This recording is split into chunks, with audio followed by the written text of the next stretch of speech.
You're watching the Citizen Science Podcast, the one and only Twin Solar System podcast featuring Samuel Hofman, along with his team of experts as they discuss the very latest information about our binary twin solar system.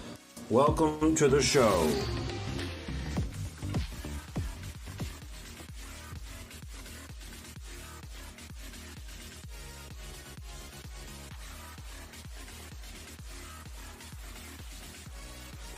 Okay, so hello everybody, and welcome to the Citizen Science Podcast. And as always, you know what, I'm happy you all are here. And as you can see, I'm Rebecca, and it's going to be a great show. Let me get the music under control. It's kind of taking a life of its own. But otherwise, let's get the show started, and let's go ahead and bring in, you know who, first and one and only Sam Hofman. Let's find him here. Hey, Sam. There you go. Come on now. Hey, Sam. How are you today? Yeah, I was enjoying the music, so yeah, no problem. I'm like all thumbs. Yeah, well, good. I was telling Sam earlier that I found the perfect music for our new intro. So be on alert because it'll be happening pretty soon, hopefully. So I can't wait. It's gonna be great. Yeah, I never really imagined I'd have two intros, but that's kind of how it's happened. You know, you always evolve. Always evolving. But yeah, so we're going to have a new one eventually. But how are things there in Montana? How's the weather?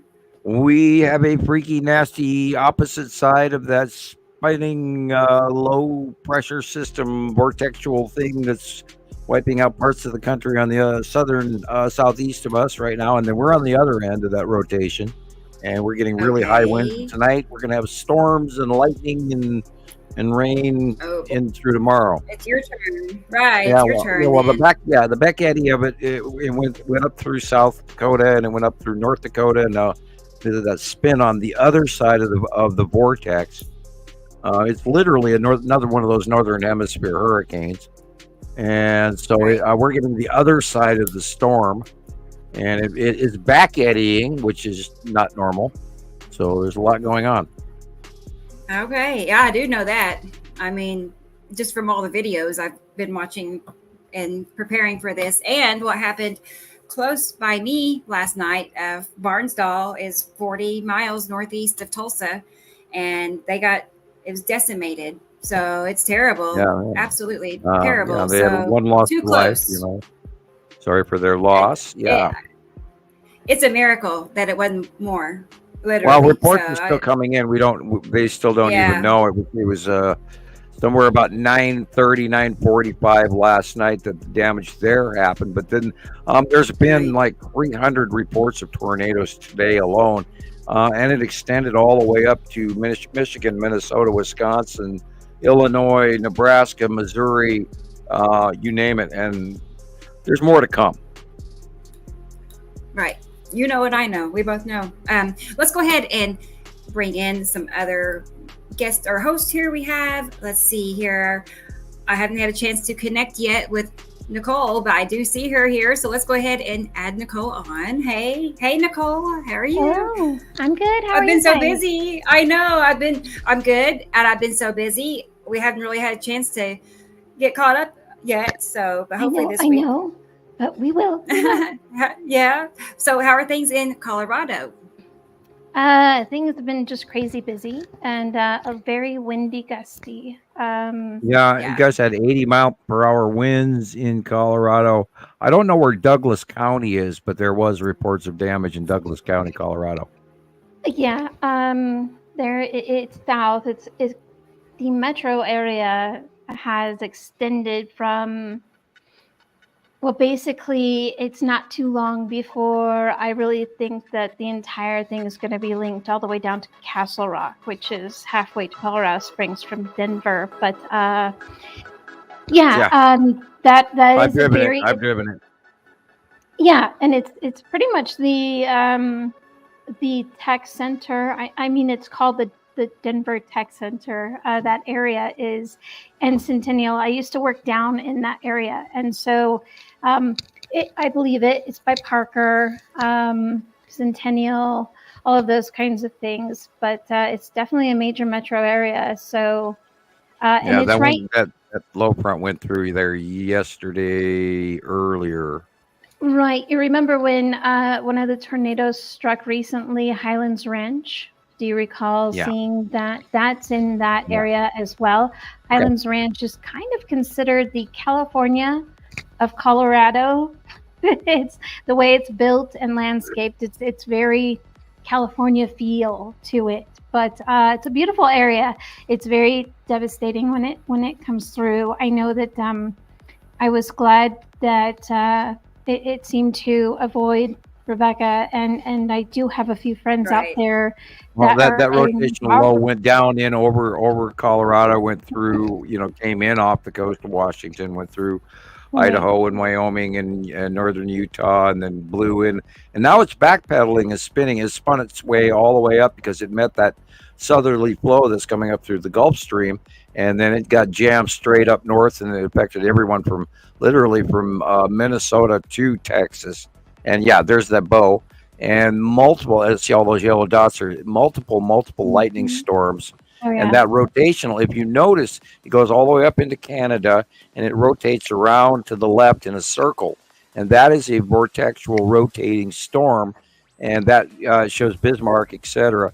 And that low started out in South Dakota and then it went into North Dakota. Now it's backing into eastern Montana. And we're having huge high winds and drop in temperature. And you see the blue lines, snow. This is a vortexual anti-rotating, opposite direction rotating storm backpedaling that's going to continue its pathway for the next couple of days, depending on where it goes. But this is completely not normal, and it literally goes from the Yucatan Peninsula in Mexico all the way up to Alaska, and they're not showing that in the news. That is one connected double spinning storm. Go ahead. I mean, they don't say anything about it. You're right. I was going to say I have some videos over on TikTok where people are talking about just that. They're like, guys, I had no idea this was going on, is what the first guy says, So, that's the common theme is people don't know, but then they find out, like they see a TikTok about it and they're like, what? Houston's flooding, or they don't know because not much Everyone is being said. So caught up in their own lives. In the dark. You're in the dark. That is even way bigger than that. It's going up into Canada, all the way up to Alaska. It's we got extreme winds here in Montana all day, and that they briefly discussed that, but we're having we will have lightning storms and severe weather tonight as well. Let's go ahead and get the rest of our members up here. I see a few more here. I have crawled in during the show or the intro. So, but let's go ahead and add Christoper. I see Christoper here. He's waiting patiently. Good. So here we go. Hey, hi Chris. How are you tonight? Hi guys. How you doing? Yeah. How is Vegas? How's Vegas going? It's sunny and warm. Yeah. And not hot. It's getting hot. It's hot. It's hot here too. Yeah, I'm just ready for that. When you get to step outside, and if you're not ready for it, that heat blast just gets you real bad. I'm not ready for summer at all. Right. Today I stepped out. I had the sunroof open, and not a cloud in sight. It's like one of those days. And I had to close the sunroof before long because my cheeks were stinging. It was uncomfortable. It was that fiery burning feeling. So it's only 80 degrees. It's not hot, but it was burning my skin. So within a few seconds. I know you all know. One arm tan. Yeah. Right. So, but yeah, well, it's good to see you. I'm glad you're here. Let's go ahead, and we have one more here for tonight, and it is our good friend Jesus Marquez in Utah. So here he is, everybody. Hey, Jesus. Hi guys, how y'all doing? How are you? How are you tonight? I am good. I'm good. Everything's good. Good to see you. Wonky weather here, but what else is new, right? Right. This is show 59, everybody. Just so you know, throw that out there. I mean, we're getting up there now. I mean, I didn't even keep track at first. You know what I mean? At first, I've noticed that they're all labeled now. Each show is labeled now. So yeah, it's very helpful. It's helpful. Right. I don't know why I didn't think of it. But when you're on, first, second, and third, you don't know it's going to just how it's going to go. I guess but it's going great. So otherwise, then but I just thought I'd add that while we were chatting. But it's good to see you all. And let's go ahead and look at the comments a second. I noticed hours ago people were already starting to comment. I see it's almost a race. I don't want to say it's a race, but it kind of is. So, but first in the comments tonight, it wasn't surprising to see it was Michelle Cox. So hey, Michelle. Hey, Michelle. Yeah. And not long after Michelle came along, it was Dennis, and I could tell he thought he was going to be first, but apparently it didn't work out that way tonight. But hi, Dennis, good to see you. Dennis. Hey, Dennis. Because he even said you can be at it again, Michelle. So I need to have trophies, awards, I guess, because it's a race, But that's cool. I'm glad that you all are checking in early, so it lets us know that you all are looking forward to it. Yeah. And here is S. Ricolette. And you made it perfectly on time. Yeah. Your timing is perfect. So it's good to see you here. Welcome. As always. Right. And next is Marcus. Hi, Marcus in the Netherlands. Hi, Marcus. Always good to see you. Always good to have you here. And he's always here. That's the nice part. We always know Marcus will be here. Let's see who else is here. Oh, Lorraine. Miss Lorraine is here watching from California. Hello, Lorraine. Very nice to have you. I want to go to California one day just to say I did. We'll see if it ever happens. We'll see. Yeah. But anyway, hi, Lorraine.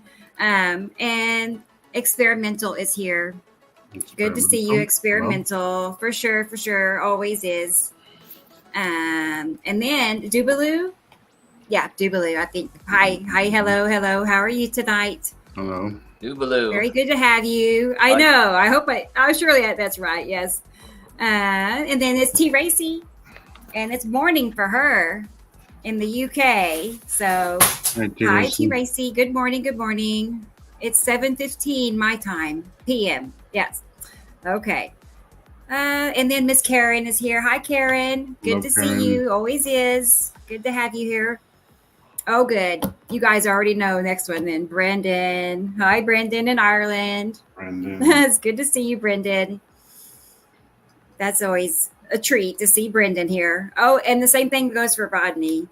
We can count on Rodney always being here over the rainbow. That's cool. Cool.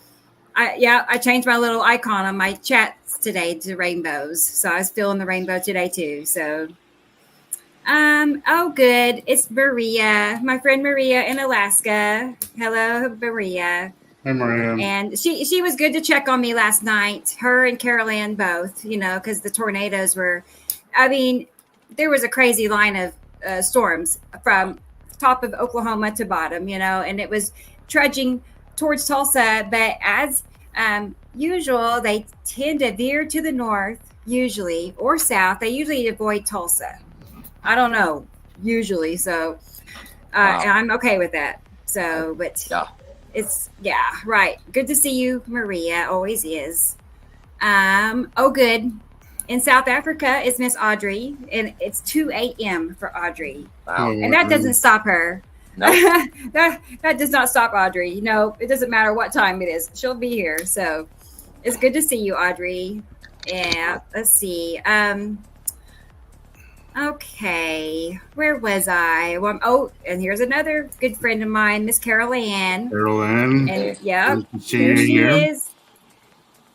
She was checking on me too last night, so I appreciate that. Everybody, I mean, I couldn't communicate because I had gotten another 22-hour ban.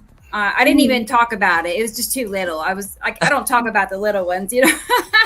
Right. So what'd you do now? Who knows, I couldn't right? tell you. I wasn't even on at the time it took anyway, I don't know. I really don't know. And then were you showing videos of pornographic hamsters again? No, right. That's not my trick. That's you gotta but you gotta watch those European hamsters. I wish I knew. I just did. At least tell me. At least I'd like to know, And then the night before I had a 1 hour ban. It's just a 1 hour. Anyway, 1 hour. It's like my hands. I've never heard of such a thing. No, they're treating us like now. Come on. Yeah. Crazy. So anyway, I couldn't communicate with people on Facebook, but so anyway, they were checking on me. So thank you. Let's see. Oh, and here's Miss Holly Grace. Wow, good to see you. Hi, Holly. Always good to see you here. It seems like Holly is usually here on just Tuesdays, I've noticed, if I remember right. So must work with her schedule just right that way. So, awesome. But good to have you, Holly. Let's see. Okay, Thunda is here. Good to see you, Thunda. And I'm pretty sure it's morning for her too. Pretty sure she's in the UK. Yeah, she is. I had to double check. But yes, Thunda is in the UK. Good to see you. Let's see. I want to make sure. Here's William. Hi, William. I can't wait to have you on the show. I can't wait. Yeah, I look forward to that. Yeah. I know your name for years and years, so I can't wait to put it face with the name. So when it's at your convenience, for sure. And here is Jesus. He is right there. He was looking for you hours ago. It looks like, or not hours, 30 minutes ago. Yeah. Let's see. Late, Ash. Not too bad, right? Ash Puddin is here. Hi there, Miss Ash. And she's saying hi to Sam and me. Well, hello back. And yep. Milani Benningfield. Hi. Hello, Milani. Good to see you here. Good to have you again. I want to say again, I'm pretty sure you've been here before. That name looks familiar. That looks familiar from one of their groups. Her face looks familiar. I think it does. I think I've seen her post a few things. I might be wrong, but and our last name is almost the same, very similar. Mine's Benningfield. So that's pretty cool. That's really close. Welcome to the show. Either way, Right. And she says it's hot and humid already in Alabama. I can't. That sounds I'm in Oklahoma, and the humidity. Well, if there's any consolation, it's really humid in Michigan right now as well with what just boiled up today. Yes. And they went from in the 60s into the 80s with a whole bunch of moisture they didn't have prior. So that's part of that big push of moisture coming from the Gulf of Mexico over from the Pacific over the Mexican Rockies and into the Gulf, and that's what's causing all these the hot and the cold to ram together. It's causing all the electrical storms. So it went all the way up into Michigan today, and it's going to be reaching into Pennsylvania and then the southern states. Pardon me, I have to hit mute. My phone's ringing. Okay, go ahead, Sam. Go ahead. Let's see. Here is Laura. Hi, Laura. Good evening. Hi, Laura. And it was a robocall. Okay. All right. That's another robocall. Yeah. Let's keep going here. Just want to make sure I got everybody. So far, I think I got everybody. So welcome, hello. I'm happy you all are here. So yeah. I have a video to share about the weather yesterday, primarily here by me. And so there's been, many terrible tornadoes in Oklahoma. Like there's Moore had a monster tornado years ago. There's one in Stroud where they had a mini mall that was just leveled. Like there was concrete left where there used to be stores and whatnot, an outlet mall. So it's crazy what tornadoes we do get here. And this one is like just one of the worst ones I remember seeing in recent history.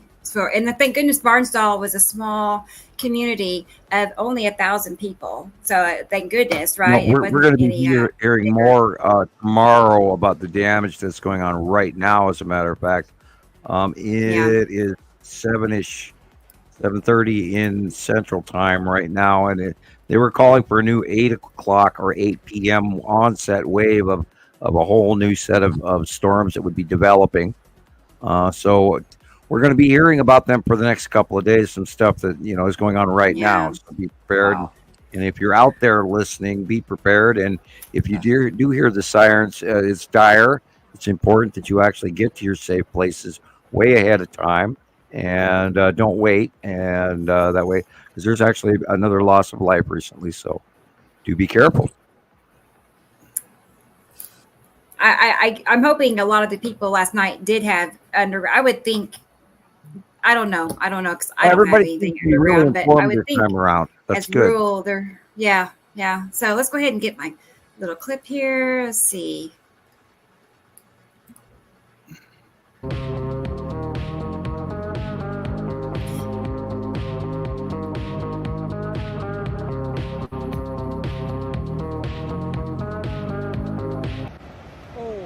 Lightning flashes, it's in town. We got debris. We got debris in town. Lightning flashes. Electric just went out in town.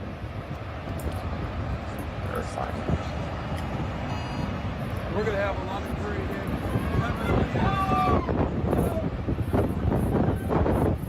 in. Here comes the wind.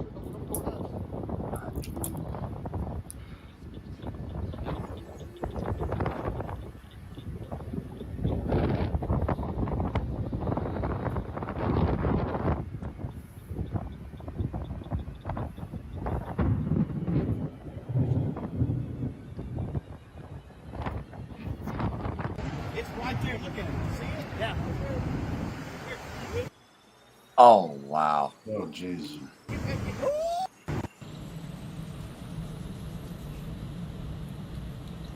With Task Force 1 up here in several different fire departments and police officers. Where have we seen that before? We have a big area. Yeah, I know. Guys, over and over again. Total destruction. Look at that. Sort of kind of looks like something that we post on a regular basis for the last 5 years. As the sun comes up, what is your next step as the sun comes up and you start to look at the damage? Well, as soon as we can get in there, we've got crews sitting here waiting. Look at the trees. There's no limbs. It was rated an EF4. We can get in there and yeah, it must have upgraded from when I saw it. Yeah. I spent many hours in the last 12 hours watching all of this. Yeah, same here. Well, I watched the Storm Chasers live. I was doing radar all night long. Ryan Hall had it on, a bunch of others, but I stick with Ryan. Yeah, I went through a handful of them back and forth because when they slowed down on one, I jumped to another. Yeah. Oh my God. I was also trying to watch Michigan, and there was a bunch that went through Detroit, Chicago, all of the above. I watched all of that. And we won't hear about those reports until tomorrow and the day after. Right. If we do it all. Yeah, right. True. And they had just below hurricane strength winds, and the level was a 10 yesterday for the storms that erupted from yesterday on. And then as the day went down, they downgraded. When it ran all the way, it ran all the way to Michigan, Minnesota, Wisconsin, and then backpedaled through South Dakota and North Dakota, and now it's headed our way. Oklahoma. Tell people who have lived here in Barnsdall for their whole life, 6 decades. They walk around, waking up this morning, and they say they just don't know where they are. The landmarks are gone, from houses to trees, gone in an instant. Everything's changed in a blink of an eye. You just can't tell where you're standing at in one part of town. Wow. This is a town I assume you've lived in all my life. It was the kind of tornado that had been warned about with this high-risk day, a violent tornado, and that's the kind of damage you see here in Barnsdall. Violence. Extraordinary damage. This is after a major catastrophic tornado went through last night. Again, the sun has just come up this morning, so these are the first images that we're getting in.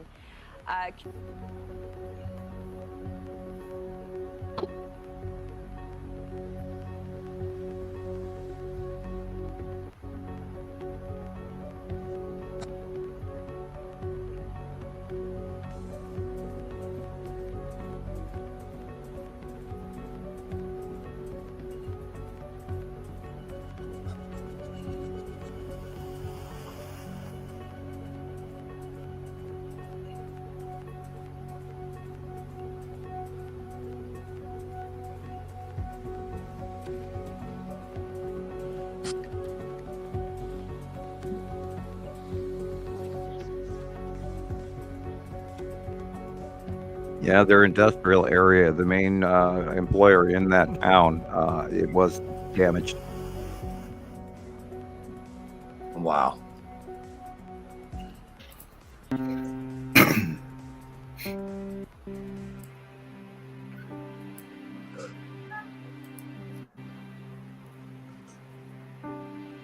So, just want to say we do see that Jeep each time now. We're seeing that a lot. They're just twisted heaps of metal. It's incredible. The listing was for over 380 homes were destroyed last night alone. And I'm sure that count will go up higher. Absolutely. Wasn't there only one fatality so far? Correct. Yeah, only one so far. Usually it was reported as 2, but wow. Right now it's 1. That's a miracle right there. I'm sorry for the families that lost their loved one, but it was very good. And this weather is going to persist. This is not a one-off. We've just started the fun, and I'm gonna, look into what's coming in off the Pacific Ocean again next week, and look at that, all the way down to the foundation. So, and this is the top of the hill, and it's going to go down into the valley. This is turning out to be one of the worst cycles I've seen so far. This is, it's just getting started. This is, I was seeing, what's his name? Suspicious Observer. Just before I got on the show, I was driving home and I was listening to him saying that things are ramping up very quickly with our.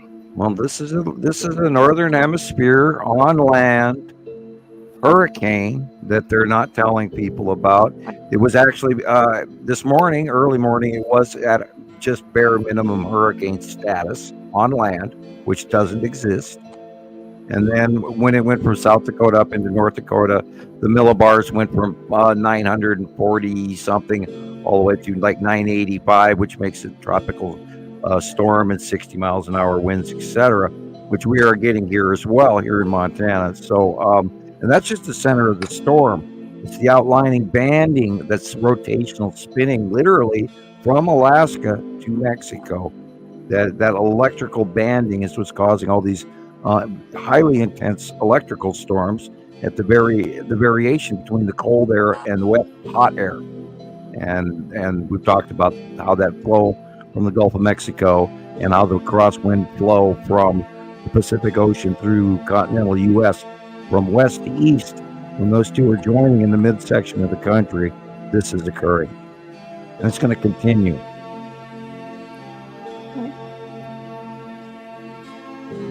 And this is why I talked about this for the last 6 months, to try to warn people that the coming 180-day cycle was going to be doing this. This is why I get stressed out. This is why I panic.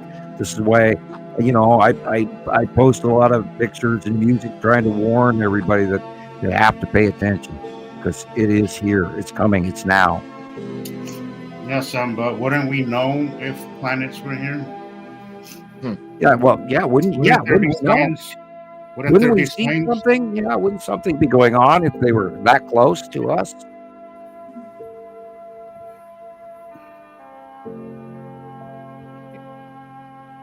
Wouldn't we know?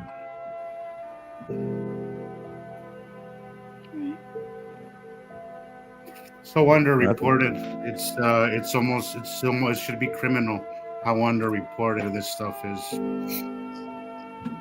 That used to be 3 separate families' lives, 4 separate families' lives, just in this picture alone. And everything they own is gone. Or destroyed, or wet, or... Yeah, that's why I say gone, because once you ever go through a flood or a tornado and everything gets covered in muck and debris, and it smells, and it never dries out right, and you have storage issues because you have no place to put it, and you have to pack up and pick up, and you're lucky if you come home with your photo albums and your important government documents, and you have to start your life all over again. And then there's the terrain. Now, the one great advantage is there's plenty of firewood.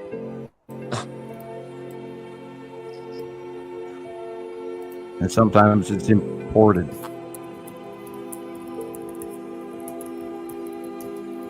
That used to be people's lives right there. And it's coming. And wouldn't we see it by now if those planets were doing this? Yeah, well, look, guys, here it is. Not even a month into the 180-day cycle, when we're 2 weeks in, 3 weeks. And this is why I spent 6 months warning about it. Yep. This year has been absolutely devastating so far. My heart goes out to everybody who's dealing with this right now. But hopefully we can get people on board to start listening to us, because somebody has to talk about it. Well, it's going to rotate back in out of Montana, and then it'll head south. It'll get caught up again by the jet stream and get pulled back down into the center of the country for Thursday. And then the East Coast and Washington, D.C. and everything will get light effect of the dissipating system that's going to go through tonight. It may get milder. It may just continue and reform and get recharged. We don't know yet. So there could be, Thursday and Friday could even be worse. We don't know. So, here we go on an adventure. Cat in the Hat. So there is no way. The other day, I've noticed way more, between each show, I round up new current events, floods, storms, tornadoes, etc. And it's easily tripled in the last week or two.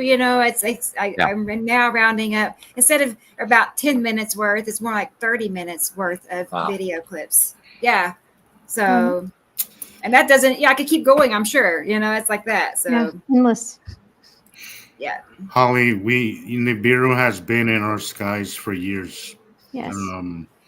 Years now, going on 14 years now. So, yeah.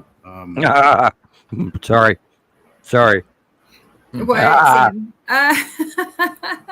sorry. I'm trying to hold it back, and I can't. Yeah. Yeah, Holly. No offense to you in any way, shape, or form. I do apologize, but I've been watching Nibiru for 12 years. 14 years, and it's like I can't believe. My eyes are watering.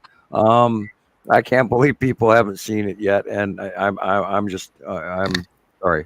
Anyway, forgive me. I'm sitting here. My face. I have such a huge smile on my face. My eyes are actually watering. Woo! Yeah. Wow. Well, Look at that. Yeah, there's our snorkel from. Look, it's green inside. Necessity. Wow. And that's a close pass drop down snorkel. She sucks up our atmosphere, pulls up all kinds of intermittent higher level atmosphere. That's actually way, way above Earth in actuality, even though it doesn't look like it. Right. And it sucks up all this moisture and all this other stuff, and it rotates and spins over the top of us. And then when it pulls away, it dumps all that rain, and that may happen yet tonight. You might see mass flooding literally from Missouri on eastward. We'll see. I don't know what's going to happen, but they're expecting it to reform within the next hour from anywhere east of Missouri, Illinois, Indiana, Ohio, etc. So we'll see what happens tonight. You know, and I can't absolutely attribute this to close passing planets, but we do believe it has a great deal to do with the close passing asteroids below. That looks like a planet, though. Well, you know, I mean, remember how big the asteroid has gotten? Maybe. Remember how big, you know, red asteroid could be massive right now. Like a week ago, we saw it was very, very big. So we have to remember those close passes to be events that we haven't seen yet. So you're saying that maybe the lead asteroid could be that big? Is that maybe? Well, maybe. Not necessarily. No, I mean, these are supercells. Or that close? These are supercells, and the supercells are, you know, a long ways between us and these passing planets. But we've seen evidence where there's storms that are well above 50 and 60,000 feet, which is completely not normal. Yeah. I mean, that's twice the normal height of any normal weather. And I'll keep reiterating this. The only way to drag anything up that high is if there's something above it pulling it up there. Because our weather is normally at 35,000 feet is unbelievably supercell. And we're talking debris and large supercells at 50 and 60,000 feet, excuse me. There's airplane reports where people are flying above the clouds at 40,000 feet, and they're seeing lightning storms in rounded bottom planets that are above that. And there's no way for us to attribute that, but yet we see it.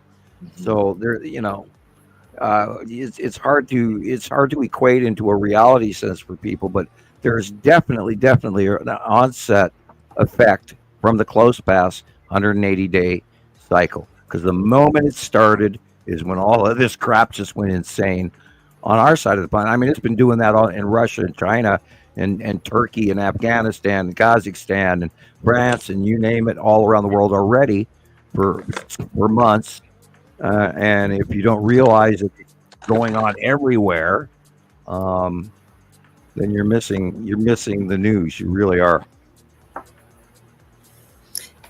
Ash says she's up by Detroit airport, and she has heard about a tornado in Michigan.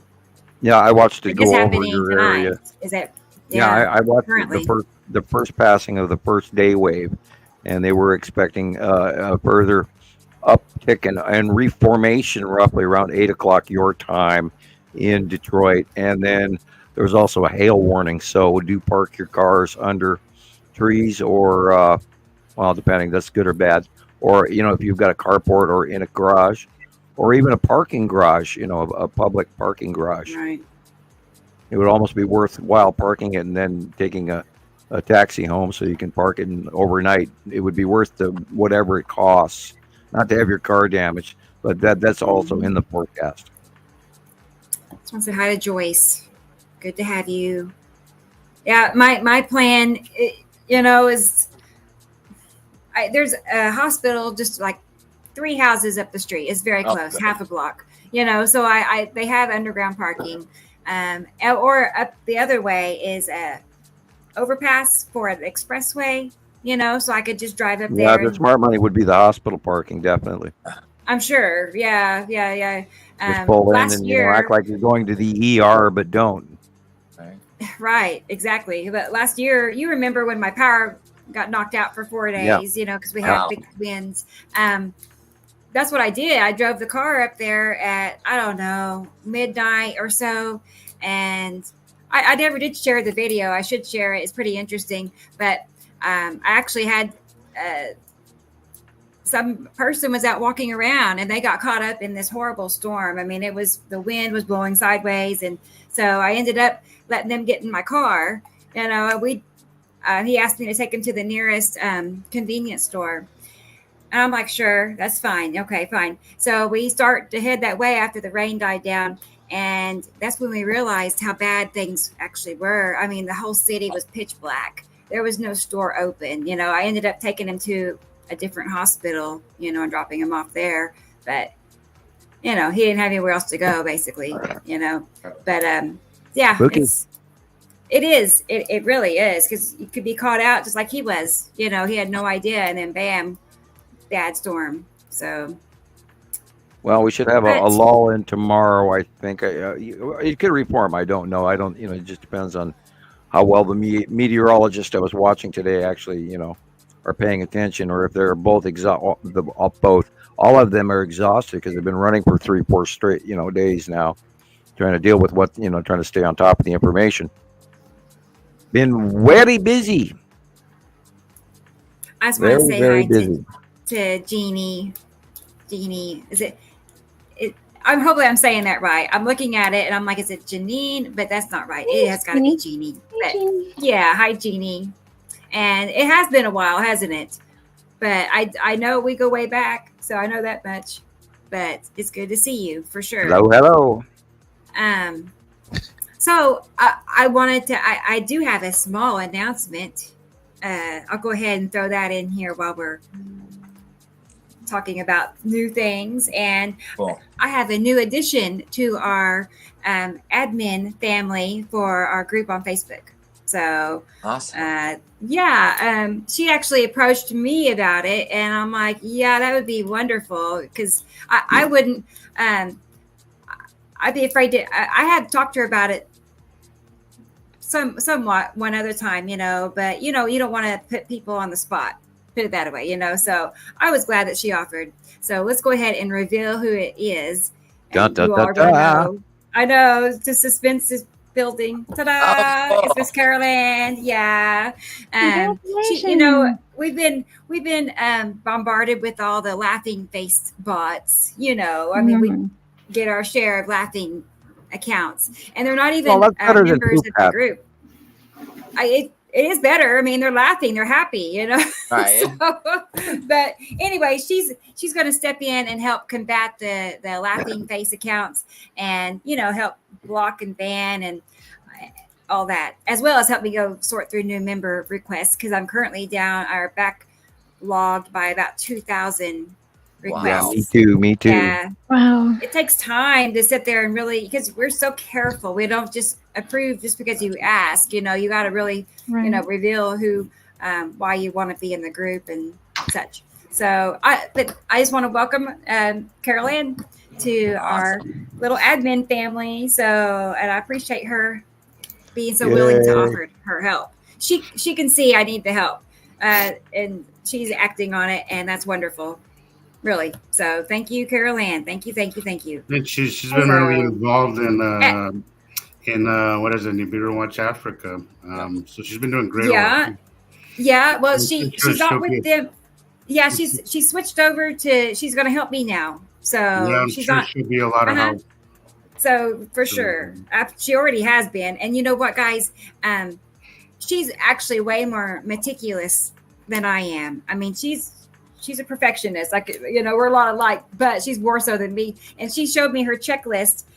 She created her own checklist, and these people really gotta, you know, show themselves for what they're there for. It's good to have a hall monitor, I assure you. Definitely. I feel like I gotta mention though that in most worlds the all caps lettering in text is considered yelling. So I know she's excited, and I think it's awesome, and it stands out for sure. But it's fairly well known, widely known that it's kind of I do it all the time. I do it all the time, and everybody jides me over it, and then you know I deal with the spelling police regularly too, and I don't care. Yes, I am yelling, damn it. Yeah, you know, I go back and forth. You see what I do. the words I want to like. She's not yelling. She's not yelling at you. She's happy. Oh yeah, she's not yelling happy. at you. She's excited. Yeah. She's the sweetest thing in the comments. Yeah. You know, if you. I mean, who would ever assume that Carol Ann would yell at anyone ever? Oh no. Yeah. If you read the comments, no, you can't see that. But especially if you read them, but it's at first it's attention getting, absolutely. Right. I also, let's go ahead while we're on the topic here of, just group information for anybody that maybe doesn't know, where to find us and our information. I feel like it's a good idea to just cover our bases here. So I've kind of put together, of course, I think everybody knows how to find Sam, but you can search under Montana Skywatcher and it'll pull I'm up here in my cave in Montana. In Montana. But if you type in his name or Montana Skywatcher, if you Google it even, you will see that things will come up on Facebook, YouTube, and TikTok. And yeah. So you just search under those two right there and you will find him and his videos. I'm a real boy. And then, of course, you know where I am. It's Nibiru Followers Anonymous across the board. So there we go with that. And we have a group, Northern Skies, Weather and Other Anomalies. And that one is one of Jillian's, or not one of, it's her group. And then Catherine Jackson is now helping. And Catherine is, I don't see her in the comments right now, but she's super active. I think a lot of you already know that name probably. So they're working together and they're sharing cool stuff. So you might want to join that group because it's pretty fun. And then here's a new group from Katie Joe. Katie Joe, East Coast Looking Up and Out. And want to get her group growing, and it's already taken off to a good start. So congratulations to Katie. And here is Jesus has a YouTube channel called Nibiru System is already here. So I don't think you have a Facebook group, right? I do not. No. Okay. Just my Facebook page. Just my Facebook page. That's where I do all my posting and various other groups, but I start on my page. So. Yeah, perfect. All right. Well, that's where you can catch all his, time-lapse video collection. So go to my reels. That's where I post most of my favorite ones are on my reels. So just go to my reels, and then that's where all the better stuff is. But, perfect. And I want to say hi to Jean Appleweed. She's a friend on Facebook. I have not seen her here before, but she has. She's with us on the Facebook groups, a couple of them. So she said her name was like Jeannie from the lamp. Jeannie, is that Jeannie? Okay. Jeannie, I didn't see that. Now that helps. That actually, you look like a genie. That sounds better. Jeannie. Well, that's great. Welcome to the show. Well, nice to see you here. I know Jesus. I haven't seen you in the groups in some time. Nice smile, good profile pic. That's I almost wish we could tap on people's profiles from here, but we can't. No. What I'm bad about is, seeing pictures that I want to zoom in on. Whether it's even like a real life picture. How many times I've reached down and tried to zoom in on something that is a piece of paper. I know, it's like, oh gosh. Okay. Anyway, who else do we have here? Pinch. There's Christoper. Hey, he is on TikTok, and his videos are denser_1, and I noticed he's almost to 1,000 followers, which means, you know what that means, Christoper? Yeah. You know what that means? It means he gets to go live when he gets to 1,000. Like every time it passes 950 people, it goes back down to 750, and then it toggles. It's really weird. So okay. I'll I think I can. I know, right? I know. I'm looking forward to it because I want to see you go live one day. I don't know. That'll be great. No pressure. But I can't wait to watch, a sunset or something, and you talking about all of it live. So let me know when that happens. I'll be watching. So cool. But that's how you find Christoper and his videos on TikTok. Have you thought about doing a YouTube channel? Have you thought about? Yeah. Yeah. So, I mean, you might as well. Might as well do it. Throw a YouTube channel together, and that way you can catch people on different platforms. I said the other night, I started doing a Facebook group, but I set it for private, and okay. So I figured I just have to start doing it over again. Right. Well, if you need any help, let me know. Okay, great. I'll help, whatever. Yep. So, but there you go with Christoper, and let's see. I think that was it. That's it. Okay, cool. All right. So yeah, very good. So that's how you can, find us. And also I just wanted to mention, I hear different people talking to their friends about how they would like to be on the show, which is great. And if you are interested in becoming a guest on the show, just let me know, or tell your friend to let me know, or whatever. Just contact me and we'll make it happen. Cool. So I just want to put that out there for those of you who might be interested and want to get on here and visit. So yeah, we like guest visitors. Yes, for sure. So just let us know. And let's go ahead and show a new clip. Not a new clip, actually. It's a short clip I made last couple of nights ago. Nicolle sent me a time lapse that she had made. And I love time lapse. I love it. I love them. I was happy to see time lapse. I just saw that earlier. I was like, this is pretty awesome. I love it. You should show that. I will. That's what I'm going to do. And yes, Ricolette, right, to be a guest, to come on the show and co-host for the night or afternoon. And yeah, that's what I'm talking about. So if you're interested. What is your TikTok, Recolette? If you have a TikTok, could you put it on there? Yeah.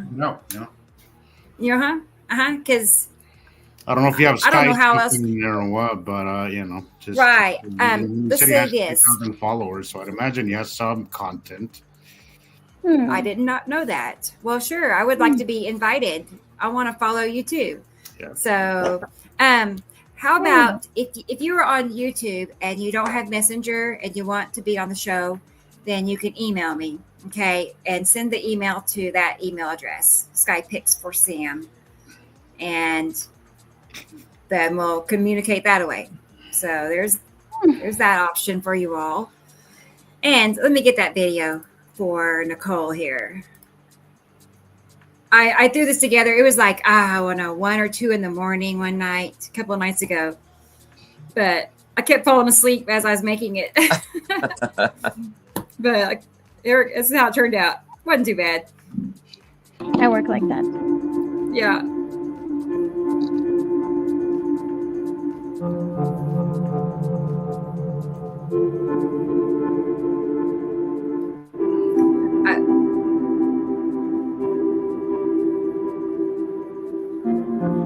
Yeah, I got goosebumps when I watch this. Yeah, it's really cool. That's like a signature look for Ice Adams Moon. And look at the rotation. I was just going to say that. Oh, okay. Little flat shield plate and everything, little flat lines in front, angle of light, ion tail, size, placement, everything.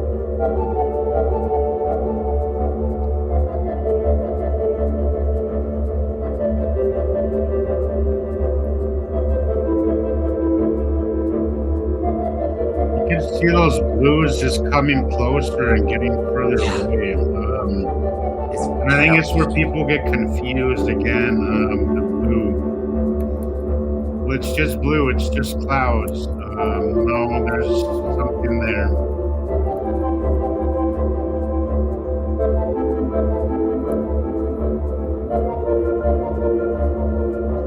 I think I watched this already 5 or 6 times. Yeah. It came out. So. JD had some great pictures recently.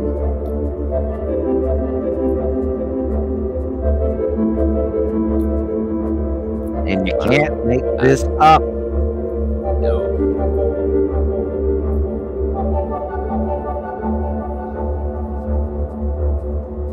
Yay.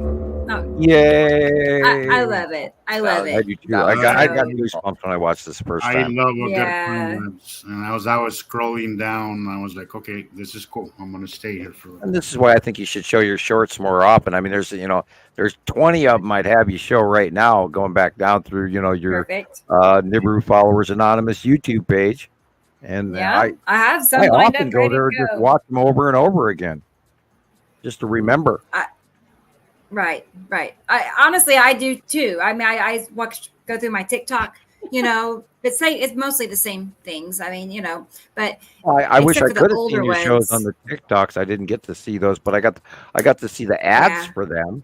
Going live for 30 days for 30 lives, and I got to see the commercials for them, but I didn't get to see the show. But that's okay. I know, and you're right. It's another time. We'll figure out a way somehow. Another time. I want you to be able to, at least view me being live on TikTok. I think that'd be fun. So we'll figure it out. Yeah, we just got to get our TikTokers in a row. That's good. And thank you, Carolyn. Thank you. I did not realize Nicolle did time-lapse videos. Is that something new for you, or was that? Okay. Well, good. No, I just haven't. I finally got a hold of a little tripod, so it's so much easier. Capture. Good job. And, you excellent, great shot. You're so welcome. I feel so wonderful that you all are so approving of it. Thanks. Like, how long how long did you let that go for? I want to say that was 10 minutes. Really? That's it? Wow. Yeah, 30 seconds is about 10 minutes, I want to say. I got one for 46 seconds, and it's about, I did one today and sent it to the content stash. But that was about 20 minutes. And cool. Okay, cool. And everybody can see these. Everybody needs to go out and watch these planets. You can't. A lot happens in 10 minutes. You'd be surprised. A lot happens in 10 minutes. Oh yeah. I mean, you're right, and because I've noticed that in your videos too. Like how much can go. Most of my videos ain't really more than 20 minutes long. It's really rare that they're any longer than that. Occasionally something takes a little longer, but it's really rare that mine take longer than 15 20 minutes tops. So it's really rare. So if you turn out the right time and the right angle, in 15-20 minutes you'll make a nice cool video. So I love a good time lapse. I'm sure everybody knows that, so I'm looking forward to more of those, Nicolle. I know, me too. You got a great view. It's meant to be, Speaking of time lapse, let's go ahead, and I have some videos from Jesus that I put together. Let me maybe it's here. Oh, here it is. Yes. Okay. I was just, these are not necessarily recent. Some of them are 2 and 3 years old, so they're older, some of them, but they're still great. I never get tired of them. So let's see what you put together. Yeah, what I found. Yeah.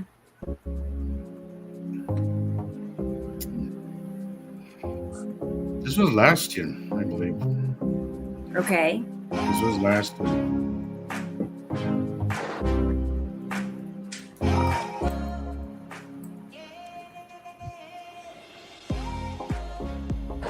Also, look at the rotation, guys.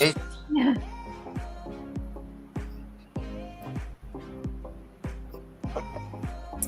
Wow.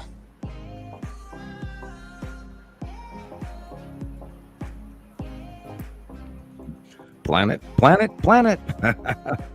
Yeah, coming planet.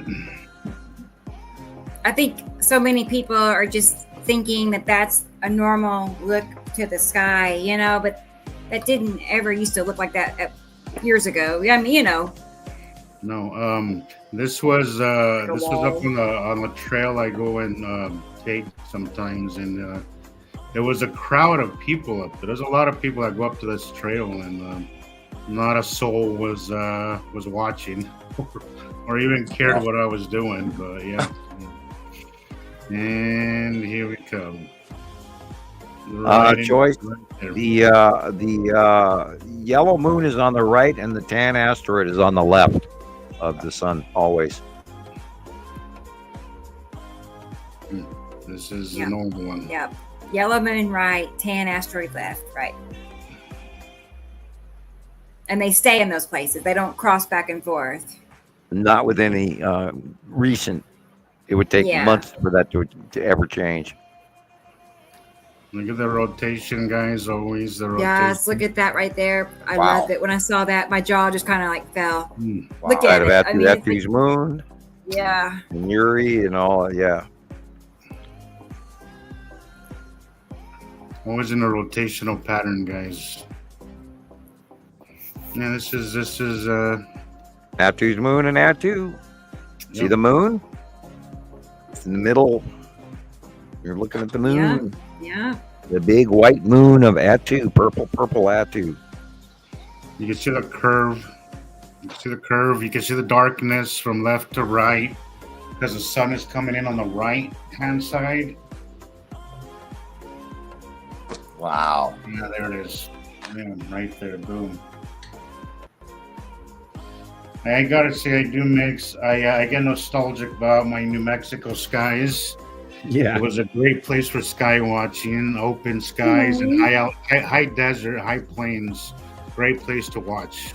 Yeah, it is. It's definitely different in the higher in elevation you are, the better the sighting. It really, really is. Well, because it's so plain, you have the plains there. It's so it's just, it makes for big, huge skies with no obstructions. So it's just, you can get the greatest views. So thank you. Thank you, Maria. Look how dark that sky is. Look how dark the center top of the frame is. You gotta know something. Don't look at the light, guys. Look at the darkness. Look at the way it tracks through the sky. I mean, that's the greatest thing about these time lapse is you can actually see. You'll see they don't move like regular clouds, like Terra clouds. They don't disintegrate like when the sun hits them like Terra clouds do. Right. Look at the curve. Or in this case, two curves. Look at the different light coming in. That orange area is the object cluster group in front of Atu's moon. No. Not the top undeniable, guys. Absolutely undeniable. That white dot in the middle right is little sister in front of the red asteroid. Oh, interesting. Also up on the trail, and nobody noticed this, even though there was dozens of people outside.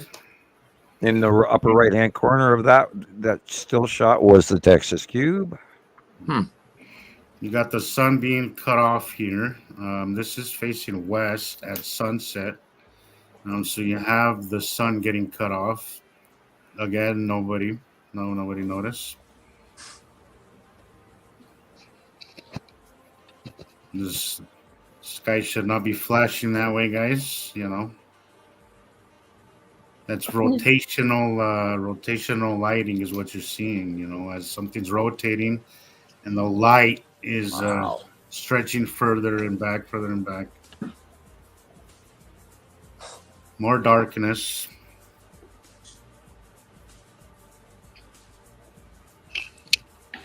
Planets overhead. Yeah, look at the pinkish yellowness at the bottom of the frame. And these are not our skies. Most likely Nibiru coming over the top of us a few months ago. And you can just always see how the lighting, you'll always see lighter towards the sun, wherever the sun is, and then it goes darker as it curves to the right. Because that sunlight can't reach all the way across. So there's only so much it can reach because there's something around there. Wow. So the light can only can only bend around so far, guys. That's the reason why you get lighter on one side, and as it goes to the right, it gets darker. This is the side of Uri. Depending on what side it is. Yeah, Uri and the asteroids under her. All right, that was it. So old New Mexico skies. He had so many. I mean, yeah. Were most of those from New Mexico, Jesus? The first ones were here, and the last one was here. The first ones were from here, and then the other ones were mostly New Mexico. So, yeah. Okay. And there is so much. If you go down my videos, you know, my reels are probably just like my top 30, maybe 40, 50 videos, but there is a lot. Rebecca, you know, you've seen. We've been together in this probably from the beginning, and we both have posted so much. There's so much there. Right. So yeah, go back through my videos, my pictures. There's a lot of material there, guys. That was hard for me last year when I lost my Facebook account. I lost. Remember, I lost everything I ever shared for 6 years. I mean, I felt like I had a small amount of PTSD from it. I mean, I was like always afraid it was going to happen again. And anytime something would pop up, that hit in your stomach feeling would come back. And yeah, because I had a hard time figuring a way back. So that happened to me. All those computers I lost over the years, and all the pictures that we've lost. You know, he's got stuff too. However, I will say this: I back up my stuff on Google Photos, and a lot of stuff that that was really out there has gone missing. I can't find a few asteroid ones that I really been wanting to share, and I cannot for the life of me find it. And sometimes there's also the picture logs in all the Facebook sites as well, and I rarely ever even go into Montana Skywatcher picture log. And there must be, at least 1 million pictures in there after 14 years. There's a lot there because I went down that one too. I was thinking, well, like if I can't find them in my pictures, I know I posted it. Maybe I could find it on the groups, but I didn't have any luck. So nothing, not a sign of it. Yeah, I'd be scrolling for hours. Yeah. Wow. There's so many captures on Rebecca's sites, my sites, your site, all the stuff over the years that you think so many people added so many pictures, and then you go through it and it's like this walk down memory lane. It's amazing, and I rarely go in there, and because there's just no way to even access larger amounts of it, and it doesn't let you repost it either, which is weird. You have to literally hand pick out and resave every picture you want. It's weird. I wish they had better accessibility to the Facebook picture log. I really do. Yeah, it is.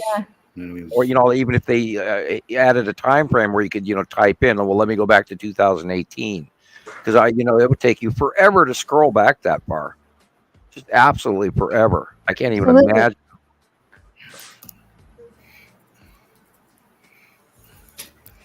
I just wanted to point out. What's that? No, go ahead. No, you're going. It's I was okay. gonna say, just Audrey. She says it seems like I have a halo. I've been known to have some weird stuff in my room. I think somebody's watching over me. I like to think it's benevolence. So So, anyways, go ahead. Well, Sam at first was seeing wasn't it a face on your wall? Yeah, people in the back. I saw it. Yeah, I was looking at it too, and I was trying to avoid the pareidolia, but then people commented after the first few shows, it looked like there was like a face in the wall in the dark paint, and then he changed views, and we haven't seen that, but no, he's also got a mural behind him. So yeah, I put that up so we can try and not get not get too freaked out or no spooky things. Yeah. But apparently now it's showing up as a halo, so There you go. All good. Perfect. No, I was just going. My partner here looking after me. That's that's one way of looking at it. You know, I mean, I would be the same way. I would want it to be a good something, not a, anything negative. Right. And I agree with Jeannie. It is benevolent. No, I just wanted to talk about that color real quick. That's all. Look at that color. That was right after the tornado last night. I've been right seeing after. a lot of this blue glow Yes. in the morning, just prior to sunset, just prior to sunrise. I've been seeing this glow, and I'm in complete awe how people don't notice that glow. I know the phones capture a little better than your eyes do, but lately it's been really obvious, really, really obvious. It lights up the clouds, lights up anything just right prior to the sun coming up. So there's something glowing in the sky prior to the sun coming up, and I'm just like, somebody please say something. Somebody please notice, because something's happening. Clearly, something's glowing up there. A planet. Yeah, because this. Sorry, I was gonna say this was like it says 11:25. I'm thinking that was Eastern. So 10:25 at night, or 9:25. Sorry, 9:25 at night for it to be that lit up is remarkable. So, but yes, and then also last night Oklahoma. So definitely Attu was on scene, as is Nipicity. So I thought of Sam talking about the dance, the dance with those two planets do. Pull up your drawing a second and see. I might have one. Let me look. I need to get more of your drawings uploaded to this folder. Doesn't have it in there's a couple of drawings he's done where it's specifically Attu and Nipicity side by side, and it's unfortunate I don't see it. Boo. I'll get it added for another time. Is this one? Oh, here we go. There it is. Poof. So the dance, so they like to hang out together, as I see it. So that's why we see purple and green last night. We saw both colors. So, wow. Yeah. Okay. And then this. Boy, I'm lagging. I don't know about you guys, but I am. Absolutely. Yeah, this is asteroids under I'm Uri. lagging. It's been like that for days here. Yeah. I sent you spinning. a picture, Rebecca, because I still can't. Okay. I still can't. It's just my weather yesterday. I wanted to touch on it because I woke up to snow yesterday. What?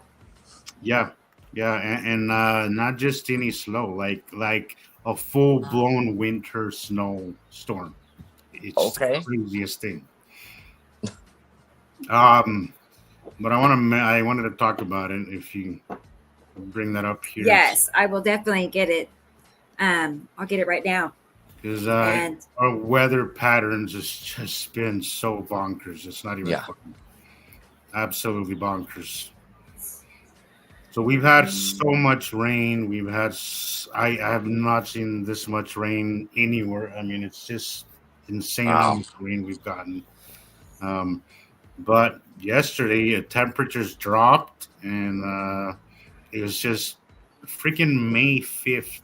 And came to my car, and I noticed there was a layer of snow on my car. As the day progressed, we got even more snow. It was just it's insane. It's insanity what's happening. And how late in the year do you get snow?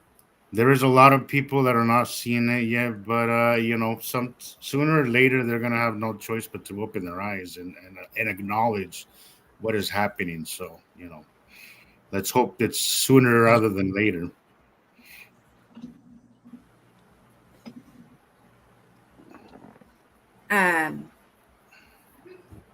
I figured that was possibly the lead object, Sam. Can you help me with that one? Well, it is illuminated on the right-hand side when we know that the sun is on the left. That would be I would sooner call that spiral asteroid under red asteroid. Oh. If you look above. Really? Okay. Yeah. Okay. Yeah, with the square corner pointed face of the lighter blue object above it on the right there. And yeah, that looks like red asteroid and spiral asteroid underneath. Probably, of course, it would be underneath that too at sunset. It's all, and depending on where this was captured, looks a little southerly. That I can't tell you. Right. It looks like it's either Arizona, California, Texas, south. Whoops. Yeah, that next one I did see that today. I was going to say, speaking of California, this is where that was taken. Yeah, and these, of course, this is also the red asteroid, which is the upper middle one on the right. And the spiral asteroid is the blob on the left in that circle. And that is the bottom underneath area of Uri and Attu as well. And that connective clouding of the onset of this is where all these clouds come from, and it matches time after time. We've got dozens of very similar pictures to this over the last couple of years alone. Wow. I was just seeing this one. The rotating. Yep, I saw it today. It came in today, I believe. And I did save a copy of it, and for the photographer, thank you very much. Incredible. Yeah, pretty much this. Yeah. There. Yeah, underneath, and then the connective reach over to the far left would be at the base of Uri as well, and all of that's coming in, and the 180-day cycle and all of that is getting really close, and which is what's causing our freak weather. And we don't even know what the close pass of a Saturn's yellow moon is causing or could cause, and that could have a great deal to do with that low pressure system directly over the top of us right now as well. But the jury's still out, so we have to keep watching it. And I'm telling you, this is going to be where we're having weather we've never ever seen before, ever. Never. Yeah, swirls tend to get the rap for being UFOs. Have you noticed that people see these swirls and go there? That's the first thought too. That they're crafts. I would just. I don't know. No, but I feel also they push that rhetoric, just instantly, just to not even consider it being anything else, Right. Sirens. Aaliyah said there's sirens going off right now as well. Wow. Please stay safe. Oh my goodness. Where are you? Underground. I think she said near Detroit. Possible. Wasn't it Detroit? Wisconsin. Or Southeast Wisconsin. Wisconsin. Oh, okay. Sorry. Goodness sakes.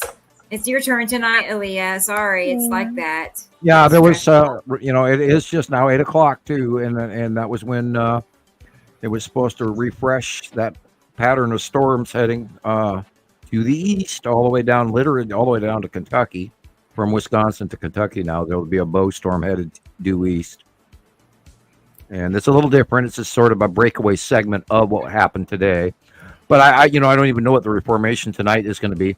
And it's really odd that it's been reforming at night, because it has to do with the fact that it's like 73 degrees and going up to 80 and stuff like that. So this culmination of weather front and cold front and wet front meeting together and having the hot, wet in the front and then the cold behind.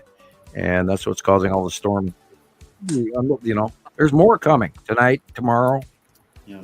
I can't wait to see what, I sorry to say, but I can't wait to see what the Weather Channel and all those are going to, be talking about what happened overnight.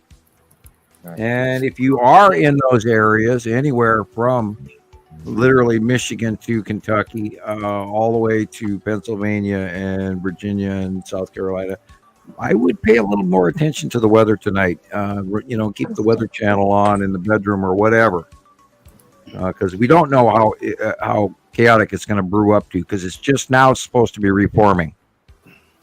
So, stay alert and don't take any chances, guys. Right. Get some water together, a little bit of food. It's better to have it and not need it than need it. Added pillows and blankets in your hiding spot, and some munchies, just in case you get stalked in. And that's a good question from Jeannie. She wants to know if your view in Montana is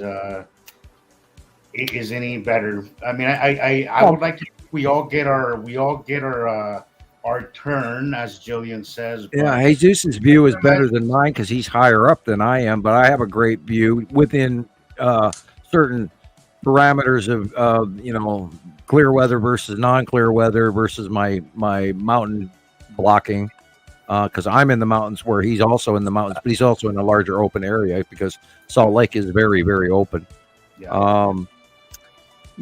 Up here, the higher in elevation, the easier it is to see the absolute definition between the planets and not planets. Whereas the closer you get to sea level, it sort of all blends it into sort of a fog and a mist where it's kind of not as easily or readily seen. Although I will say this, right now, because things are so close, I think people like in the lower elevations, like Christoper, has been getting a much better view than I am. Oh yeah, because they're a little bit more distant because they're so close. What's happening to me is that they're coming in so close that they're just completely whiting out my skies. And this is the bottom of the 50. Wow, where we're having so much weather because they are so close. It's really been hard to photograph anything or video anything. Tops of our mountains are buried in clouds. We got the weather's that far down. So I think right now is sea level viewing time for people in those areas. I think I've been getting a better view. Eyes to the sky, guys. If you're in those shallow areas. So. Yeah, just keep, remember, always look at the dark areas first and then work your way to the light and then you'll see them. And once you see the planets and once you get that in the understanding of the light in your head and there's no coming back from it. Once you see the planets, you go, oh my God. And it's just all of a sudden in one instance, there it is. You see them. Once you learn the light, I know that you said that, son, because I say that often. Learn the light. It's all about the light. It is all about the light. What you can see, what you will see, when you will see it, all has to do with light angles. So yeah. It reverses all of a sudden it's just sort of like reversing your point of view, because a lot of people, the first thing they look at is the sun in the middle of a picture, and not me. And I look at the side. I did that for the longest time, and then once I came to Montana Skywatchers. And I started learning about the dark sides. I was instantly saw it. And I was like, holy crap, I've been missing so much because you do tend to focus more on the light. Don't focus so much. I see a lot of videos pushing for light sources and light sources this and light sources that. No, look for the dark things, guys. I take into account the shadow. Then I look, in the corners right and left before I even look at what the sun pick in the center usually is about. And I'll try to look for the dark areas of blue, and then look at the horizon and then you look for the real sky, the lighter real sky colors, and then once you examine that and understand that, all of a sudden it's just like, wow, I'm looking right at that, and then it jumps out at you off the page. And remember that things midday will look blue, guys. Don't let that throw you. Do not let that throw you. Just because something is blue doesn't mean it's our blue or our skies. Notice that a lot of the times, and I have a video I haven't posted. It's a little old, but I'll probably make a reel of it later. But you could see the blue on one side of the planet of the curve. And then you can see the blue on one side, which is much further, because our sky just is empty, right? But the blue on the planet, gotta remember they have atmospheres too, guys, and the atmospheres will look blue midday. So don't let that throw you. Because we see the dark sides of the passing planets when they're between us and the sun. So that dark blue is actually a shadowy area, and that's why we see that. I really see this picture in the blue and the sun areas of the blue asteroid. I know that we had talked about getting you a camera up in your skies, Sam. Yeah, we had, and unfortunately, I got sent a laptop instead. It was the opposite of what I wanted, but yeah, we can ask our wonderful folks out there, our donations people, to raise enough money that I can get a little handheld. And I was looking for the Insta360 because it has a plastic case on it, and that way I wouldn't be touching it and frying it out. And so, maybe everybody out there might actually think about mailing enough donations that I can actually get a decent camera. And I don't know any other way to ask for it. Take pictures. I would love to see pictures taken by Sam shared. I don't think I've seen. Yeah. I don't know if you've ever done it or not, Sam. Your own. Yeah, I went through 5 cameras, but I was posting for the first couple of years, and I tried camera after camera after camera where they just stopped working.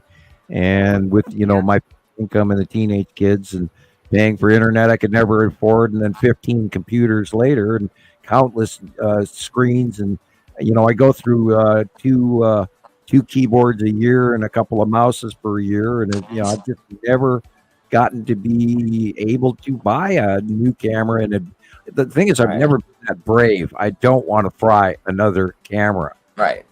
But now, they got new generation ones, and the trick will be is we're trying to upload. And if I could take with a camera, and even if I could put it onto a chip, and then mail Rebecca the chip, maybe she could post it. I don't know. We haven't figured out yet what we can or cannot do. Yeah.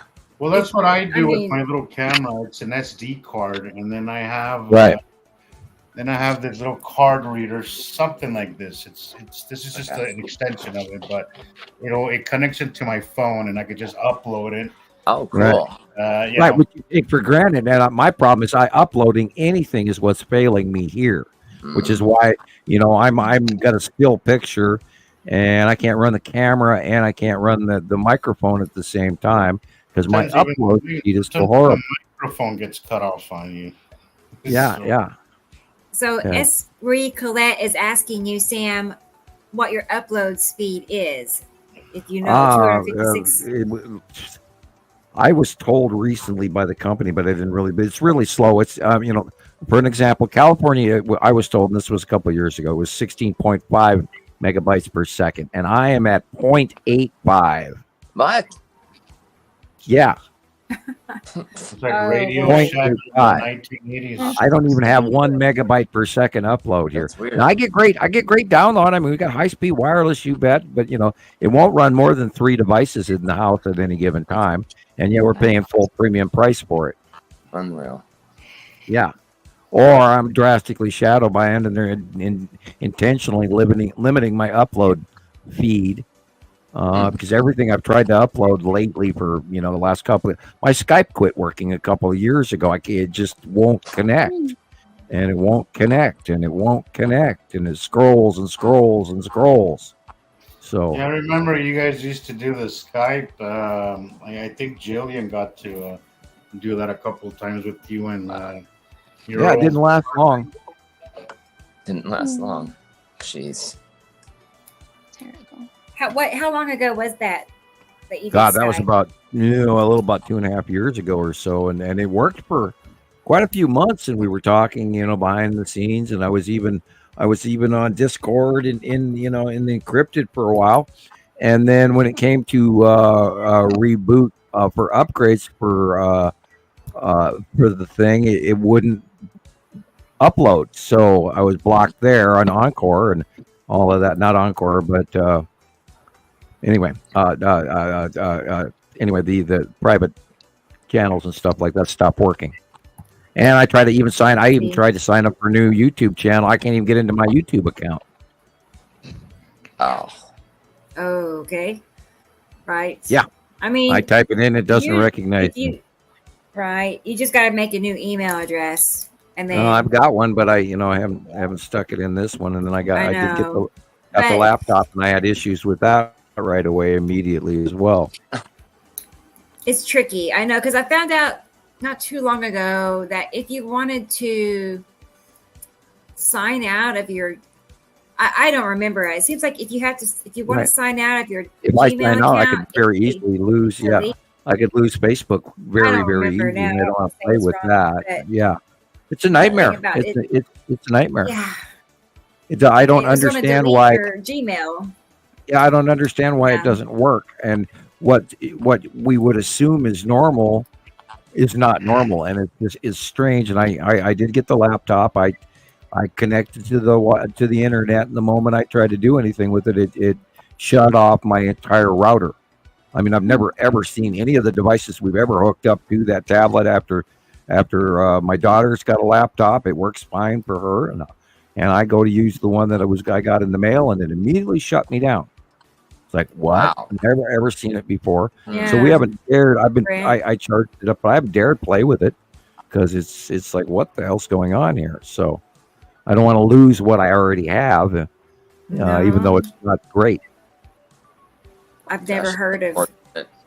Yeah, I've never seen anything like it myself. It's like, you got to be kidding me. And we tried it a few times, and every time it shut down. It absolutely turned the power off on my Wi-Fi router. Just shut it down. Boom. What? That's crazy. Does not make sense. Well, you can attribute it one time to an anomaly, right? But but 3 in a row. Oh, yeah. I got it to work. I got it to connect to the Wi-Fi. Finally got that all up and running. And then the moment I clicked on YouTube, it just immediately shut my router power off. Boom. Never seen that before on a tablet. I've had 3 tablets. Shiloh's had a couple of tablets. Nova's got a laptop. Doesn't do that for her. They play their PlayStation 5s, no problem. And then I go to, get this thing that I got in the mail. And the moment I try to use it, boom. Hello, and who knows? It's me, or maybe it's the aliens and they're stopping me. Where are you going to go with that, It's weird. It's weird. It is weird. And I can't find another example of that happening. You try to I've never Google seen it for happen technical. before. It doesn't make any sense. And I didn't want to fry my router. Frustrating. I'd have to wait a month for them to mail me a new one.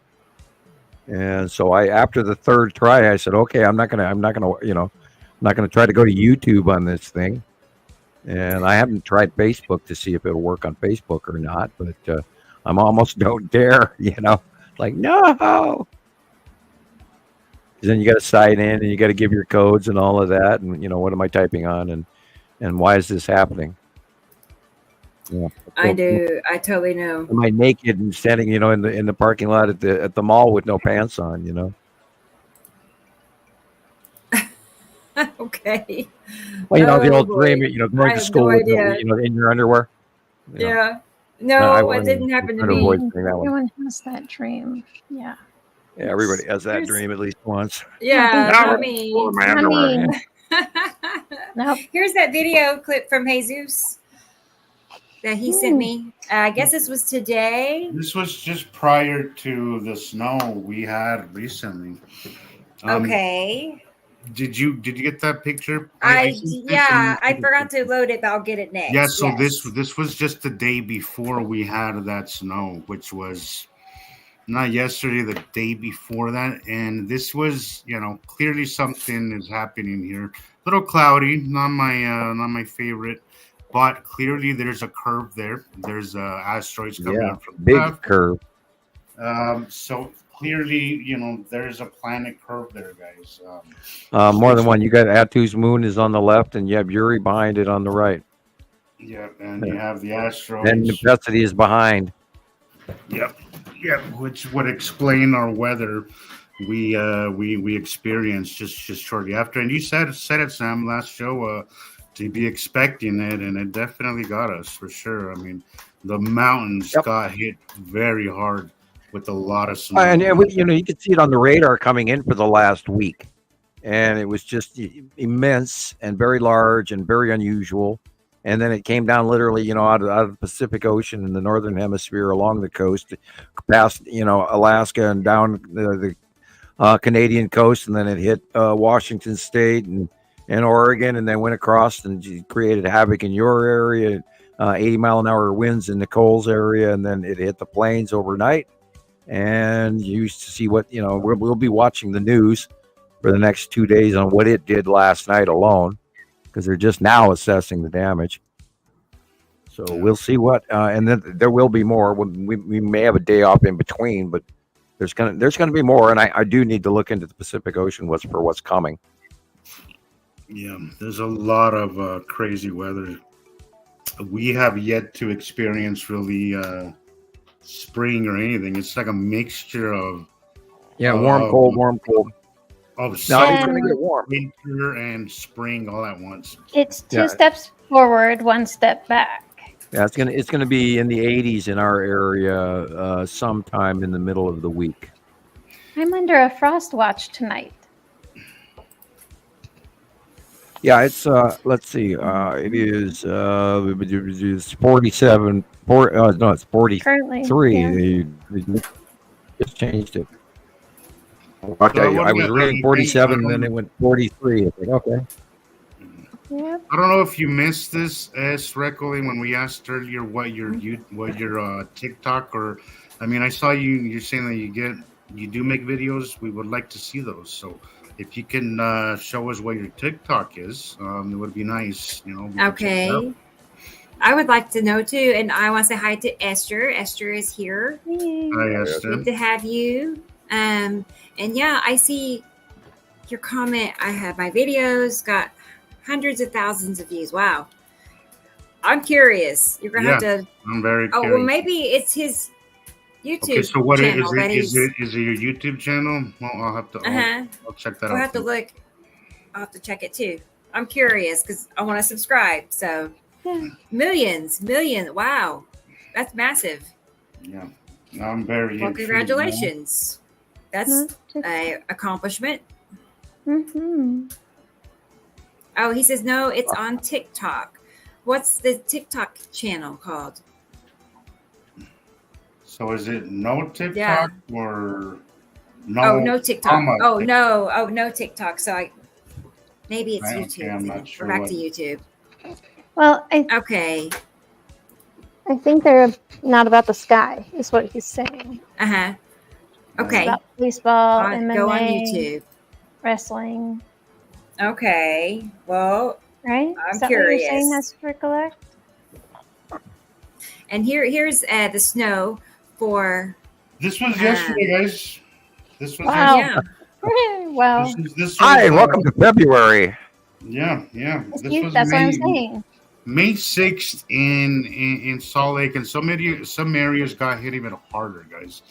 But this is what I woke up to yesterday. This is This is May in Salt Lake, and all I'm getting from everybody is that's Salt Lake for you. And I'm like, geez, man, if you think by any stretch of the imagination that this is normal, which we've had late snows, April, but for it to just come out of nowhere and just hit us as hard as we got hit, it begs the question, like, this you cannot get comfortable with this enough to be like, oh, it's just Utah. It's kind of frustrates me and kind of annoys me a little bit that people are just like, oh, that's Utah. We will have all 5 seasons in one day. And I'm like, if you think this is normal by any stretch of the imagination, you are the problem. You're part of the problem of normalizing this kind of stuff. And it's not normal by any means.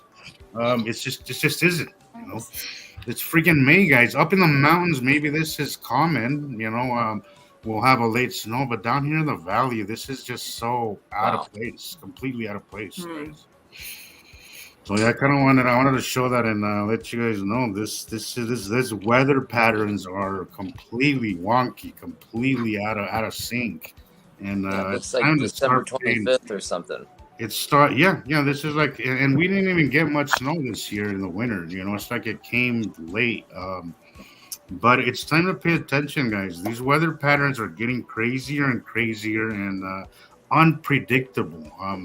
Everybody tells me, this is one common thing I get from all the people that get into my car is that the Weather Channel is not very accurate, and it's not. You have to kind of just pay attention. I mean, I'm not saying don't look at the Weather Channel. It's helpful, but you also have to watch the skies and pay attention to your surroundings, because things could happen on a dime, could happen in a second, in a split second, and destroy your livelihood. So just pay attention, pay attention to your surroundings, and by any means, do not take this as normal, because it isn't. It is not normal to get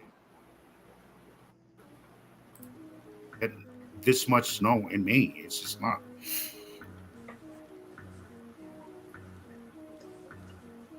I don't know if I'm lagging or Jesus is lagging. Can you hear me? Yeah, I can hear you. Okay. I can hear you. Oh, okay. All right. Oh, sorry. It got quiet. Yeah. Like really quiet for a the minute. music restarted. And I was listening to it. I was going, oh, hey, I can hear the music. Okay. All right. Well, there's that. I was enjoying it. Perfect. Well, okay. So I had a little clip to share. I had it ready to go, and then I had to leave. Kind of a quiet, rainy, wintry, weird, May 7th day. It's quiet, it's strange, sleepy, of course, yeah. God, I was up all night over and over again, and our cat was going kooky again, and she kept waking me up. So I'm like a walking zombie today. I got the dishes done and a little bit of house cleaning, but that was it. Yeah, Jillian told me the same thing with her dogs keeping her awake, so. Gee, I wonder if that's the space tube standing right there. I didn't know what it was, Sam. I'm like, asteroids everywhere, craft everywhere.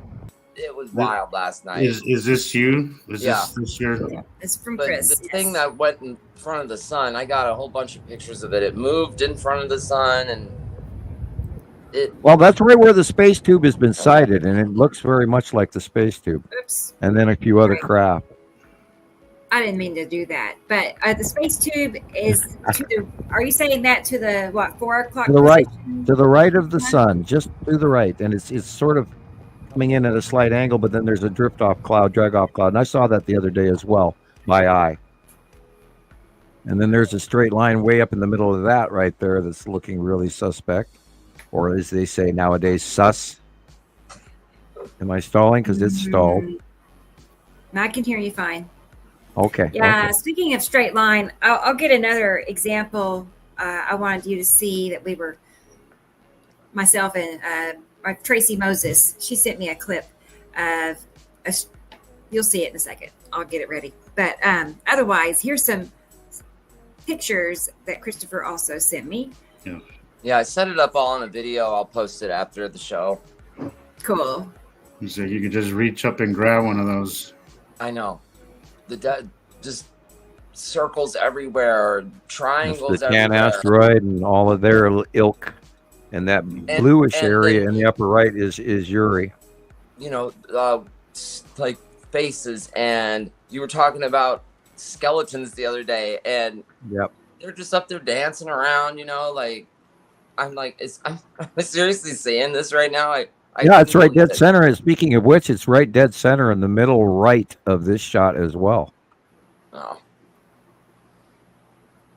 And the middle left is where the Tan asteroid is, and there's a lot of stuff going on right up in there. It's almost mystical, and this is why we attribute it to wormwood, and why we call it Apophis, and why we call it the object cluster group, because there's a lot going on in and up and if you take into account how many times recently we've seen the damn Skull asteroid as well, and which is a little higher and up to the left of these shots. Hey Sam, is the Skull asteroid part of the Salamander group? No, it's actually in between Uri and Atu, free floating, hiding sort of by itself. The Salamander asteroid group, remember, is partially submerged in the base southern hemisphere of Uri. And I had a question about this particular image too. Do you see how it's like this rounded circle down here? I didn't know if that was part of a base cloud or if it's just asteroids that makes it look like how big? Where are we talking? At the bottom right. At the bottom right. Okay. Kind of see how it's like an oval almost. The bottom right. I don't really see much other than that. Okay. The sunlight is to the left of us. This is pretty probably that bottom right middle is probably the long box cube standing there. Wow. Here's an app that can unblur your worst photos. And then just on the left side. Sorry. On the left side, there's those two palm trees, and on the right-hand palm tree, there's a little striped thing, and I would bet money that that's the green asteroid. Oh, but no way to prove it. Yeah, this has got to be literally Isatum Jalamoon area, and that the middle, just at the horizon next to the palm trees to the right, is got to be the long box cube. Wow. And that blue area would be the side of Isatum. Okay. Because look at the horizon on the left. The light blue between the palm trees is the real sky color. Right. Yeah. Wow. Are you saying those little lines to the top right of the palm tree is it? Yeah, going up at an angle there is literally it's like a twisted, like a doobie or a cigar. But that looks to me like the long box cube. Yeah. Okay. Wow. I see what you're saying. The twist. Yeah, it looks like like an old fangled big cigar or a box, but it's twisty rather than square like we usually see it. Okay. But, so okay, I'm talking about. So there's two palm trees. The one on the right hand side, top right. There's three little lines. Yeah, that's what I'm thinking is the green asteroid. Okay. And then the bigger white box line thing from the middle right, or from the palm tree on the right, all the way going up into the angle of the right side of the picture, middle, is what I think is the long box cube, quite big. Wow. Interesting. Yeah, you can really see a couple of triangular craft in there, and I've got it blown up right now. Cool. Yeah, I'll post the video after the show. It's just it was a mess. It was just a mess of stuff, and the triangle craft. This like I get how it confused when it looks like that. Honestly, yes. I am not good with small stuff. I'm not. I can pick out a planet in the craziest conditions. I'll spot it, but the small stuff, I'm just not good with it. I'm not.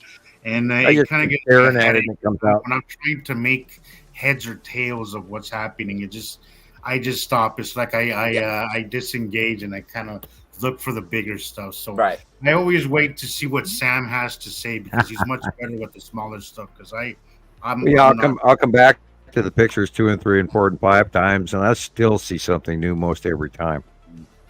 It's like, wow, I didn't see that before. Even on all these pictures from last week's show, I was rewatching the show that we did on Earth to Brain. Sam, today is Tuesday, so it was Saturday's show.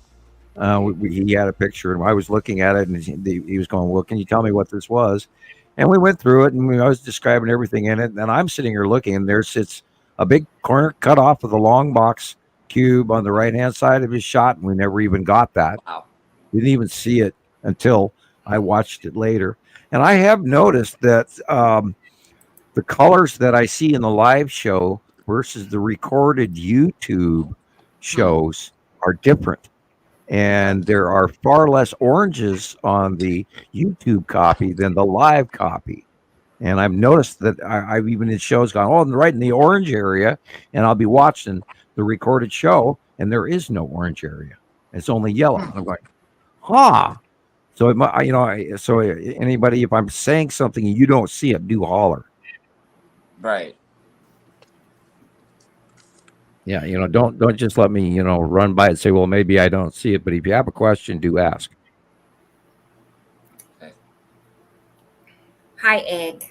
I'm doing a screen record of that line that I was going to ask you about. It's actually something Tracy, she caught it. Anyway, I got it, so I'll share it here in a second. But I want to say hi to Egg. It's good to see you for sure. It is, and I see Mustang Mac is here. I don't know how long I've been not seeing your comments, but hello and welcome. Hello. And then somebody else was here. I just saw.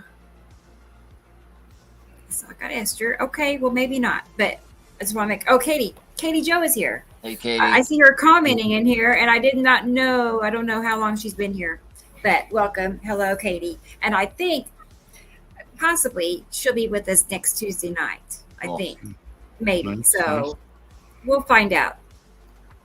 So, but good to see you, Katie Joe. And how about we watch a clip? Yeah, I'll please. This one ready. Yeah, let's Yes, watch. please. This is one that Sam likes. He's talked about this one a lot. That he likes this one. So let's start. Please. That one. Okay. So here's a quick run through of what's going on with our sky. That wasn't the one I was going to pick, but we'll go ahead and go with it. Actually, I like this. I like this one. I really love how you explain. Yeah. Let's see it. Don't stop it. Okay. Because this has had a perfect video to explain this kind of situation. Right. This has had. I haven't totaled it all up, but I'm going to say at least 250,000 views on TikTok. And probably at least 5,000 shares, maybe more. Wow. Because I've shared it multiple times. And so each time, and just one of them has like 260,000 views. Wow. And then, so anyway, so it's been received well. So let's go ahead and play it. So. Yeah. For starters, there's another entire solar system that is passing just outside Earth's atmosphere that we're not being told about. That is why the sky looks the way it does, day in and day out, and has for several years now. This other solar system arrived back in 2009. And they don't tell us because they don't want us to know, because our entire existence is a lie.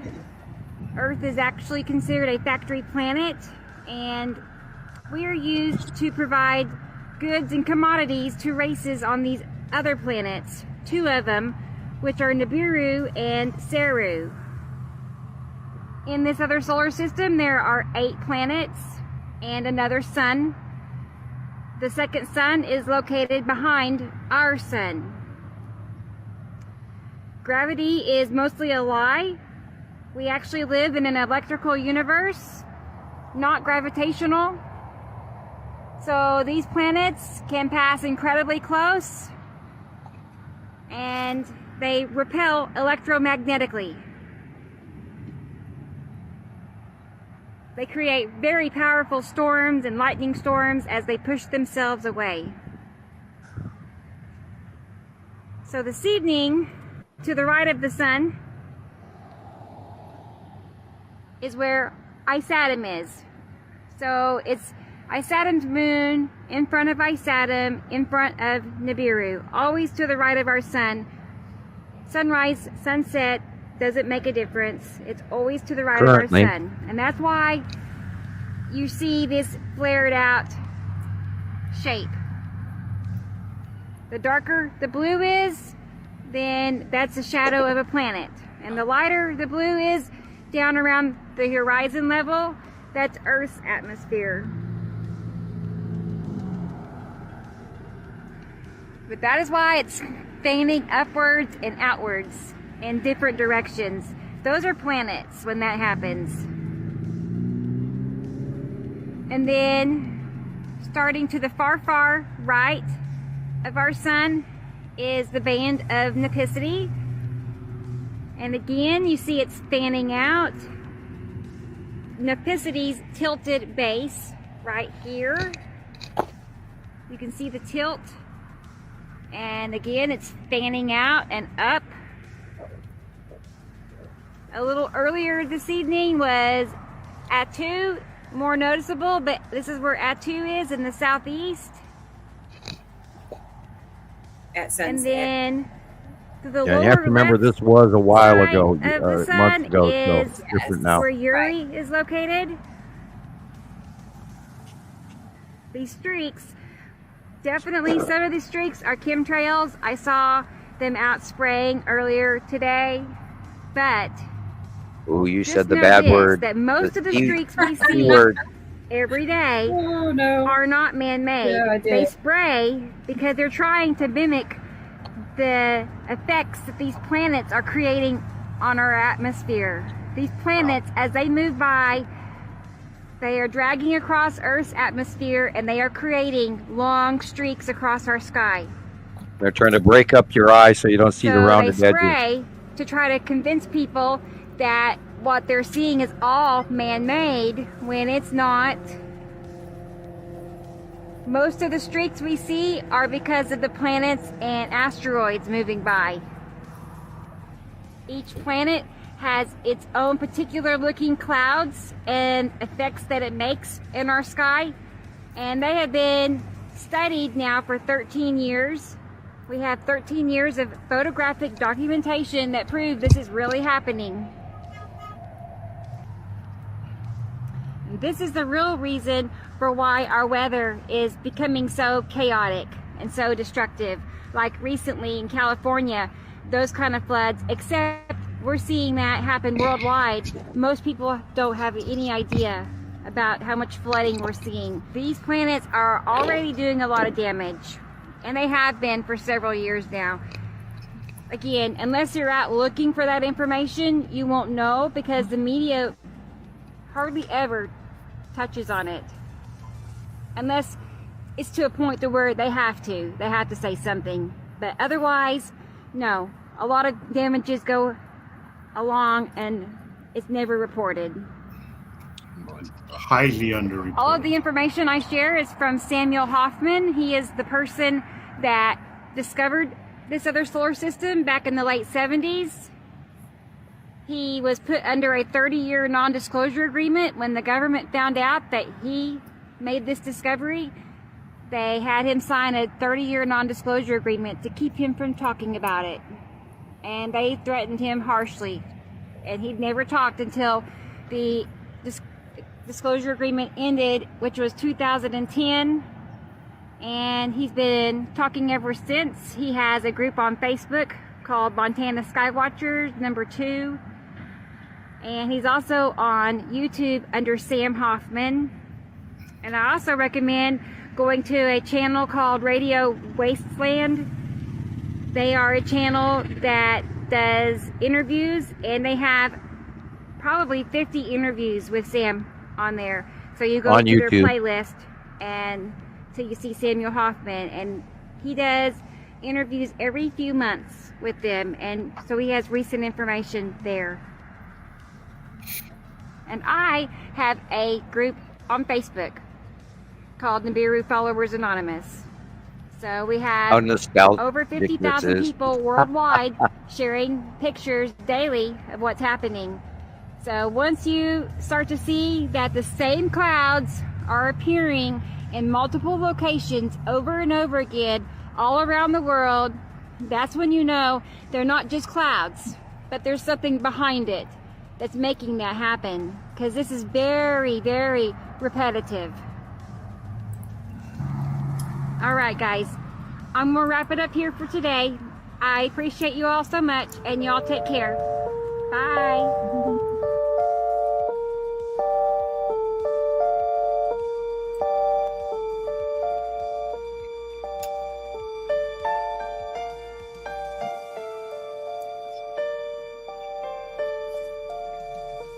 Yeah, the other day I was watching the end of the Star Wars movies, and at the closing scene, they show Rey accepting the Skywalker water farm at the end, and she's looking off at the sunset, seeing the two suns, one much larger red standard, followed by the other smaller dwarf yellow.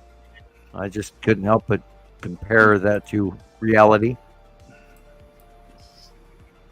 Thank you, Tara and Carol Ann. Thank you. Yeah.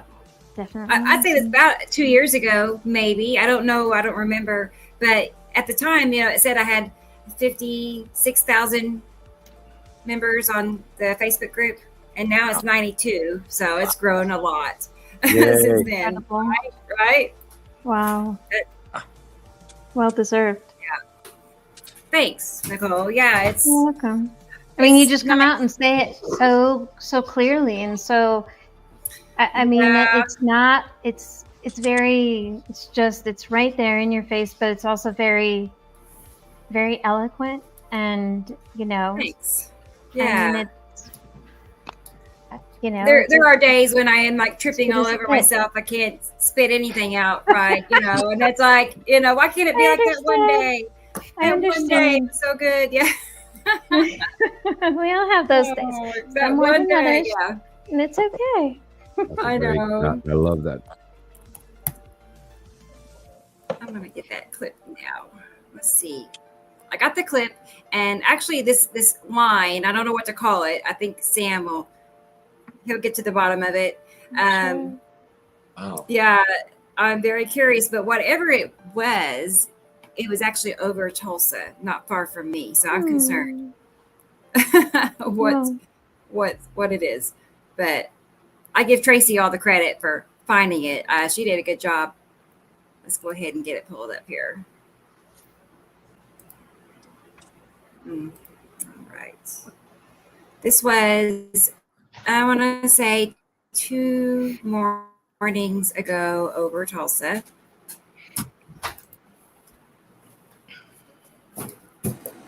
It's loading. Okay, so this is a dronographer, and there it is.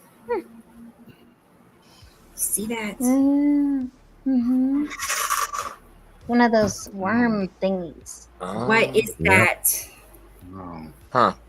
Yeah, well, it could be. It's a little bent to be a Star Destroyer, but it could be the fighter craft docking station quite easily. It's definitely a ship,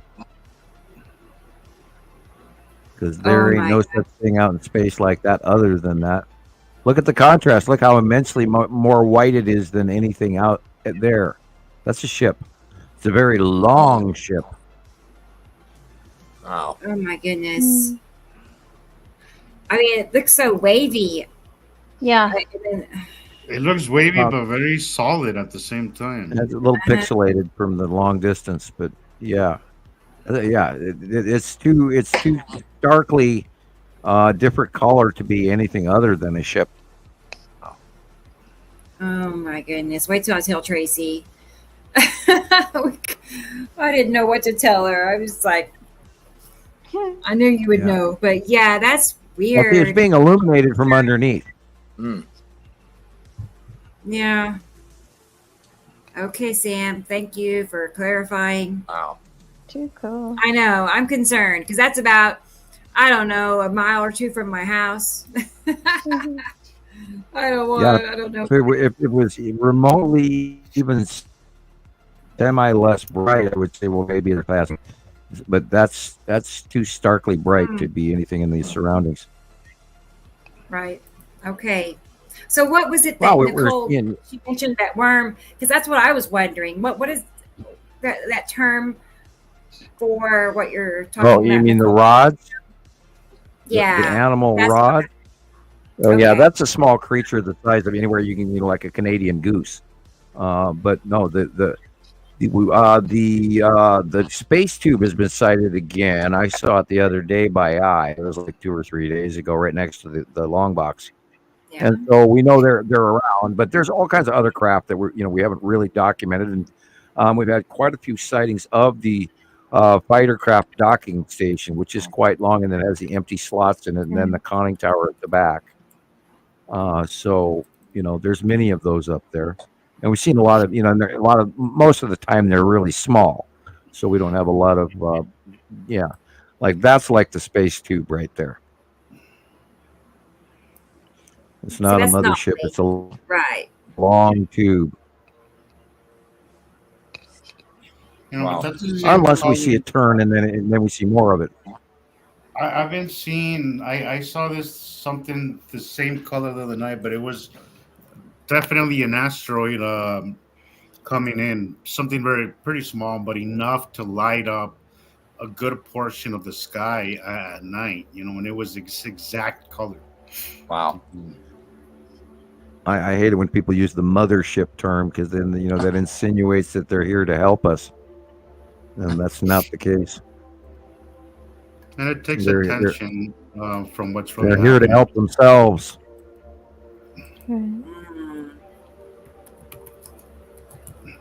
Right.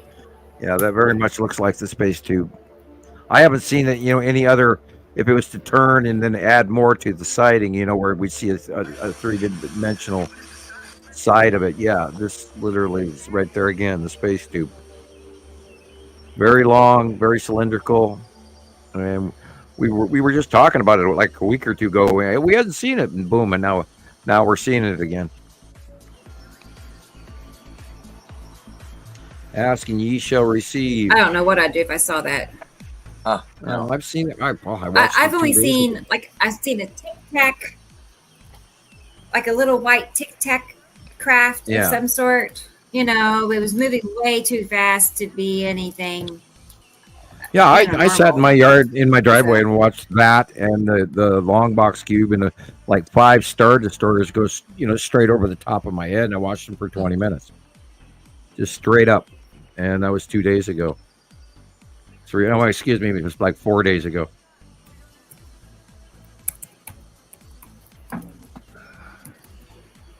Yeah. Isn't it wild? Rebecca, see something. The shipping container. We're gonna load all those commodities up on that shipping container and then send it back out through a wormhole. Oh my goodness. I'm just blown away with the technology that, exists out there. They're way more advanced than we are. Yeah, like heavy gold. And I don't even know how they get it up to a space tube, let alone a space tube be full of gold flying around. I mean, you load a bunch of loads on a small, smaller craft. Gold is heavy and it does take a lot of manual lifting, and then they stack it in and then they fly it up and then they put it on the big shipping container, and when they get their share, then off goes the container. Wow. And we've had dozens and dozens of wormhole sightings where they're coming in and going out, and so we know that it's quite active and busy up there, going back years, and this is why I keep screaming. I can't believe everybody hasn't noticed that there's fleets, plural, multiple hundreds and hundreds of major, massively large ships above us. And we're not even talking about the small stuff, and yet it goes undiscussed when that Miami event was popular and then written off, and now everybody's sort of lulled into a false sense of reality from that. And so there's so much going on, and we watch it every week and we talk about it every week, and it's kind of generalized and not paid attention to. And I don't know why. From Terra.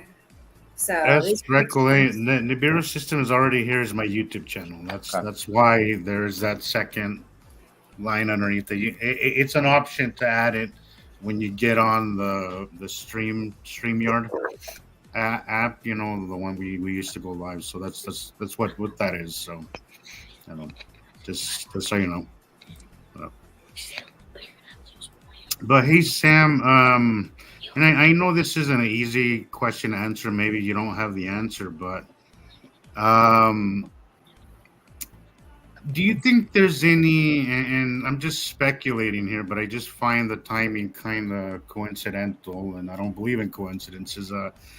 I know that we went through a time with COVID that really wrecked world economies. I do get that, but do you think part of the world's bad economy has anything to do with the arrival of these beings coming in for the commodities, putting a squeeze on Well, the price of gold, yes, absolutely. On our own resources. The price of gold within the last 2 decades has literally quadrupled, and that has brought out.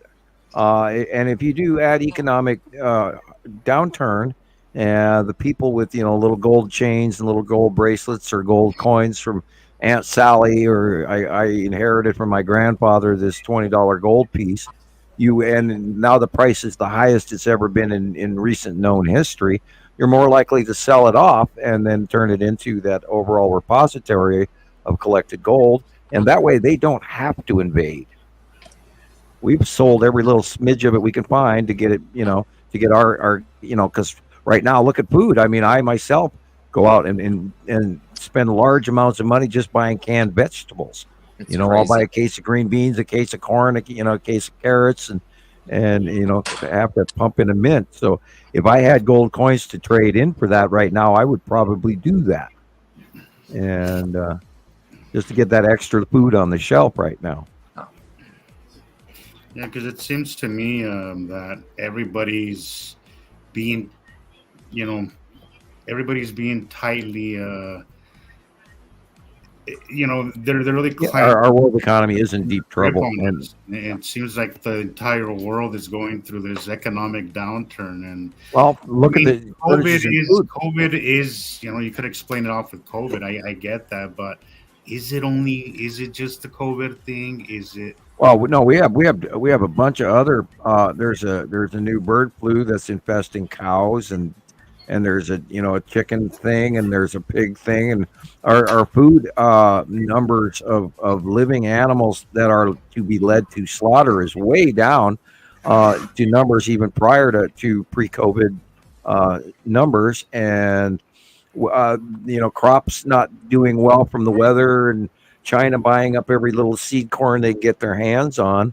So no, we're in trouble. We're not putting out our yearly average growth from even a decade ago, and we're in reduced numbers and percentages, and so that also is driving up the prices. And then there's a recovery from shipping and supply and demand issues from the pandemic, and so all of that's in flux right now, and there is a huge amount of greed going on as well. Absolutely. It's called I have noticed that greedflation. Right. I noticed that my favorite teriyaki sauce is no longer available. I've been looking for it for months. I usually buy Yoshida's, and I cannot find it anywhere in several different stores now. And after you mentioned that day, I had to go and buy some, and you're right. It's great. I love it. Tara's saying spent $76 on pizza from Papa John's. A couple pizzas from Papa John's, $76. I'll go hungry that night. That's insane. That's insanity. Jesus Christ. Yeah, $7 for a chicken sandwich at McDonald's. Yeah, McDonald's just posted their quarterly earnings, and they are not doing well, which is rare for McDonald's, because people are kind of getting sick of these prices. I mean, well, California did institute that their food is terrible, but I mean, it's overpriced now. At least before there was the incentive to eat it. Well, May 1st, California raised the fast food workers' wages to $20 an hour, and a lot of businesses shut down. They can't afford to pay it, so they just stopped. And that will reflect through corporations, but I think unfortunately corporations will use it as an excuse to raise their prices as well, and then shut down some of the California. Look, In-N-Out Burger pays their employees $20+ an hour, and have you seen their prices? Have you been at In-N-Out Burger? Their prices are very reasonable. We don't have them here. We do not have them up here in Montana. Well, I'll tell you, and I've talked to a lot of the employees there, and it's a great place. They offer benefits, they offer advancement opportunities, and their employment model is much better than most corporations, and they're able to pay their employees $20+. Wow. And keep enough employees on hand. And on top of that, keep good quality food, because that is the hallmark of In-N-Out Burger, is that they have really it's good real food, you know, and I'll vouch for that. It is decent food. It is not bad. If you're gonna eat out, it's not a bad place to eat out. It's much better quality food than McDonald's. So if they can do it, which they're tiny compared to McDonald's. Yeah, we stopped going to McDonald's. Can offer, you know, can offer. I worked at a McDonald's, and I used to see how much they, you know, I used to talk to my managers, and I saw how much they would bring in each shift. It's insanity. They make a lot of money. I get how small their business can afford $20 an hour, but I think there was a clause there that said only for the ones that had 20 franchises and above were gonna get that $20 pay hike. So I don't know. I'm kind of conflicted. You know, some companies say they can afford it, but In-N-Out affords it. What else? There's another one. I think even Chick-fil-A does a lot better with paying their employees as well. You know, and their business is booming because they keep happy employees. Happy employees are productive. I'm a firm believer in living wage. Yeah. So you know, they can blame it and say that, you know, they can't afford to pay it, but really, is that really what's happening, or is it that maybe their paychecks might get cut a little bit and they don't want that, and they'd rather just pass the savings on to somebody else, you know? Because CEOs used to make about 30 to 60 more than the average employee, and now you're seeing 300, 400, 500 times more than the average employee, and it's the reason why the employees don't make any money, because most of it is going to the CEOs at the top. You know, it is time for a change. It really is. It is. It's time to distribute the wealth more fairly. You know, I think 60 times what the employee makes should have stayed at 60 times. That's a lot. 300 times. That's just insanity. That is nothing short of disgusting greed. It's just going far beyond anything, you know. So yeah, I think it can be done, but will it be done? I don't know. There is some companies out there that are setting way better examples on what can be done and what should be acceptable. If we in U.S. even knew how well people in Europe are living compared with their days off and their vacation every summer, we live far worse off, and we pay for a very large portion of the planet. Unfortunately, we haven't realized that yet. I mean, you know, when was the last time you had 3 months off during the summer vacation?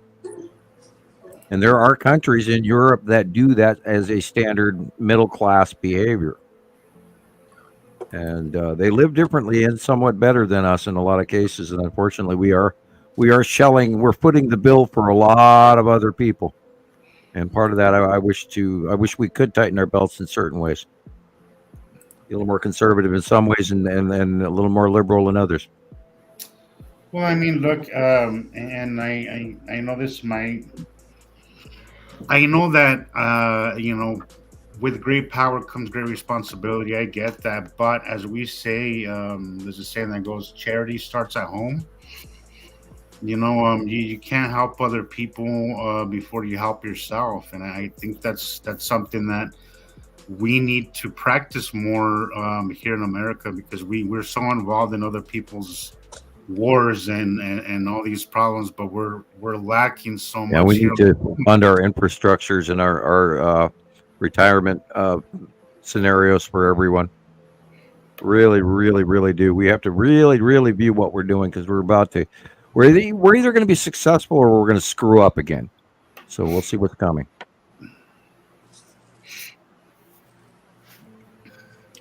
So, okay. I mean, oh, well, I don't know what to expect, really. I'm just curious, like, do you think it's going to get just worse and worse and then have to then rebuild from there? I think we need to believe in building things and making things in America again, and us manufacturing things and not relying on other people to do it for us. And that way we can grow our middle, grow it from the middle out, and start produce, make a hammer that's worth a shit, and make a broom, and make a tractor and a truck and a car again in this country, rather than trying to get the cheapest workers to assemble their crap that doesn't work 3 years down the line, and it's a knockoff made in China, and then they ship it over here, and if it doesn't work, oh well, we'll just send it to the dump or let it collect in a shipping container someplace by the thousands, like some of these cars and motorcycles and bicycles. I got a phone graveyard going over here. Yeah. And they're precious metals, and they're expensive, and they should last longer. Things, when it used to say craftsman, it lasted for life, and now everything is replaced in 3 years, and that's called standard obsolescence. Not obsolescence thing. I was seeing I don't know if it was an article or a video somewhere about the light bulb, how companies of the light bulb, and I don't know, in the 50s or sometime, they came together to discuss how they were going to make light bulbs that only had a certain amount of shelf life, and they did so well. That they started picking up that same model in other areas, and this is why it snowballed into what it is now, where you have things that have a shelf life when they can last longer, and should last longer. But it's a cycle of buying something over and over again. I think they're discovering that now with $85,000 pickups. Yeah. And here's the thing: is that when you live in a place with resources that are finite, and it's a problem to keep recycling things and using it. We're over consuming everything in here, and this is the reason why future generations are gonna start doing so bad, because we're already seeing it. I mean, this generation is worse off than the previous generation. They're not going to be able to afford their own home. Interest rates are through the roof. Buying homes is just tripled over the last 10 years. 7% interest rate. Wow. Yeah. So we're seeing our generations be less than the previous one, and car repossessions are on the skyrocket rise. Absolutely, and we keep using resources like they're never going to end, and we're always going to see them, and it just doesn't work that way. We need to be more conscious of the materials and everything that we consume. We can't afford to be making things that break and then make them again. It's not sustainable. Like our appliances. I mean, I look back to my grandparents' appliances. I don't think they ever had a problem with it. I don't think they ever called a repairman to fix those things. You remember those appliances, like they were like split pea soup green, and they weighed like 5,000 pounds. Yeah. Right. And don't forget the 70s orange. That too. Orange. And then my grandmother had this, she couldn't use it anymore. She was 96 years old, or 90, she was 94. But her vacuum, I swear it was a cast iron vacuum. This thing must have weighed 50 pounds. I remember those. My ex-mother-in-law. The old Uber. Yeah, she used it she used it her whole life. We finally had to buy her, one of those vacuums that has like the front wheel drive on it so she could push it, but that vacuum is awesome. I bet it's a Kirby. I bet you, because those things are. I don't know what it was. Ooh. I think it said Royale on the front, or. Oh, okay. Something like it's really old. That's like 60s. Yeah. Wow. Yeah, and Tara, we got a new fridge.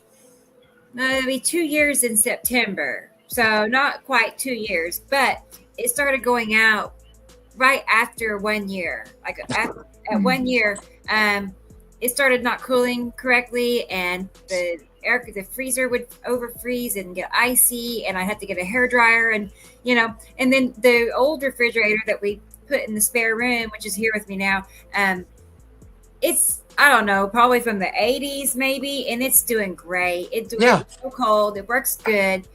We use that one more than our regular one because it doesn't keep it thing cold enough for milk or whatever.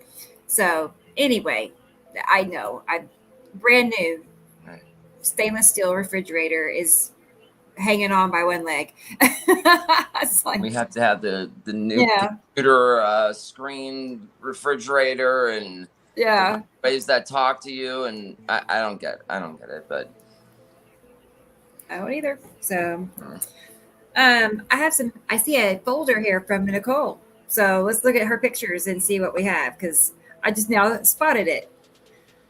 So this is what Colorado looks like here. When was it? A few days ago. That glow. There's that blue glow I've been seeing. Yeah, it is, isn't it? And this is well past sunset. Right. 8/19. And on the right-hand side, so it would have to be a Saturn's yellow moon and a Saturn. Awesome. And you can see the curve when you really, zero in on it. It goes from one side of the picture to the other, all the way across. There's two, actually. You all see that? Yeah. Yeah. It's pretty. It's like at first you don't see it, but then once you do see it, you can't help. Wow. Yeah, look at that. Is that more Uri or Atu's moon, Sam?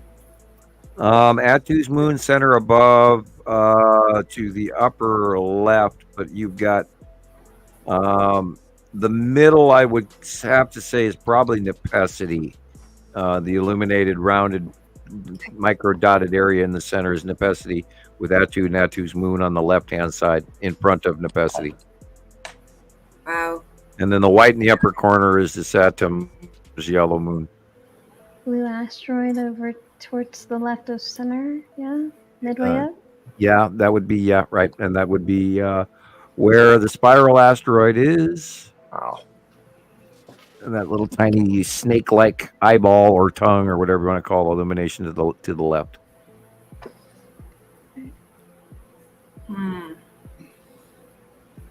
Okay. In the background on the left. I was reading Tara has some physical conditions, and that's odd because I've had multiple people mention those very same symptoms. Yeah, I had a headache when we first started the show tonight. Same. So just kind of there, right between the eyes. Right. It's this one, the sun is behind it. Atu's moon with asteroids in the dead center to the left. And I see Andrea is here. Hi, Andrea. I don't know how long you've been here, but I see you now. So hello. Sorry, Sam. Which one was this? Asteroid dead center, top middle. Atu's moon, and asteroids coming in from the left. Atu. Right. Atu's moon, because the sun's behind us. Look at that. Is that the lead object, or it could easily be, depending on when and where. Colorado, May 1st. 4:30 p.m. Yep. What direction is this? Well, if it's let's see, it's 4:30 p.m. Sun's behind us, so we are looking mostly east by northeast. Okay, east northeast. Okay. Yeah, if it's 4:30 p.m., the sun is setting in the west. So, and the sun is behind us in this shot, so this is beyond Earth, and you're looking at the bottom of Atu's moon and the asteroids. Got it. Wow. Beyond Earth and illuminated. And this is the side of Nibiru and the side of Saru or excuse me, why I said that, I don't know. Side of Nibiru and the side of his Saturn's yellow moon. Yeah. In the upper right. I'm looking for Nana and Amel Saru in that shot, but I didn't see Look at that. And this one again is Atu's moon after sunset. This is 5:44 a.m. Oh, okay. Well, that makes even more sense now. Yeah, it's then we're looking east. Yep. And Atu and Atu's moon are directly above us in the first thing in the morning. And Uri would be in the left-hand upper northeast by north at sunrise. Wow. And there's 10 minutes later or 8 minutes later. How much it will change the light. Sort of zoomed in on me while staring at it. So Tara is asking me, like, what It's an hour later. Makes the sky look blanketed like that? Next day. Yes. Well, there's clouds around all of these planets. The two main ones we're looking at here are both gas giants. So they have a complete encased gaseous exterior. So that's what makes them look like blankets, is because they're wrapped in clouds. Both gas giants. So this is the next day. An hour later, the next day. It's 47 a.m. Yeah, Atu's moon, and then Uri on the left. And if you get up before dawn, you can see it really well. And when you just before sunrise, you can see Atu's moon and Uri. And you're looking more northwest here. More northwest. Yeah. Behind is northwest. Yeah, okay, that'd still be Atu and Atu's moon again. Over the top. Hey guys, I gotta get up and walk around for a little bit. Don't blame you for a second. You're good. Go ahead. I'll be back in a little bit. Yeah. Okay. Go ahead. I'm sitting here rubbing between my eyes, waiting for this headache to go away. Oh man. It's not bad. It's just there. Enough. Just dull. Yeah, look at those white dots in the middle of that. That's very interesting.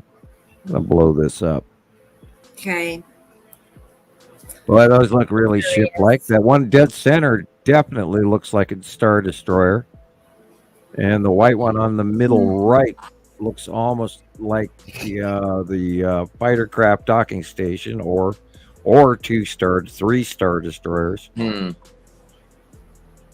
Looks very Star Destroyer. They're very bright compared to everything out there. There is no cloud out there that has that white intensity. No. They are very bright. Not even down at the horizon. Yeah, nowhere in the picture other than there's another one in the upper middle right between in that bank little dip in the clouds up there, but that's the only things that's that white. And nothing in this picture, because I've got it blown up on my 43 here, but nothing in it is that bright. So I would say those are ships. Again. Right before our very eyes, guys. They're here. Yeah. I keep wondering. Are you saying Star Destroyer? Timeline? Yeah, big ships, not little things, big ones. Okay. This of course, is at the yellow moon. That video. Okay, I thought it looked familiar. Yeah. Yeah. Okay. And we do actually have. That's perfect. We do still have folks mislabeling that one, even in admin. But Well, anybody can make a mistake, but the trick is just to try to make as few as possible. Right. And that brings you to nearly current. This is looking west after. Yeah. After as at sunset and after sunset, and you're still looking at Saturn's yellow moon is Saturn, and then that's about all. We can call Nibiru in the right corner, but you're seeing a very large Saturn and a very large Saturn's yellow moon. Wow. So it's even larger than it was a month ago, right? Oh yeah. Right, correct. Toward sun evening now, and it's getting bigger and bigger and bigger. And I don't know where we're going to go from here, but wow, we'll just have to watch and learn and then see what happens next. It's quite the thing. Cool. So does it just appear they are getting bigger, or this? I mean, are they Well, getting we're closer? going on. They're going over the top of us, and eventually they're going to continue that direction, where they're going to pass Earth, and then they'll go off into the north by northwest, sort of. We'll have to see which direction they're actually leaving in, or which direction we are leaving in, because they're the bigger system, and we're going past them, and we're on the outside of them, going past their inside. Okay. It's not them passing through us; it's us passing through them, because they are bigger. So, trading places, so to speak. We'll see where we go, after the second sun, and we're pretty sure the two suns are separating, and we've had a little bit more evidence of it as time goes by, and I'll keep watching, and we'll keep seeing what happens. And so when and then I'm sure there's going to be a lot of people calling, oh look, two suns, or oh there's Nibiru or whatever, and we're just going to keep plodding along and making sure that we stick to the information and not fall into the gossip. Right. So. Yeah. I've noticed a lot of people, and they don't know that they don't know, right? I mean, they probably have never heard of us, so they don't know. But yeah, I mean, if they see something they don't recognize, it's either a craft, a mothership, or a Nibiru. You can't blame them, but boy, what took you so long, Yeah, they're trying. They are trying. They don't know. And well, hi to Sabrina.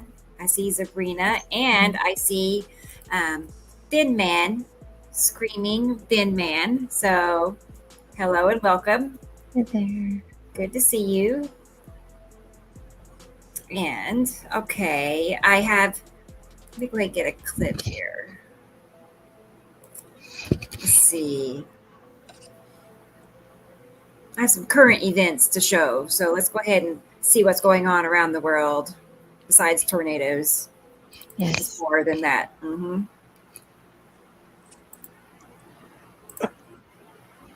Yes. Oh, this was happening in Texas. Look at this. Texas is getting absolutely hammered right now. First, there was some tornadoes, some storms and tornadoes, but now there's floods, man. There's floods going on in Texas right now. Houston is technically underwater.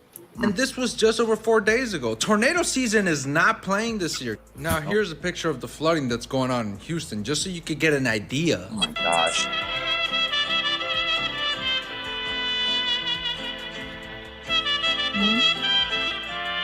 This is how Central Texas was looking 13 hours ago, man. That is tough, bro. I pray for the people of Texas, man, because this is not going to be easy to recover from. As you see up here, Texas Park and Wildfire Department officers use boats to rescue residents from flood waters. And unfortunately, guys, because of this flood, there was one fatal passing of a young boy. Now, this was a passing of a 4-year-old boy, man. This is so unfortunate. This was the first reported fatality following the storms that have prompted disaster declarations for over a third of the state's counties. So yeah, guys, pray for Texas. A lot of people are going through it out there, and it's so unfortunate that something like this has to happen. Pray for Texas. I've been telling y'all, this storm season is not normal. Wait till you see what I found too. But first, Houston is flooding. News articles are literally saying they're having to rescue people from the top of their houses in Houston. And they're saying it's going to get a lot worse for Houston. We are coming on the air with dramatic rescues in the state of Texas. Deadly flooding, submerging entire neighborhoods. More than 560 people had to be rescued or evacuated by first responders. And you can see what it looks like from above, from the air. All these houses underwater. You can see it here from the ground. Look at this. That is a street sign. The water is nearly to the top of it, just for some perspective. With some 15 million now bracing for more. From Dallas to South Dakota tomorrow. The risk? Another round of devastating tornadoes with another serious storm system moving in fast. Tonight, at least one person is dead as dangerous Here's floodwaters a PM, rage across Rebecca. Texas. Since Friday, hundreds of people and pets have been rescued On across Facebook. the state. Amid a days-long deluge that has dumped more than 2 feet of water in some areas, including up to 2 inches today alone. It's the worst flooding that I've ever seen in my career. This river nearly swallowing an elevated roadway. Then, an explosion and electricity crackling along these power lines, likely caused by the wet weather. That's crazy! The view from above showing homes underwater, sinking cars, and submerged street signs as 8 million people remain under flood alerts from Texas to Oklahoma and Arkansas.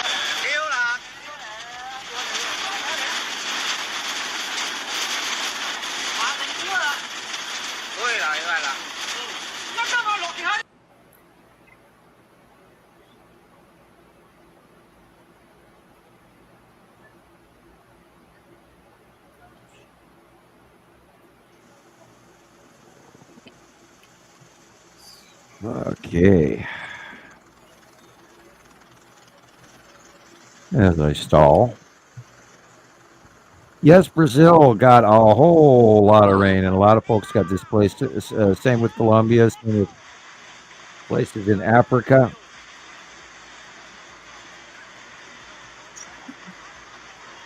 Boy, I hope that's not people screaming. Yeah, that was so bad. Their whole village. Yeah, that whole village is just now gone bye-bye. Terrible. Fascinating.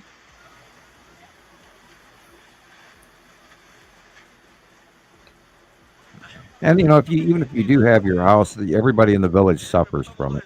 The moisture and the smell.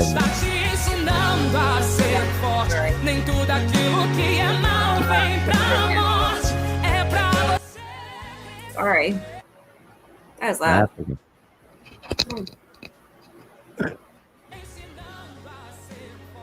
But yeah, they're. Well, at least they're being herded. I'm sure. They're going someplace on purpose. Brand new tractor. Oh man, if that was my farm, I would not be happy.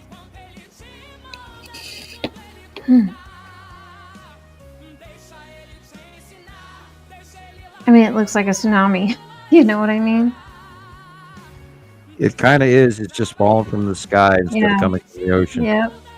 Yep. And the Nepacity close pass could have something to do with that worldwide.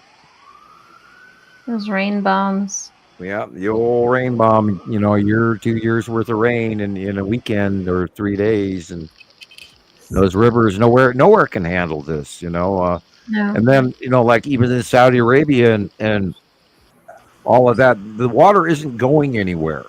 No. It's staying. China keeps flooding and flooding and flooding and flooding and flooding, and they've been flooding since last year. Right. So and then there's rivers that don't have any water. So we in trouble.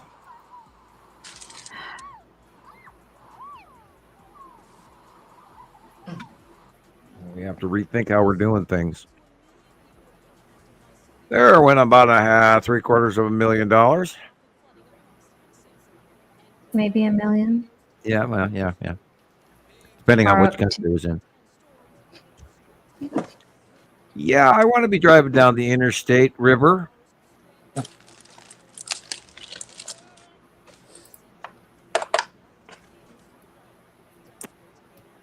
Well, we know Teslas catch on fire. Sitting there in water. Yeah, I imagine that very possible. Has to do with it happened with the most recent Miami disaster. Yeah, electric cars. They had them in the 1890s too. They really did, and they actually used to run better. Right. They were more reliable.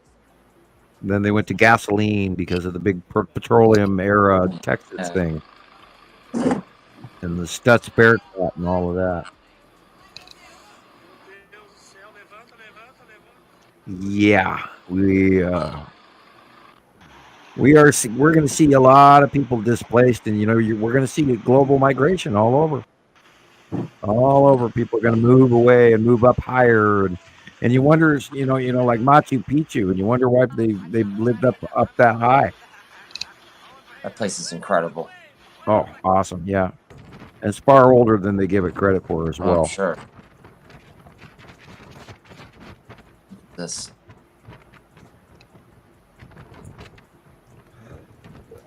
Oh.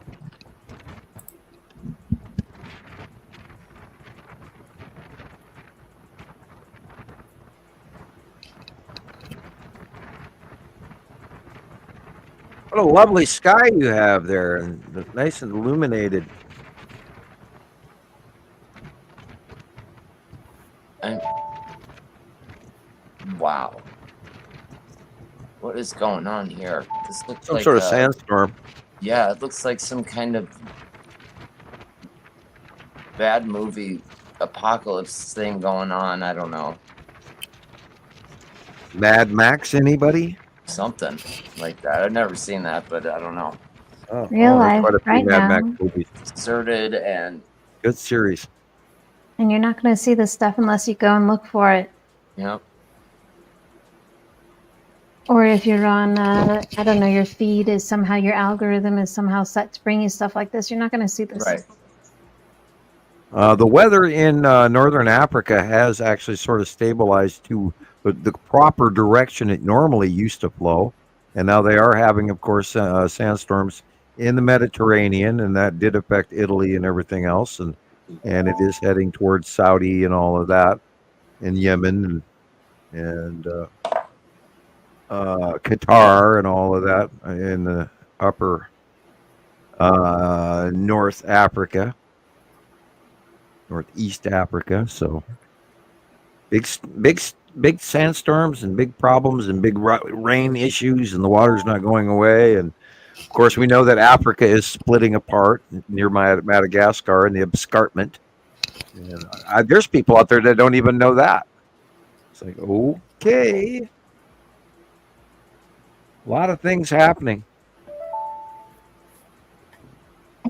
And if you listen to the modern media, you could just be completely oblivious to a good portion of what's going on. Right? Like that one guy, he's like, I had no idea until he come across some videos, because they're not talking about it. And if they do, they don't make a big deal about it. They might, barely mention it. Like today, Houston flooded. Now on to the next story. It's like, basketball. Yeah, right. Your 15 seconds of fame. What's the Kardashians doing? Actually, the Kardashians are tanking. They're like getting booed off stages and stuff. People are fed up with the whole Hollywood culture. I love seeing those videos. Their days are so numbered. They're pretty much already over, but we're just watching them, fade out. Really. Yeah, I've been watching these new commercials. They have these new, cologne commercials and commercials for this product or that product. And half the time anymore, they're pumping this, crazy video at you, and you don't even know what the hell they're trying to sell you. And it's going, what? What is going on here? Wait, this is what's a commercial for cologne? I thought. Yeah. No. I thought it was something, X-rated. I had to hide my children's eyes from while watching during, dinner time. I'm in awe from what YouTube keeps pumping in front of my television, in front of my kids. It's like, no, click, quick, get away from that. Yeah, we're gonna see a bunch of this here very, very, very soon. In fact, we're seeing it right now. You just go fly over Missouri right about now, or Pennsylvania. It's dark over there. It's going on as we speak. Should actually click on that and have a look real fast. Facebook.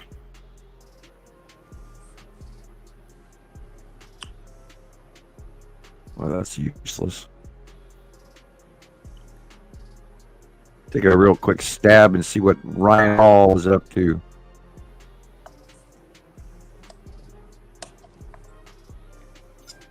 Are there storms tonight? Like, there is. Yeah, I was wondering. Yeah. I was wondering because I knew they were going to reform later after 8 p.m., but I didn't really watch much what was going on about after that because it was heading toward the East Coast. And I'll click over there and see if he's got a live still going. He does. And pardon me if you hear my background sound. Let me know. Yeah. Okay. It hasn't started yet. Still scrolling. Okay. Columbus, Ohio seems.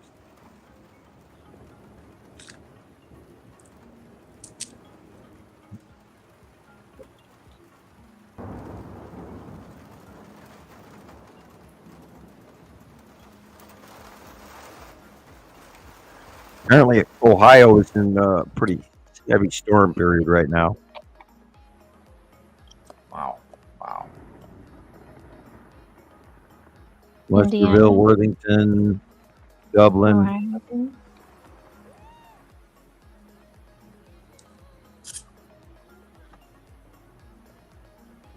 Anyway, yeah, there's quite a bit of storm thing going on in Ohio and south and north of it. So be prepared, people. Could be a nasty, nasty evening for a lot of folks. It looks pretty large. So I will, of course, watch it after we get off the show and pay attention to that and keep going.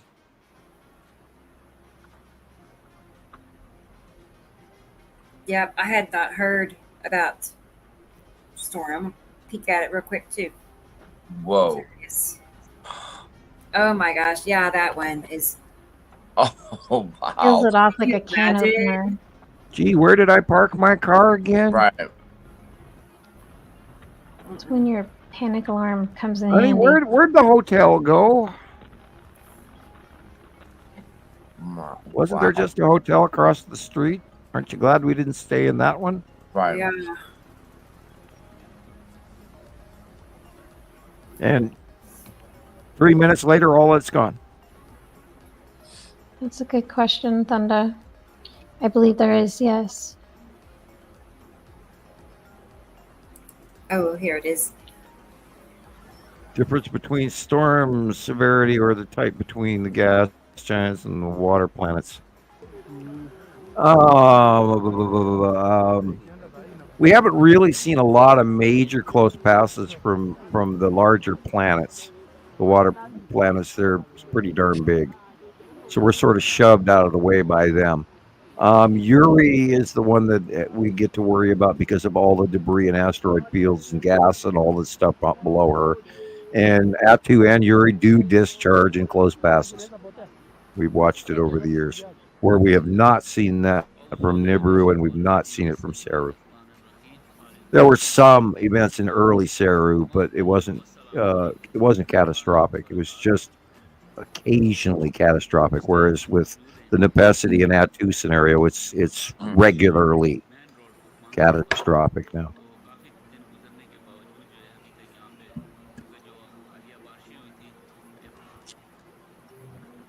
But it's hard to weigh these, usually a lot of this I believe is asteroid because, I don't believe they get that close, but I'm sure that a lot of the discharge and a lot of some of the storm patterns and behavior, Earth behavior is probably related. It's hard to absolutely attribute, but there's a lot connected. Yeah, this is how I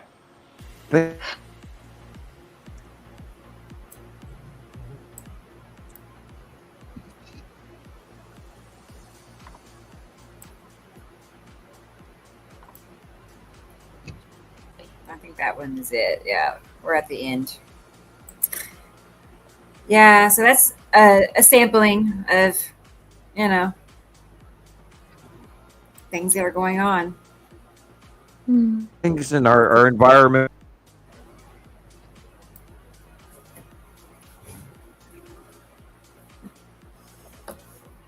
What? What were you saying? I know I lost Sam, and it's still lagging bad for me on my end. So hopefully y'all can hear me okay. And I just got booted and got back. Oh, I don't know if you can hear me at all. Yeah. Yeah, I stalled out really bad. Yeah, Me too. Just now. So, all right. Oh, we did have a bunch of X flares. So. Yep. I was just thinking the same thing, Nicole. Is he coming from that, or? Who knows, right? Yeah. Well, it's highly possible. They were big. Well, there's entirely possible that, even I've been noticing the house shaking all day. I do need to check the earthquake report just over Montana and see what's going on. There could be, earthquakes will do it. The internet, the sun will do it. Magnetosphere issues will do it. Who knows what's going on? I mean, I hate to say it, knock on wood, but, what's next? I hate saying that, but what's next? Really? Okay, looking for the earthquakes today. Latest earthquake. Let's take a quick look and see what's going on. Wow, where did I come up with that? Wow, I just out of the blue. How interesting! I got the European model first. Amazing. Offshore Chile, Turkey, Hawaii, Indonesia, Turkey, Hawaii, Chile, Turkey, Hawaii. Okay, I'll go off of that. Go back to the American. Hey, Sam, would you get a second? Yeah, they think. Sorry. They think Kilauea is going to behave. Yeah, there have been some interesting earthquakes around our area. Utah had a 2.8. There's a couple of earthquakes north of Salt Lake. Wow. Let's see. A 3.1. And in my area, let's see. Couple Stanley, Idaho is back up and burping to 2.5 today. And we directly felt that that close Stanley, Idaho quake up here quite heavily. So it's entirely possible. That's what I've been feeling all day because the house roof has been, of course, it's been windy too. So, trying to get this thing to go all magnitudes here all day. And there are quite a few north of Salt Lake and a couple in Stanley, Idaho. Let me see here. Close that out. Quite a few. Marysville, Utah. Thatcher, Utah. Stanley, Idaho. Thatcher, Utah. Kenosh, Utah. It has been hopping today. That would explain it, Lucy. So, Tara is asking about, do we know if the planets are pulling away yet? Well, they've got past the halfway point and they're rising above us. And they are partially getting smaller.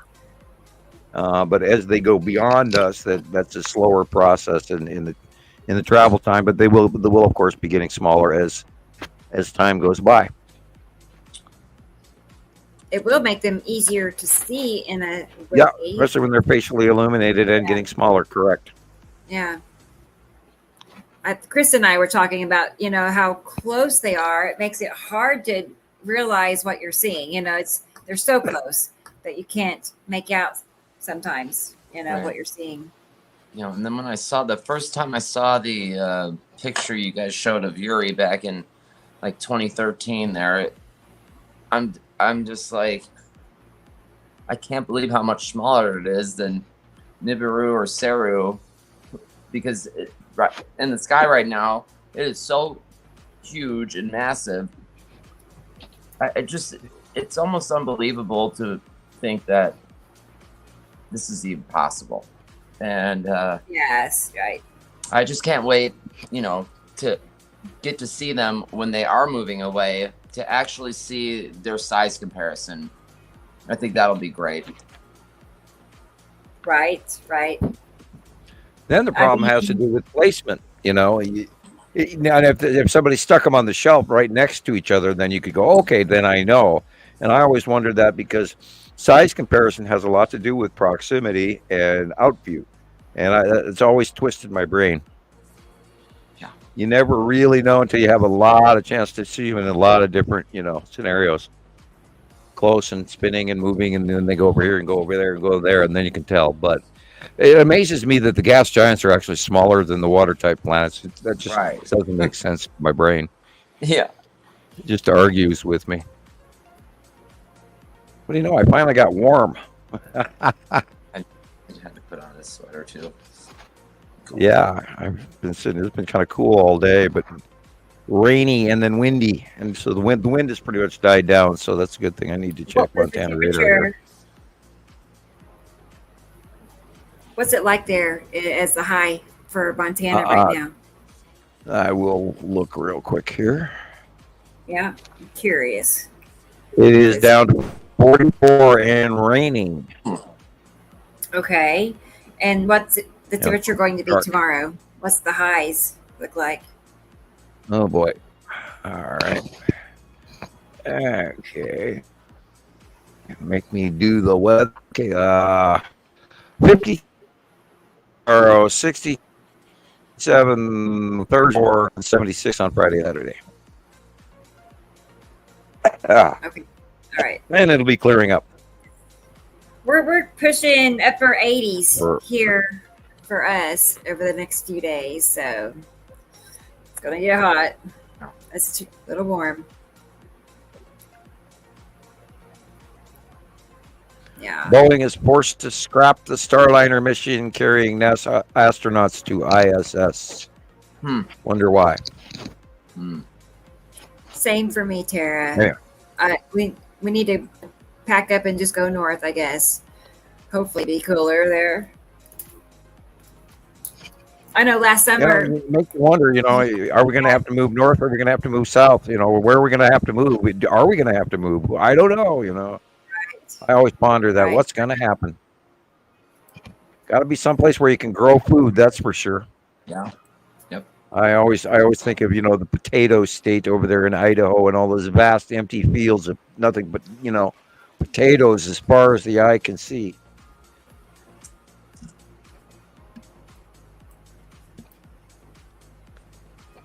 So we'll see what happens. I hope we don't end up being migratory, hunter-gatherers, that would be horrible. I'm not in a position to just pick up and move. No. I mean, no. Yeah, I'd rather not rely on a pair of old shoes, thank you. I do need to buy new shoes. I was noticing that earlier today. I was walking around, doing the dishes and cleaning the house, and it's like, man, my heel hurts on this one foot. I need to get new shoes. Right. Do the same thing, Sam. I literally, I don't know how I did it, but I literally wore a hole right through. My foot was hanging out of the sole. I'm like, how did I wear out the entire bottom of this shoe? They don't, they don't make them like they used to. For one, for two, yeah. But still, like in 4 or 5 months, the sole is gone. Like what? Yeah. How did that happen? Right. Yeah, I go through a pair of shoes every 6 months. Mm-hmm.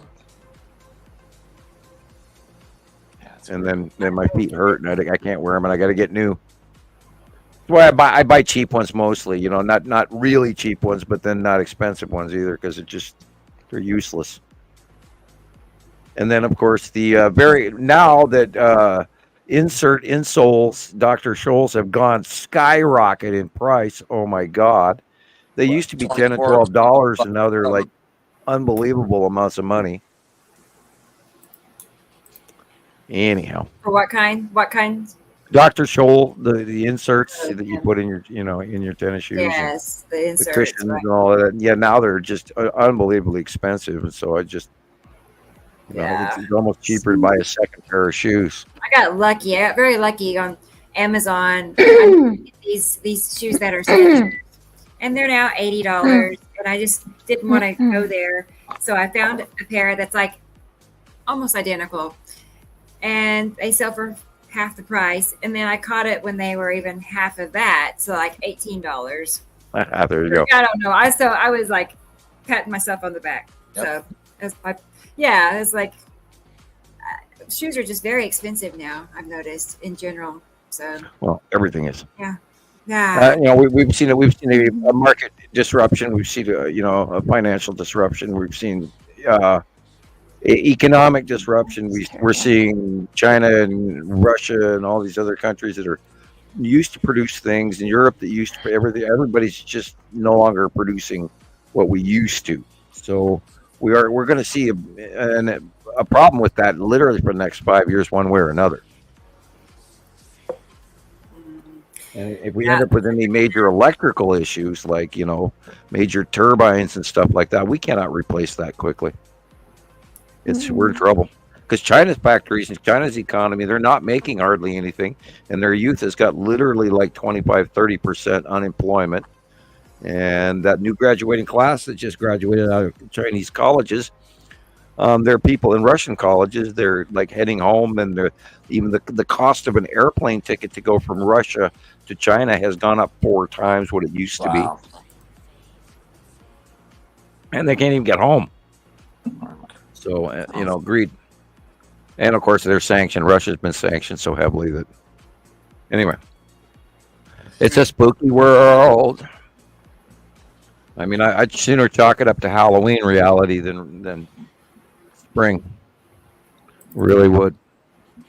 We're in a new world, and it's not a good one. Well, it's a good one, but it's. I love this one. Good timing, Rebecca. Okay, good, Sam. I like it too. I like it. Hello. I'm back. Yeah, I love this video too.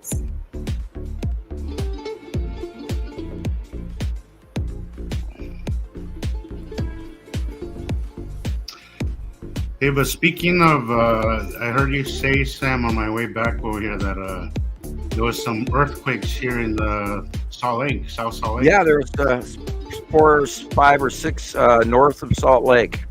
Yeah, it was last night in my sleep. I could feel the house shaking.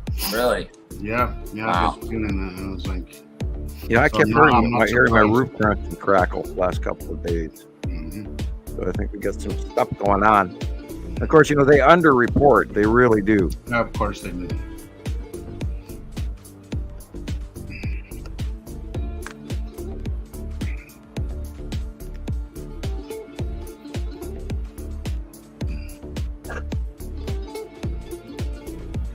I'm still laid back. I'm not screaming 300 miles an hour this show. Yeah. I like this music actually too. Warm. It's weird.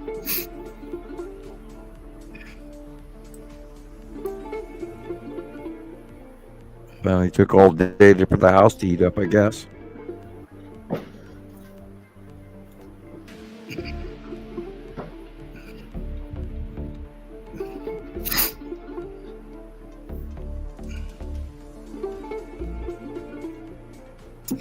Sabrina, I hope you're right.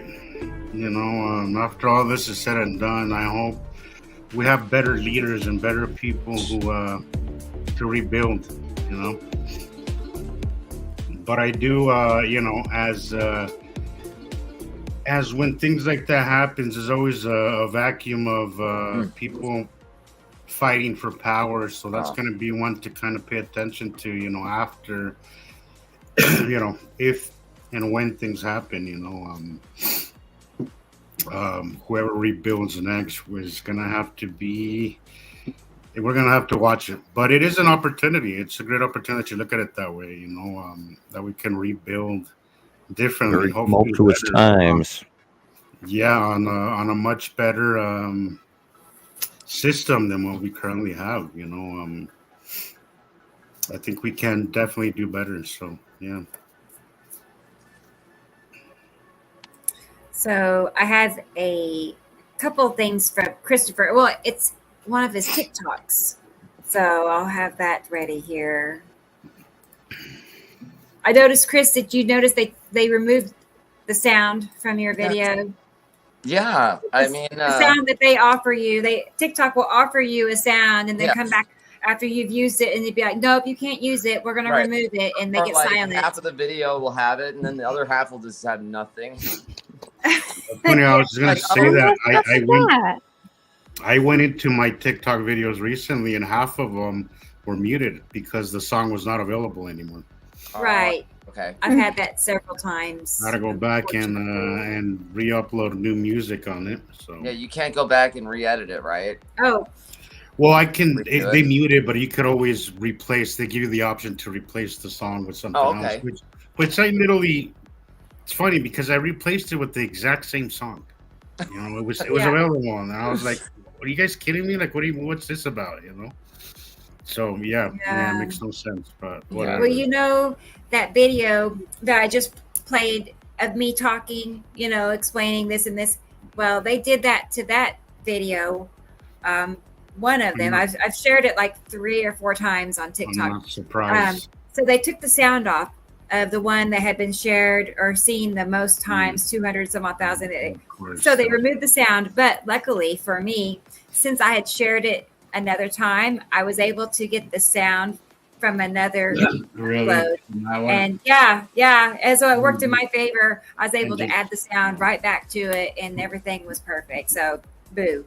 I got, I showed them. So you tell them, boo, yeah. I did, yeah. So let me get that video from Christoper.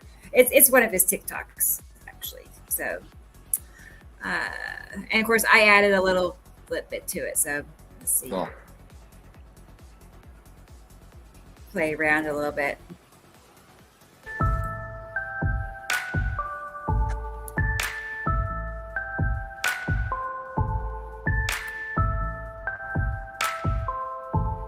Yeah, I don't even know where this music came from. It's me. I did it. Like it. Yeah, because there was no sound on it. That's when I discovered. So I threw some sound to it. Yeah. Hey, Chris, is there a story behind the name? Oh, it's just what I'll tell you about it later. Oh. Okay. Kind of a long story. Oh, now I'm even more curious. Yeah.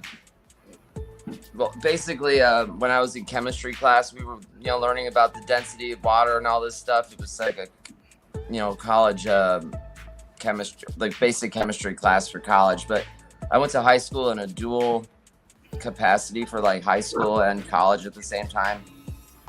So this college course, come to find out, like 3 weeks into the class, the teacher wasn't actually a chemistry teacher. He was like an English teacher, and he couldn't actually teach the class, and you didn't know what he was doing. Yeah, so and I kind of said something, and then it just kind of caught on from there. So, well, that's funny. I've been meaning to ask you, but yeah.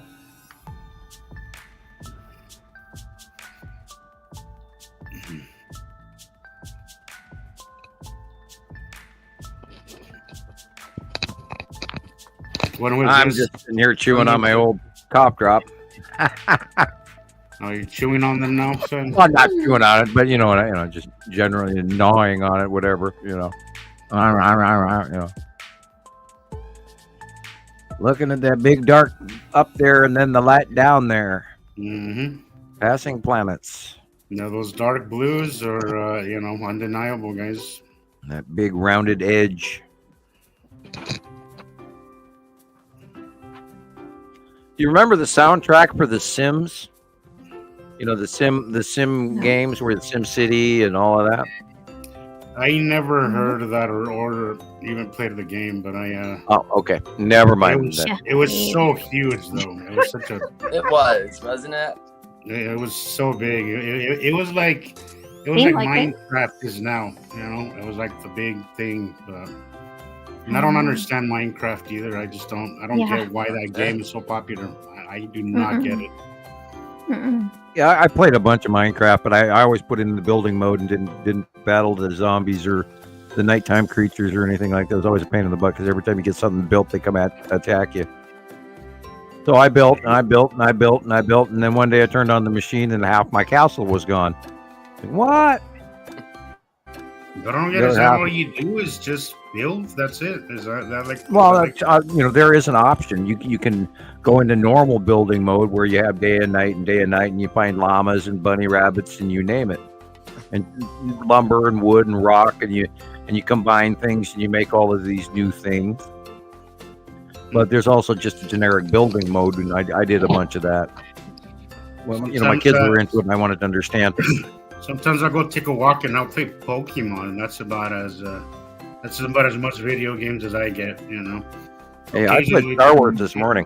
Just to keep me engaged, I'll chase Pokemon. But last time I went, I had this girl was walking in front of me, and suddenly she just stops dead in her tracks. She turns on and she looks at me and she's like, "Did you just steal my Pokemon?" I'm like, "No, I don't even know how I would do that." Somebody just stole my Pokemon. I'm like, I'm barely kind of getting the game. I told her I really don't. I didn't even know you could do that. Yeah, you walk around and then it generates little things you can pick up and find. Yeah, no, it is. It's kind of fun, I guess. If there's nothing in the sky, usually I like to take my walks and take pictures. But if there's nothing in the sky, sometimes I'll do a little Pokemon thing. Nice. It kind of keeps you engaged, I guess. Also distracts you, and Keyword. Exactly. Yep.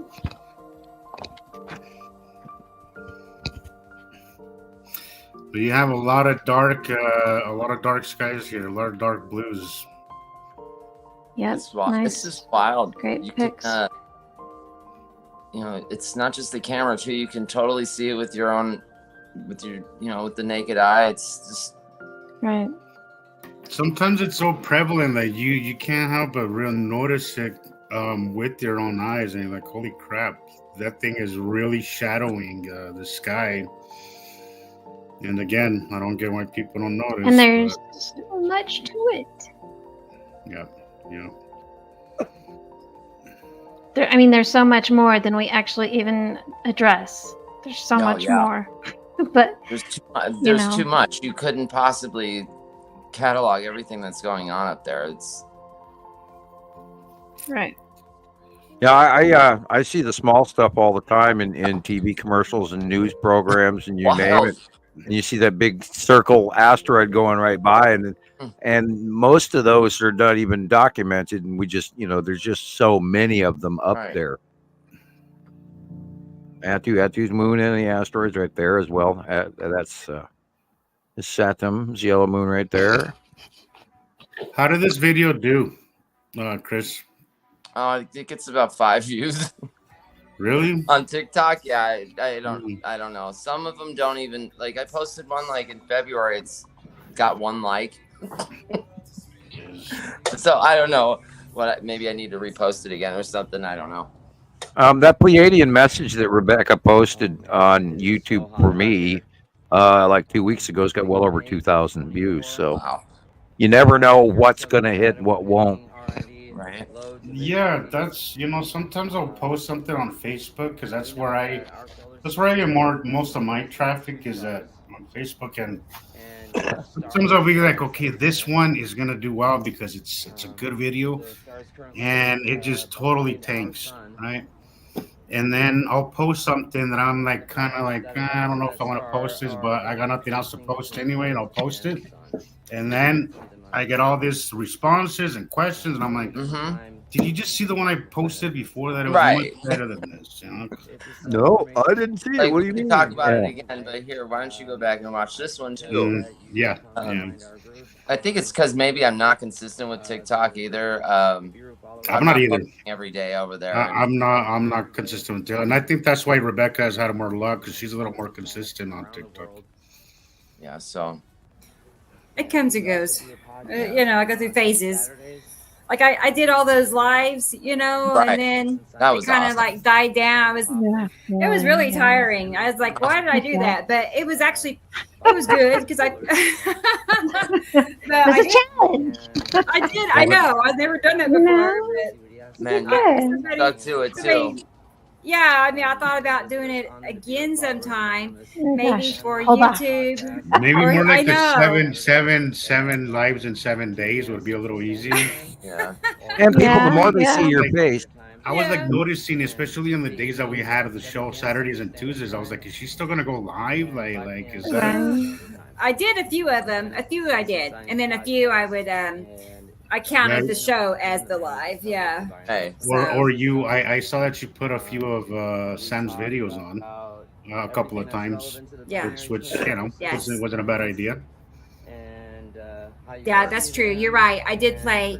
I have like hours of his videos put together, like 4 hours worth of just one thing after another, you know, and I'll run that through TikTok for a while sometimes.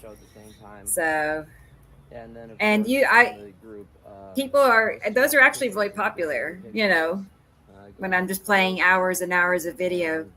So, yeah, those seem to do pretty well. I saw that and noticed. It seemed like in the beginning it kind of took off really well, and then towards the end of those 30 days, it kind of started dying out a little bit. But the more they see you, the more they'll keep watching. I think that first and second week, the momentum kind of did build up.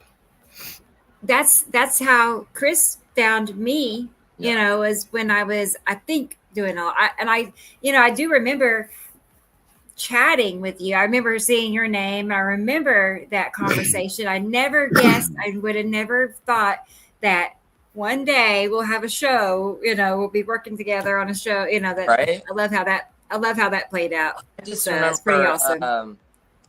Just coming across your page, and I thought that you were like from some major university, talking about all this, and I was just she's from the Citizen Science Project. That's so right. come on. Forget the universities. Right. School of Hard Knocks or whatever. Right? That's right. That's it. School of self-taught. Literally. Because personally, I would rather the education I've taught myself when it comes to this than have received it anywhere else, because we wouldn't be here talking. Right. You know. Right. It's all those time lapse videos. It's the Mexico webcams. The hours. I keep saying I try to make a little short clip of that, of when you were talking about the other day how you used to take screen captures. Yeah. You know, and I was like, holy! Every time I hear that, it just makes me smile, because I'm like, holy shit! The amount of the kind of shit that we have done it's crazy to get a video out there. Oh yeah, the early intensive labor that we had to go through. I mean, there were some of my Understanding the Sky series took me, like 3 days to produce. Exactly, and I like how, because you say that it contributes to the learning. You know, you mentioned and that's where I received a lot of my learning, was because you took the time, and the longer you observe, the more you start seeing.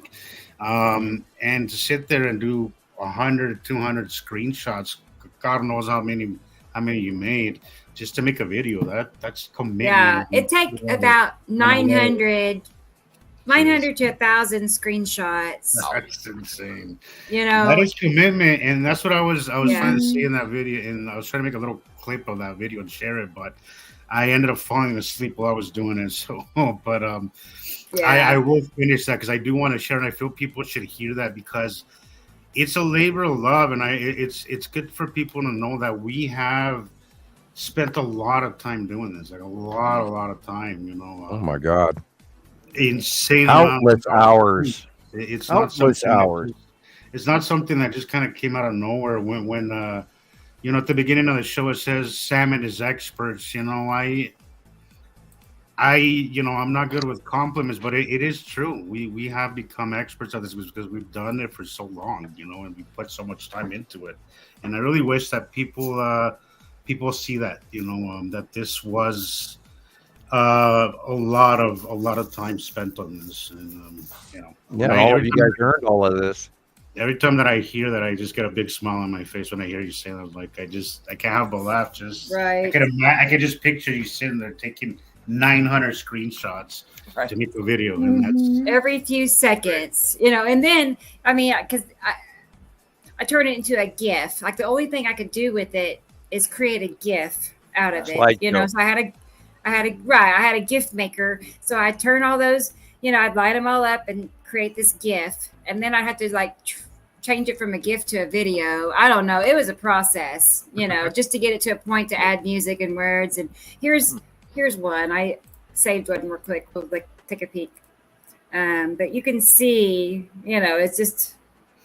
And I'll tell you, earlier we were talking to one person at a time, posting 12 pictures in a row, one after another after another. Right. Once you see it, guys, you'll obsess about it too. Oh yeah, you have to, because it's just such a fascinating thing.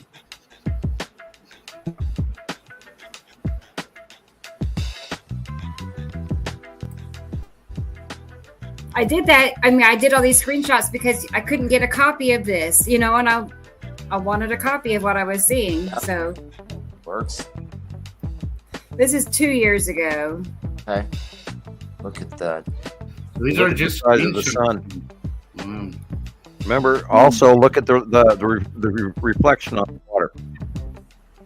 That shows you what's really there versus what the glare and the cutoff flare. Early lead asteroid. And that's the spiral asteroid. Wow. Okay. And then it looks like the reach of God's hand. Okay. And that's the red asteroid. And that's recent. That's like a year old. There's the same shape of, I got the red asteroid last year as well, and it's this exact same shape. Yep, over and over, and the little sisters in front, and then there's the 2 or 3 little ones, which is creating that red stuff on the right hand side. But generically, the shape is of that blue. But there's a handful of asteroids right there in that one spot. I don't know. Did it stop playing altogether? Because I don't hear the music anymore. No. I have no idea. The whole thing on my end is black. I can't see anything. I don't think it's playing anymore. Frozen. Yeah. I thought you got paused it. I broke the internet. I'm looking at the red asteroid still, so I thought you paused it as well. It's so choppy and baggy. It's so choppy, like it's so pixelated. Yeah. It keeps doing that. My internet now that I went outside, my internet is just terrible. Terrible. I'm gonna try a different one. But maybe we're being messed with again. Who knows? It's working on my end for once. Yay! I see. There was a lot happening in the sky now that I went outside. A lot very similar to the skies.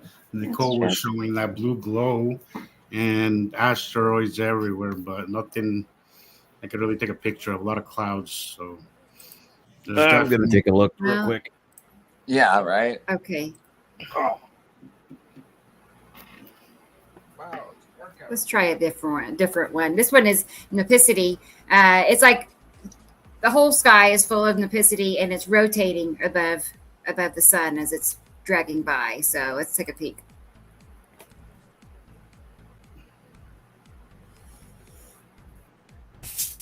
Okay. Boy, it's loud. That's why the sunlight is, flickering. But see it? You see that? I don't know if you see it or not yet. You will.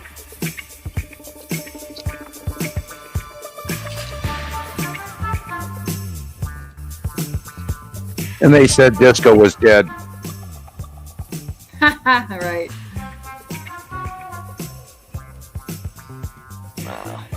That, of course, is Yuri. Yuri. Okay. Well, I thought it was Nipicity. This is like years ago before I. Well, perhaps it was there, but generically it's on the left-hand side. And I was seeing lots of stripes. Yeah. Oh.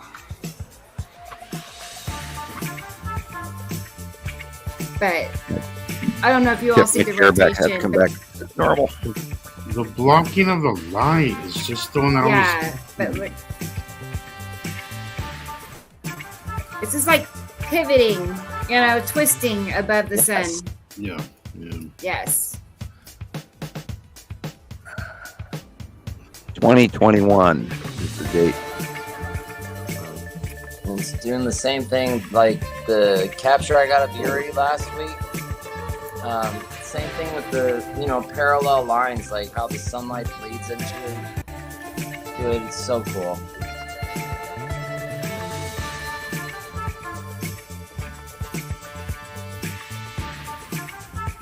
And keep looking at the size and the flaring of the sun. It's all cut off, like bell flaring. Look at that.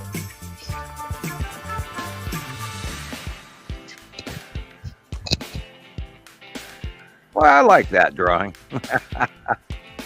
Back when I was still doing mountains in the buttes. Before the planets got so big, I couldn't draw those in anymore. Huh.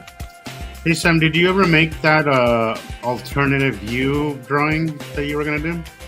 Not yet. I actually pulled out paper for it and the pens and everything, and I started drawing it, and I went, I'm still trying to, fit the size of everything in my head, and I wasn't comfortable with the size of where it was the scale I was drawing in, so I'll have to edit it again.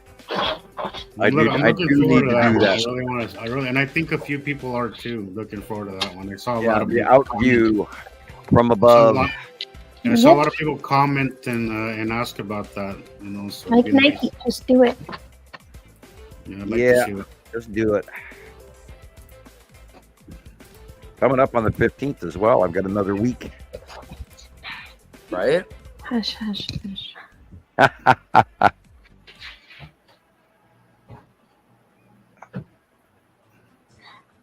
Bear with me a second. I have one more. Okay. This is like one of my favorites. Okay, so we'll just Good. yeah. I don't know. I just saw a lot in this one is why I think I liked it so much. Maps for sale. No, Dubaloo, I do not have maps for sale. You can get a free copy every month. Yeah. We share. You just got to either get a screen capture, or go to Facebook. And it comes out every 15th of the month. And I'm not a money grubber, not trying to make a lot. Although it would really be nice if people would send me donations and stuff. But it's actually easier to get a copy every 15th of the month for free. Yeah. And there's a lot of people that look forward to it every 15th, and they go, okay, it's the 15th, yay, So.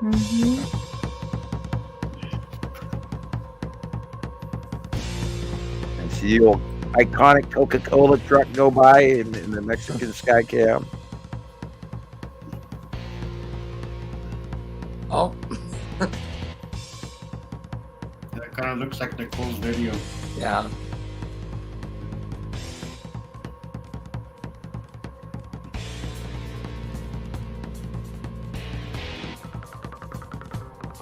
Beautiful church. Yeah, I was just looking at that and the foundation that it was on. Yeah. The raised foundation. Right. Wow.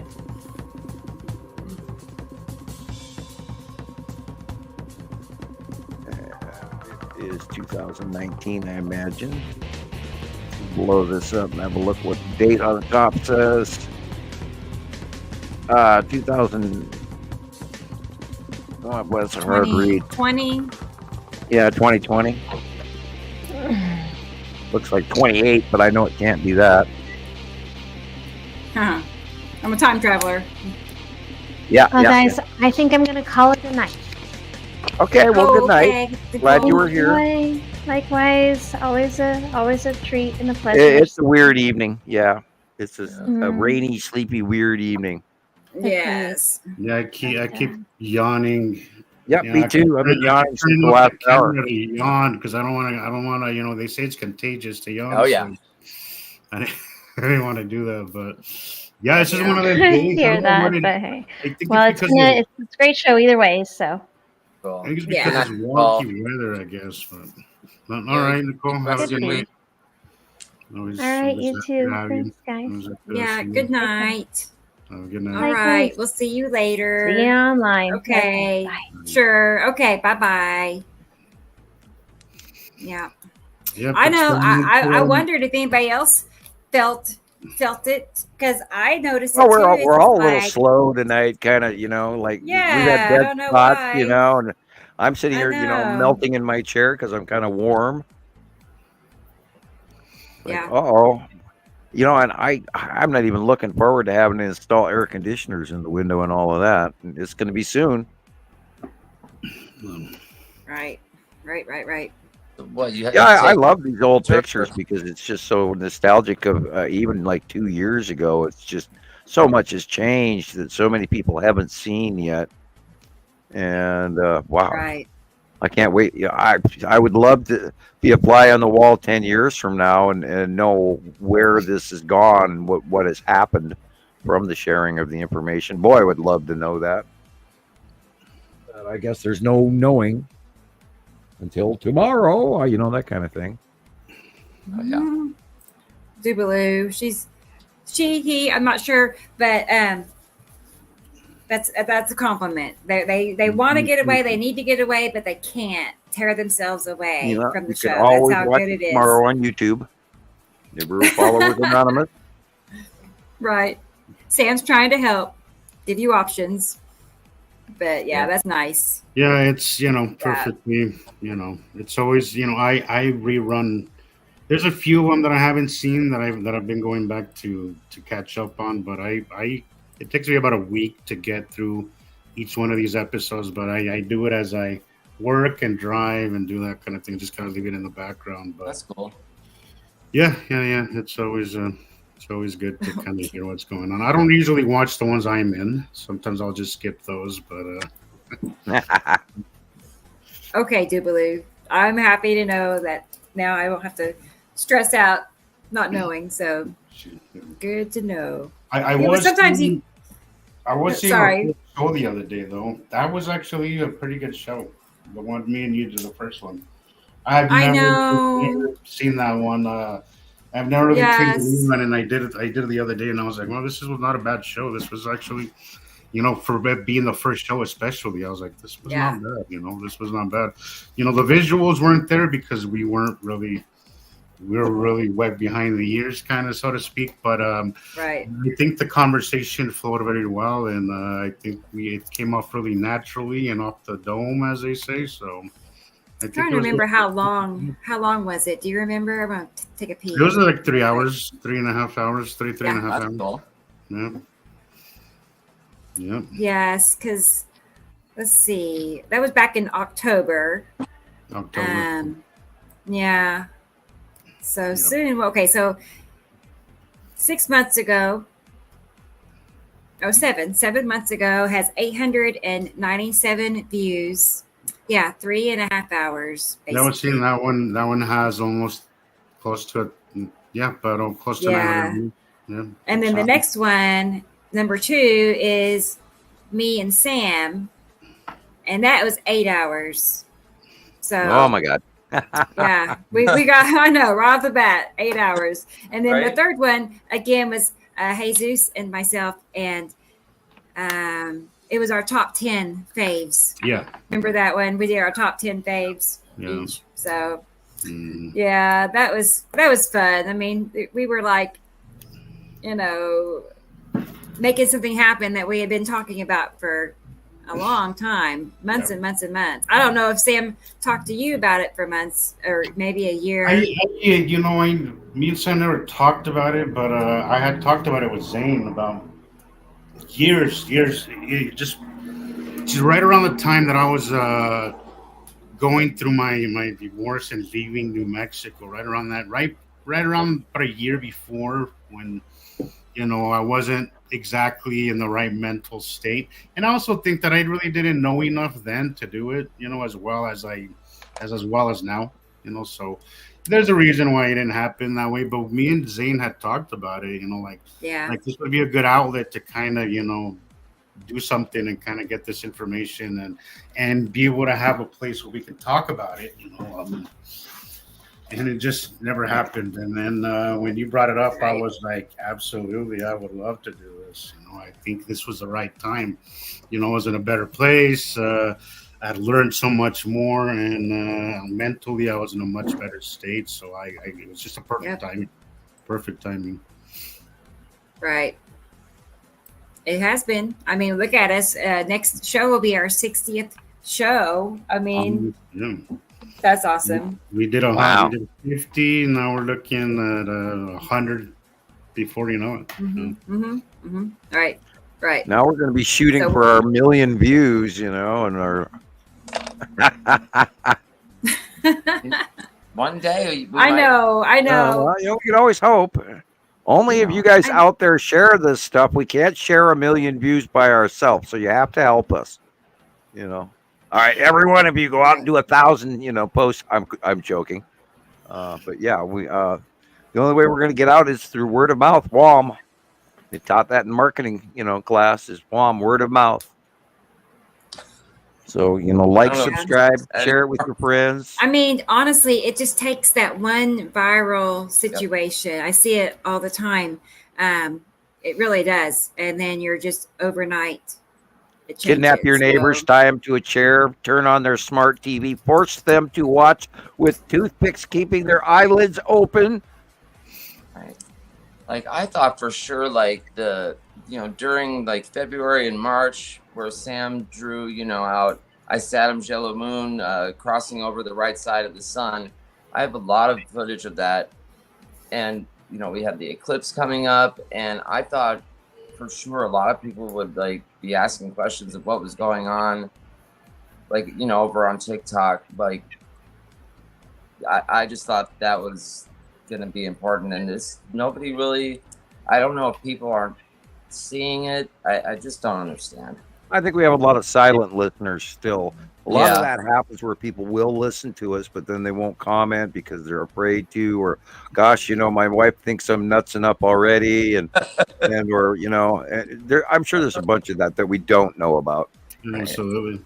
The fact that Rebecca has over 90,000 subscribers on Facebook, and combined with yours, Sam, what is another 20,000-30,000? I'm not sure what I mean. You have on somewhere you add the 2 and the 3 together, and it's like 80,000, 90. Yeah, that's almost 200,000 combined. Yet we're seeing videos with 100 likes, if that. So there's a lot of people out there. Unfortunately, we have created a society where if you don't follow societal norms, you become ostracized, and people are afraid of that, and it's understandable, but it shouldn't stop us from that. Well, I know we get more views if we do a Pocky one-chip challenge or fart jokes or something. Yeah. I can't tell you how many times I'm scrolling through TikTok or Facebook, and I see the stupidest video with millions of views, and I'm like, seriously, guys, come on, man, like, get it together. Seriously, like, the dumbest things. It's not even real. It's just like some random person taking a selfie or something, and it has 100,000 views, and I'm like, it's frustrating to see that. But I also feel that kind of stuff is pushed more. Is the algorithm pushes that kind of stuff more than it does. Yeah, we are controversial. We are. So this kind of stuff. And maybe we're too serious, and we don't tell good jokes. I don't know. Yeah, I guess, but I think it's the algorithm that puts more importance in those kind of everyday life things, that are innocent and ain't gonna cause any trouble for anybody. Hey, I have an idea. Let me grab one of my favorite videos of all time, and I'm going to go to YouTube real quick. I'll type it in, and then I'll hand Rebecca a copy of it, and we might either get flagged from it, or we might get views from it. So 2 seconds, it's a surprise. Oh no. Okay, what? I don't know. I don't know either, but I'm on guard. I'm on standby. I know.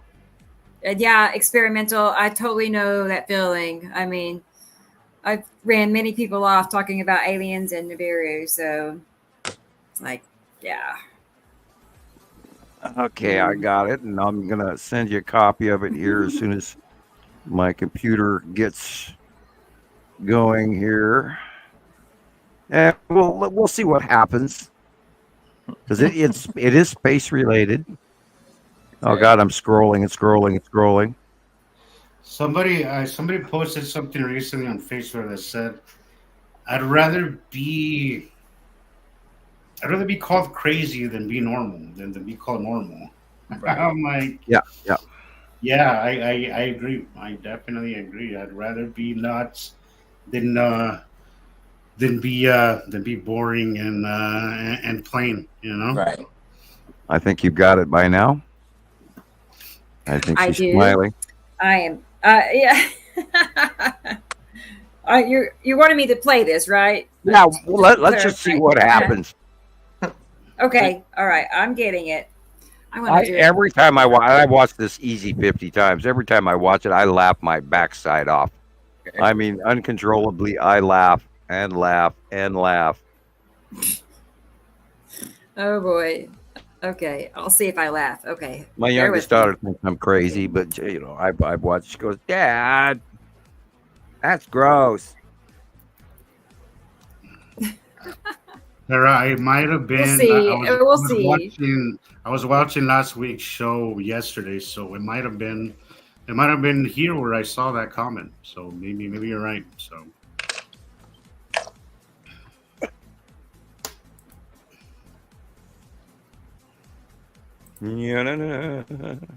Okay. That's not what I wanted. Yes, Marcus. Rebecca's videos and some of my videos, and definitely some of Sam's, have that disclaimer at the bottom that says climate change, and they give you an explanation for that. So, yeah, they're definitely flagged for sure. For sure, they're flagged. Yeah, I mean, I know people it's common. I don't know. People say I'm shadow banned, blah, blah, blah. But I really do think we are. Oh, yeah. I think we're censored. Because look at how many thousands and thousands of people we have in our groups and channels. Yeah. Thousands. And you only get dozens of likes. Dozens. I don't think they're really seeing.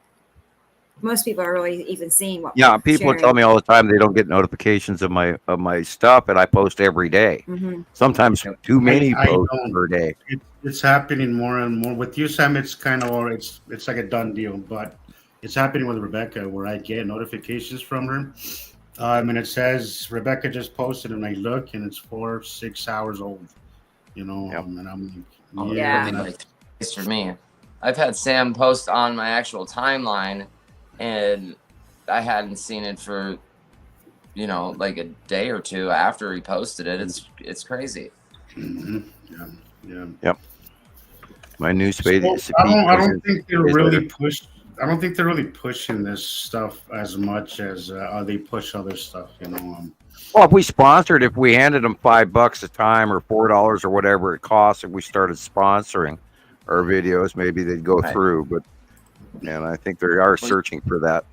You can do that on TikTok, right? Like you can. It says like promote your video, and you can. Right. It's not expensive, but it says like $5 for 1,000.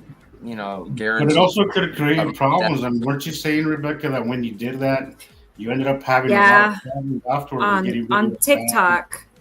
Yeah. Yeah. Those would be the ones that they would. It was like they would make it to where it would be something that people would only see if they come to my TikTok channel and scroll across, because they would flag it as misinformation. It was like it was bringing attention to the video in a negative way. And I was paying for that, So I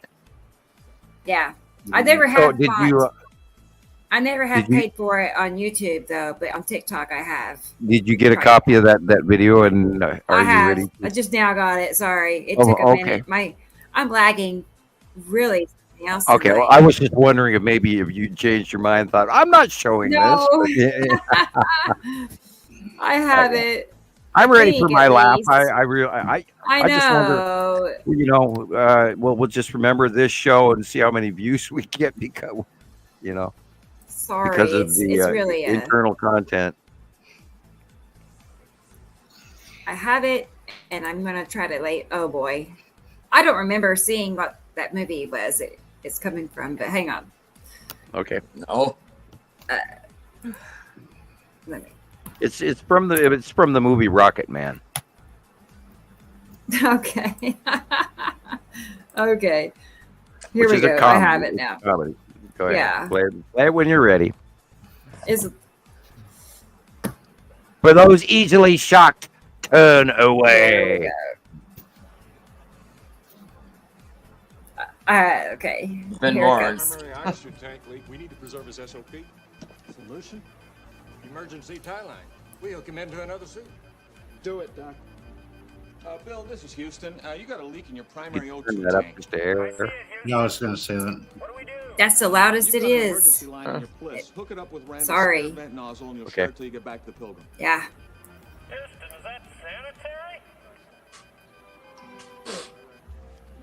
They're telling one of the guy in the front has the leak in his suit, so he's hooked into the other guy's suit with an air duct pliss. You do? Yeah. One following me. Huh? I get it. You're funny, Commander.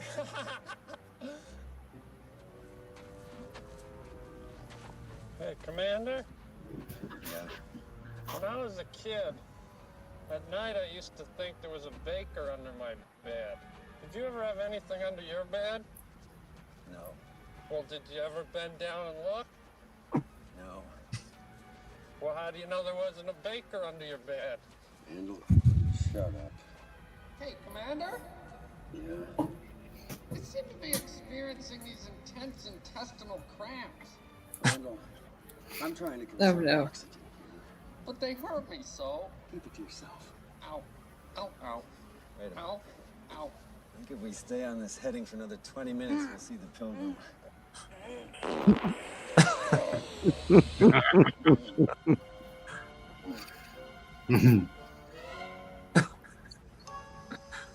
What? I didn't do anything.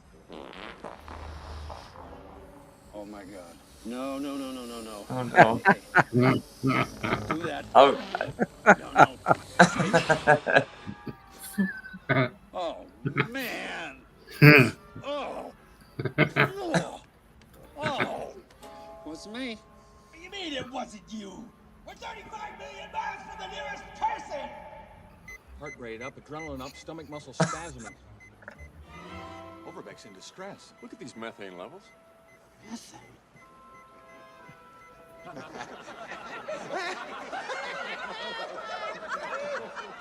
Ow. Oh. Oh, it's in my mouth.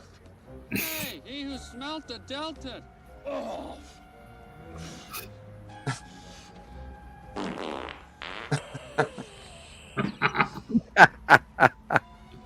What?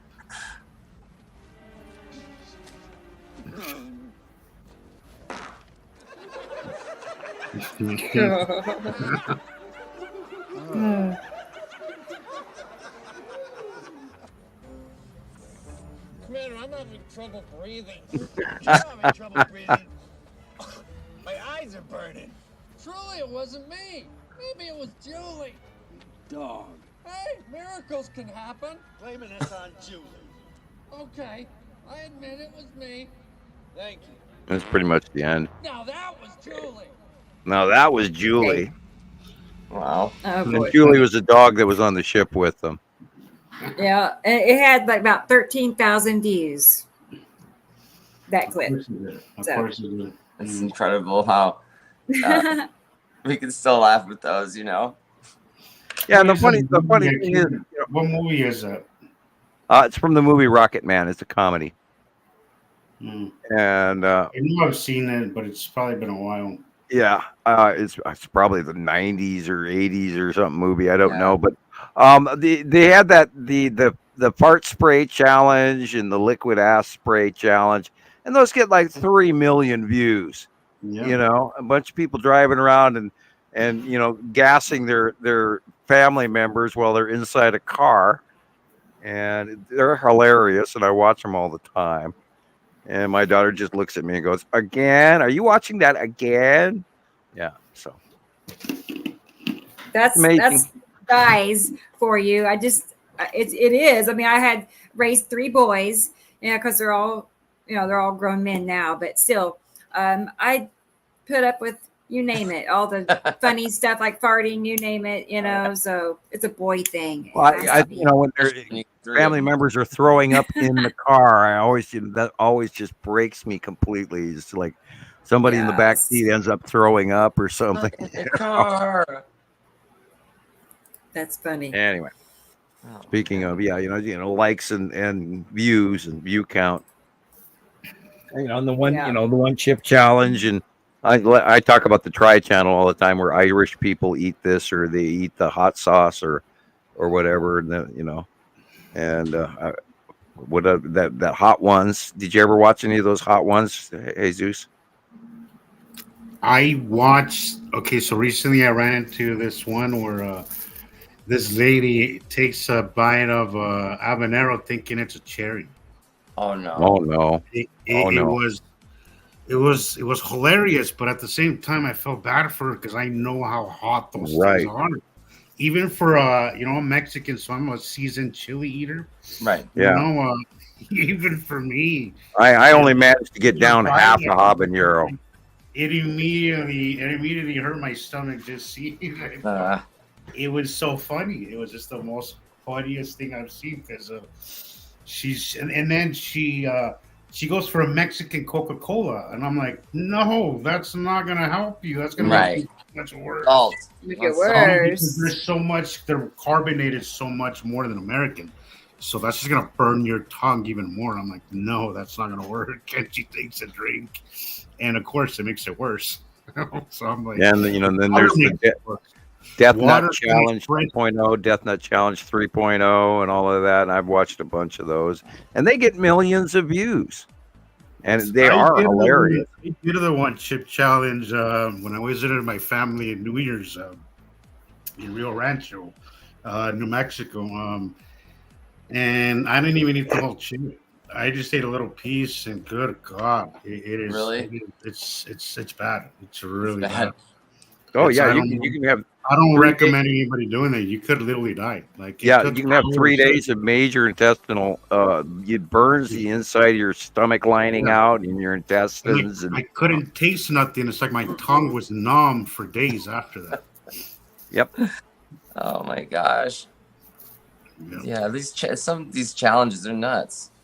But it doesn't. It's weird because it's more like a chemical hotness than it is like chili. The ghost pepper and pepper it's just it's not natural. It's not natural. I'll say that. Yeah, no, the people on the Irish people it's called the Tri Channel, TRY, and they go through all kinds of those hot sauces, and I've actually learned some of the really nice hot sauces around the planet that you can order online. And like the Pepper Plant Company, and then there's a bunch of different companies, but you get to watch them and they actually rate it, and then they talk about the flavoring, and then they start at the bottom and work their way up. Usually it's 4 or 5 chips, and either chips or on hot wings or whatever. So anyway, my brother makes the best salsas you could ever imagine. So I feel really lucky because he loves making them, and him and my dad lives in El Paso, and they always send each other hot chilies and have those little competitions and all. Fresh cilantro. Yeah, he'll send us. Recently, he dried green chili because he's in New Mexico, so he dried green chili, which is something not many people know about. But it makes a really delicious stew. Like you can make like a beef stew. Yes, it does. With it, and it's it is so good. I have I don't know if you know what a molcajete is. It's like a rock. You go to a Mexican restaurant and they kind of give you like a volcanic rock that's been in my family for like 70 years now. But it's a volcanic rock that native Mexican, native Mexicans used to make salsas and make all kinds of corn for like corn tortillas and that kind of stuff. But it's been in my family for years. And when my mom passed, my brother, he fought, teeth and nails for that thing. And I was like, you know what? you should have it because you're the one that makes the best salsas. So I didn't even fight it. Did your mother teach you about the pinch of fire ash in the tortilla mix? Yes, absolutely. Yes. Yeah, that makes. Yeah, you take a pinch of the always charcoal. used to look at her like, why are you doing that? But she had these. Yeah. Yeah, it makes the cornmeal actually digestible to the human body, and you have to have it. Yeah, have to have that pinch of carbon. Because honestly, I never asked her. She. Yeah, that's why. Yeah, I was just so used to seeing her do it that way. Yeah, you take a pinch of the charcoal out of the fire, yesterday's fire, and you throw that into your cornmeal mix for your tortillas, and that way the human body can actually get food value out of it. The carbon actually goes in and does that. We cannot digest corn. I did not know. I thought it was just a weird habit she had. Oh, that makes it edible. Yeah, recently my dad sent us 2 big old jars of pickled habaneros. I eat pickles. We have to sit in there for about a month, but that's going to be fun. That should be My fun. mouth is watering just thinking about it. I'm telling you. Yeah. If you want a good laugh, go watch the Try channel and watch the Irish people try hot sauces from around the world. And they've got years worth, and you can watch, and it's kind of cool because you get to watch these Irish people, and they show up show after show, different groups of them, and you actually get endeared to certain people, and you get to watch them grow and change over the 6 or 8 year period of time. And currently, there's a lot of people eating that jellied, canned Swedish fermented shark. Oh, where you open the can, and anyone that even so much as smells the thing, they're heading with their face to the garbage can. And I've been watching a few of those lately, and it's like, how in God's green earth are you going to eat rotten, fermented, raw shark, from Sweden? Like, no, thank you. So, oh God. Live and learn, man. People, well, in history, if you want a really interesting thing to look up Roman garum, Garum, and that is it's a natural made monosodium glutamate made out of rotten fish, and it was shipped around the world in amphorae as a main staple of sauce in the Roman diet throughout all of Rome. And that included from England all the way to literally India. And look up garum and how it's made. It's very interesting, how we What's we in live. it? Fermented fish that sit on the dock in seawater and rot. And then it turns into literally a form of monosodium glutamate. And they used to just, they would be at every table like we use ketchup. I am not kidding you, through Rome. And it's a huge topic. And then you look up all the shipping and how huge a piece of their traditional history that this garum sauce was. And it's just unbelievable. And there's you can you just put go to YouTube garum in Roman history, and it's an unbelievable educational and very informative look into our past. And ketchup wasn't even used until literally the 40s and 50s generically, and there was a period of time where humans didn't even eat tomatoes because they thought because they were red they were poisoned. So, and that of course changed with the Italians and Americans and over the centuries. Completely off topic, but I figured I'd mention it. Yeah, I'm surprised that people could get past the gagging sensation by smelling something like that, or right? I don't know. I'm surprised. Well, it turns to a point where, there's a lot of people like the Orientals use clam sauce. And if you've ever dipped your finger in clam sauce and then smelled it, it's not a nice thing either. And yet it is literally major staple additive to a lot of Oriental dishes and Mandarin and Szechuan and you name it. And it's made out of, clam juice and squished clams. I didn't know that Worcestershire had anchovies in it. Yep.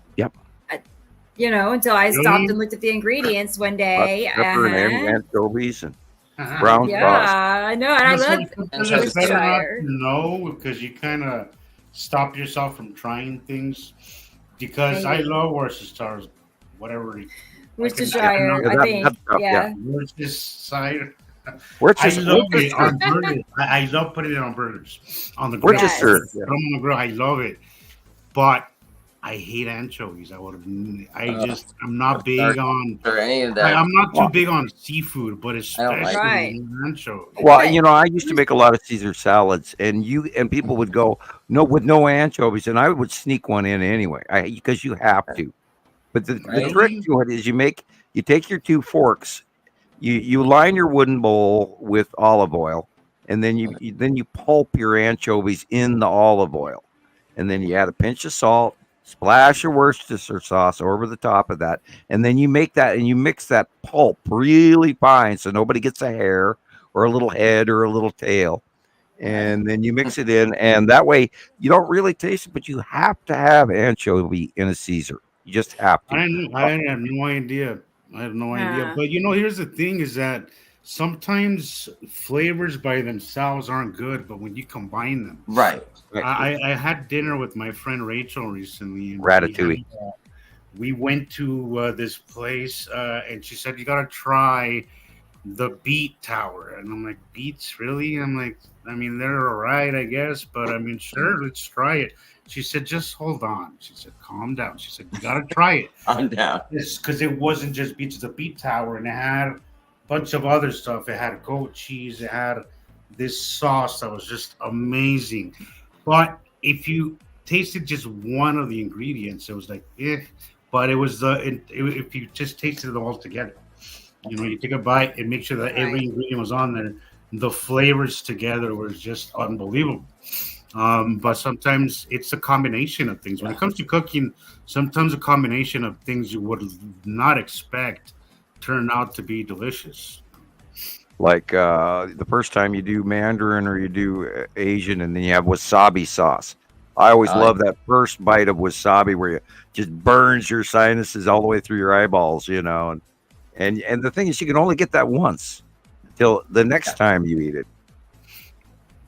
I'm not a big fan of wasabi. I actually like the wasabi. That first big wasabi, I'll just smear it on thick the first time, because that first bite, man, there's nothing like wasabi sauce and how it gets your nose, man. Woo! But I love it too. I like the pot stickers with the peanut sauce. I don't know if you guys ever had the peanut sauce. I've had that. Again, I would have never have imagined peanut sauce would be great, but it was amazing on the spring rolls, actually, not popsicle, on the spring rolls. I love peanut sauce and spring rolls. We are definitely off topic. Yeah. We're talking about food here, I think somebody's cooking downstairs. I think maybe that's why I'm thinking of food. There you go. I think my brother's making tacos. Taco Tuesday, guys. Nice. Yeah. Oh boy. My youngest, there you go. My youngest doesn't want to eat Mexican hardly anymore, and it's like, no, you can't take that away from me. That's one of my main staples. I've got to have it. I like my beef tostadas really, really too much. Yeah. Roast beef. And we have our nights here because we get, one of our roommates is from Colombia, and he loves when my brother cooks. So he'll bring stuff. He'll go to Costco and then he'll bring something, and he'll be like, he looks at my brother and he's like, "Oh, do you want to put this together and we could have dinner?" And it's, there you go. Yeah. And he loves doing that, and I was like, I love that because I think people in general kind of bond over food. It's just such a big thing. So it's kind of how we bonded with him, and it's nice to have him around. I like him. He's one of my favorite roommates, but he's a little guy, but geez, he can put it down. He can put it down, man. You bring me the food, yeah. We're set. Yeah. And it's a good thing your brother knows how to cook, because if someone brought me the food like that and asked me, I would not. I can't cook anything. We love cooking. I love cooking. I'm always on the road, so I start with a good breakfast, protein breakfast every day that kind of get me through most of the day, and then occasionally I'll have, you know, some Chick-fil-A chicken sandwich or something on the road. But I enjoy home cooked meals. I hate eating out. Like I don't care for it. And also it's just not very filling. Like I've noticed fast food, nutritionally, it does nothing for you. Just nothing. I could eat a nice 2-3 eggs and a little bit of some kind of protein on the side, and I'll be good for hours. But I could go have a burger or something. It's like I'm hungry an hour later. It's stupid. There's no nutritional value in it. But it is convenient, that's for sure. Right. I don't know if you guys have seen this video where they take, I don't know if it's like Burger King or McDonald's or what, but it's one of their hamburgers, and they pour molten copper on it. I just saw that one. And it does nothing to this thing. What the hell? That is insane. The bun, the meat, the pickles. This is 1,400 degrees. Molten copper, and it's intact. I was like, wow. I thought they would never be able to top the one where they forgot a double cheeseburger and fry, and then years later they look at it and it's still there's no mold on it. I thought you wouldn't be able to top that, but this one actually topped that one. Can you imagine what that does to your stomach? No wonder we're seeing so much metabolically sick people, man. It's just the food in America is insane. I was seeing a TikTok. This Russian family was saying that ever since they came to America, they've been starting to gain weight, and they don't know why or where it's coming from. But they don't get it why. They said they've always been the same weight, never had any weight issues. They exercise. They don't exercise, but they just do their work. Their home things. But now that they're in America, they've had to really watch their diet and exercise because they can't keep up. Their bodies can't keep up with the food here. And she said, I thought it was maybe just us, but we've helped like 4 other families come here. She said, and they're all experiencing the same thing. They're all there's a lot of foods in Europe that are banned. That's what they're saying. There's a lot of food here that's not deemed as food in other countries. Even the ingredient list. There's TikTok channels that will show you the ingredient list of the same bag of chips in America and the ones in Europe, and it's like 10, 20 ingredients difference. It makes no sense, but it does make sense when you put it all together. Well, yeah, the only color that matters, and the only ingredient that really matters in America is green. It doesn't matter if it comes at the cost of people, and their health. Why do you think our healthcare is in the crapper? Is because we have done a good job at poisoning everybody. If we would get it together and start actually producing healthy food and making it accessible, our healthcare would be much more manageable. I think it's time we take back our world and we stop handing the money to all these corporations and stop making rich people richer, and us start eating a sensible, common sense diet that is homegrown and naturally made. And maybe have enough actual time to be home to cook rather than having to work 3 jobs and drive all over. Exactly. You know what I do sometimes, and I'll go grab a big chunk of meat or something, and I'll either put it all in the crock pot. And then I'll portion it out and just freeze it, and then that way I don't have to be eating out, and it's much more convenient. It's much healthier, and it's much cheaper to do that because I'll look at my bank statement sometimes and I'm like, holy crap! This week I spent $80 on just fast food, and I'm like, holy crap! This really adds up. So that's what I'll do. I'll just cook a lot, and then I'll just kind of portion it out, and then freeze some of it, and then it's like a meal prep basically, and then I'll just unfreeze it as I go, But Yeah, the eating out, the convenience of it, is it's killing us. It really is. Well, let's hope with the demise of the Kardashians and some of this crazy stuff that we're watching on in our social media that we actually let's change how we do things a little bit. This is 2024. We're coming up already to the half, and then we'll be in 2025 before you know it. And maybe we should all think about how we're living for next year and change things a little bit and get better at it. I think that's one of the reasons for the ban on TikTok, because if you look at TikTok in the community, when it comes to health and corporations and Hollywood, people are fed up. People are really fed up. And TikTok is a great place where people come together. Like, look what they did to Kellogg's. The guy from Kellogg's went on saying, well, if you can't afford dinner, why don't you buy cereal? Which just pissed off everybody, and rightly so. So they banned. They're like, let's what do they call that? Boycott. Let's boycott Kellogg's.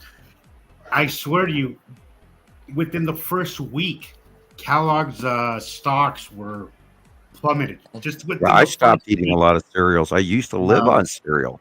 Within the first week, and by the way, the Diabetes Association came up with what is it? Frosted mini wheats are healthier for you than ground beef. That's their official thing, is that frosted mini wheats are healthier for you than actual beef. That's insane. I still like my life and my checks. Proof and evidence, guys, that we have to be self-taught when it comes to everything, our health, especially our health. But with everything else, we can't trust anybody because everybody's looking for that bottom dollar, and they don't care. We live in a time of propaganda. We live in a time of boy, do we live in a time of propaganda.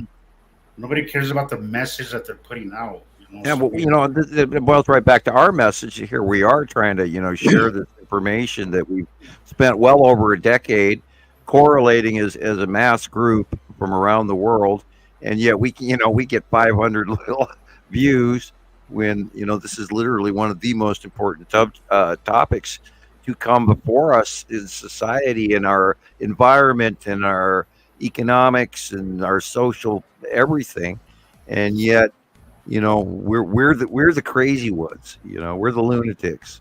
It's something that affects us all equally, regardless of religion, regardless of racial background. It doesn't matter. Political standing is something that affects us all, and we're not seeing any growth here, and it's concerning. And sometimes it's disheartening. I have my days. I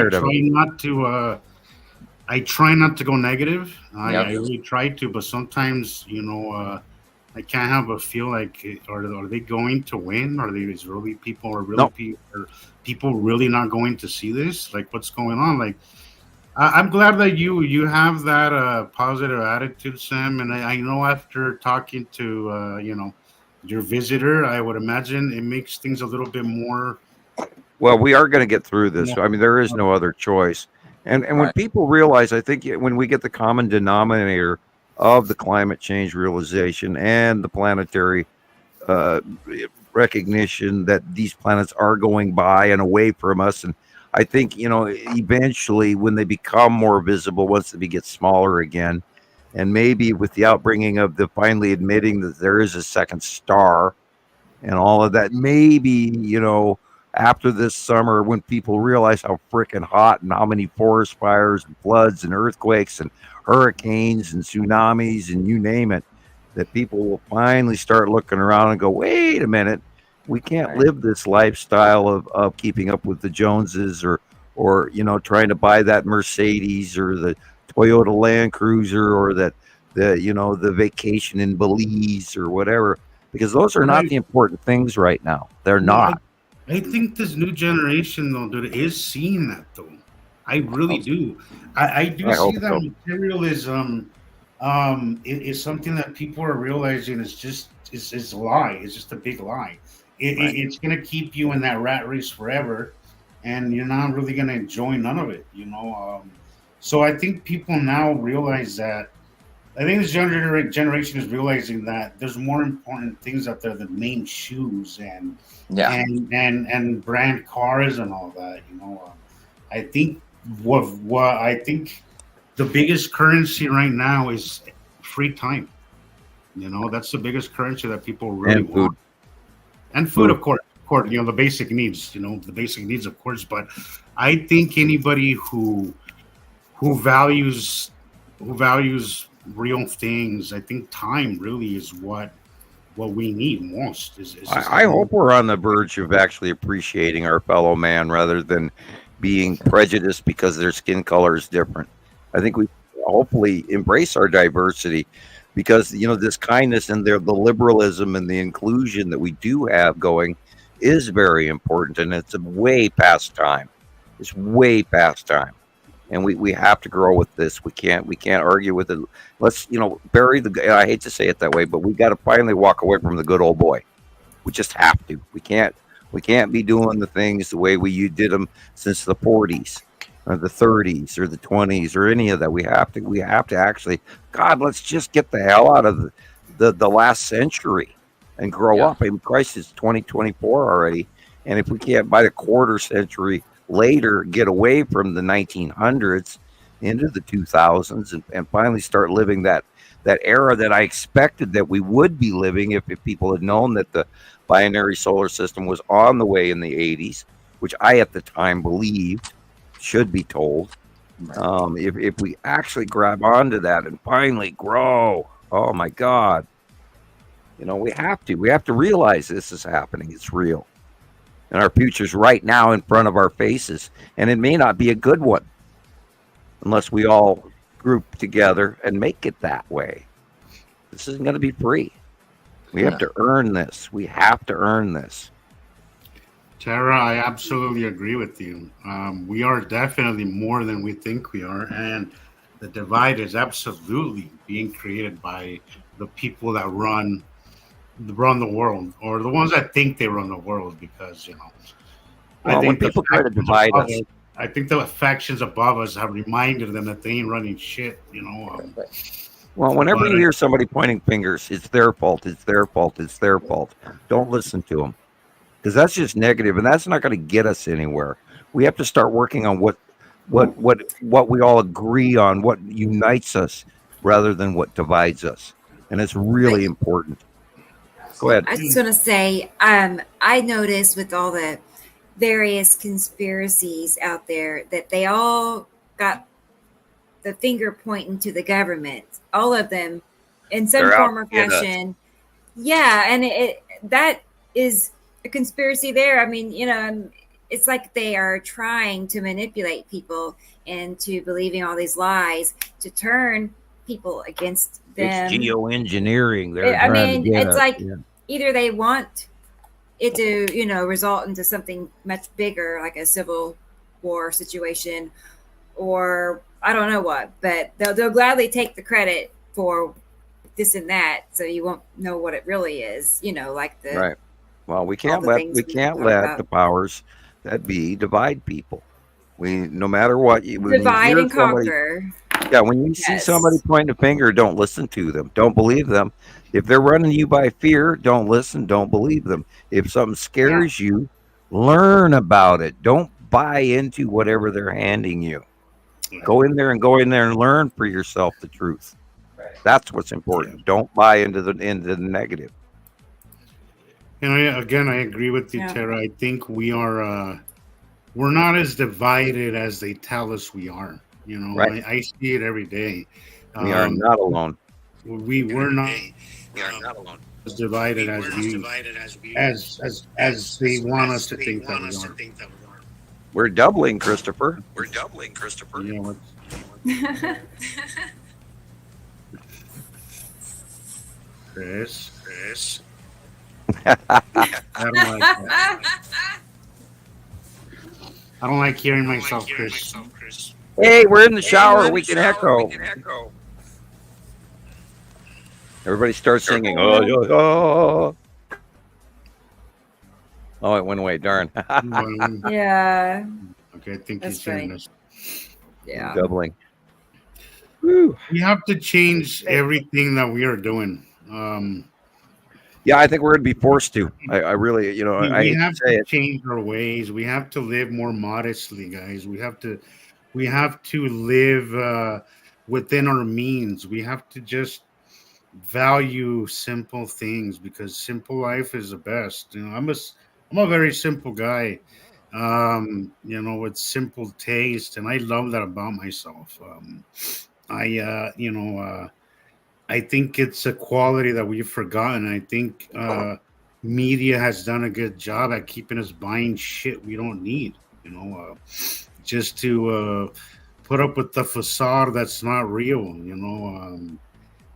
Keeping up with the Joneses, as you say, Sam. That's something that we really have to grow out of. And Yeah, I don't need that $75 bottle of moisturizing cream. Thank you. exactly. It's there's only so much man needs, and the rest is just extra. You don't really need it. Yeah, you go back, break down back to some older chemistry. Go back to the way we used to live, the old-fashioned can openers. I mean, you show me a can opener that works today, and then I'll pull one out of the drawer that's 40 years old, and it still works. Jesus, I can't tell you how many can openers I go through. It's so Yeah, irritating. I'm buying one every 3 months now. It's ridiculous. And it's like, you've got to be kidding. Of course, the I one thing remember growing up, we had the same can opener for years. right? Yeah, well, they've got those Same full can top cans now, which is great. But yeah, I'm sitting here, I'm buying extra can openers just in case. It's like, you got to be kidding me. They're like, the same can opener that my parents bought for $5 30 years ago from the Fuller Brush man that came to your front door and sold you brushes and knives and cooking stuff. And now you're spending $14 and $20 and $30 for one can opener that lasts 3 months. Yeah, like, you got to be kidding me. So we have to change our tolerant ratios. We have to rethink how we're living and start making products that actually last and are consumer worthy and not waste our money in and the same thing with our housing. We're watching the houses being ripped up all over the country right now because they're built in a certain way. And I saw this really cool new building technique. It's called bubble housing. You can look into that. They blow up a big bubble. There's one in New Mexico. There's one in New Mexico, I think. And then they round rebar over it and then spray it with cement. Yeah, this old man made one. Okay, no, it's different. I see what you're talking about, Sam. It's really easy. They blow it up and then they spray the cement around it. Right. And then they deflate it once it's dry. Right. And they put rebar in there and they spray a layer over the rebar and the plastic, and then that sets in, and then they can literally within one day put on 5 coats, and then it'll last 80 years. Yeah. And then there's no roof point to rip up, and you're partially submerged and rounded, and it's cool in the summer and warm in the winter. So. Yep. Sabrina, I'm really sorry about your final, but I'm sorry to hear that. I hope you can make up for that. But sorry to hear that. That sucks. I think we all should shoot to live in like the Jetsons. Let's shoot to live in the 2025, 2026, 2027 in the new world. Let's change the world. Let's just say it is time to change the world, and then you open up that door, and then change will happen. It's when we fear change or we avoid it that we won't, and I think we have to. Yeah. When I was in New Mexico, in Taos is where some of my family is, just northern. There's a lot of there's a huge hippie community, right? So there's these entire communities out there that are if you look at it from far, it looks like just a plain field, right? But once you drive in there, you notice that there's these little bubbles above the ground. Cob houses and earth plane, yeah.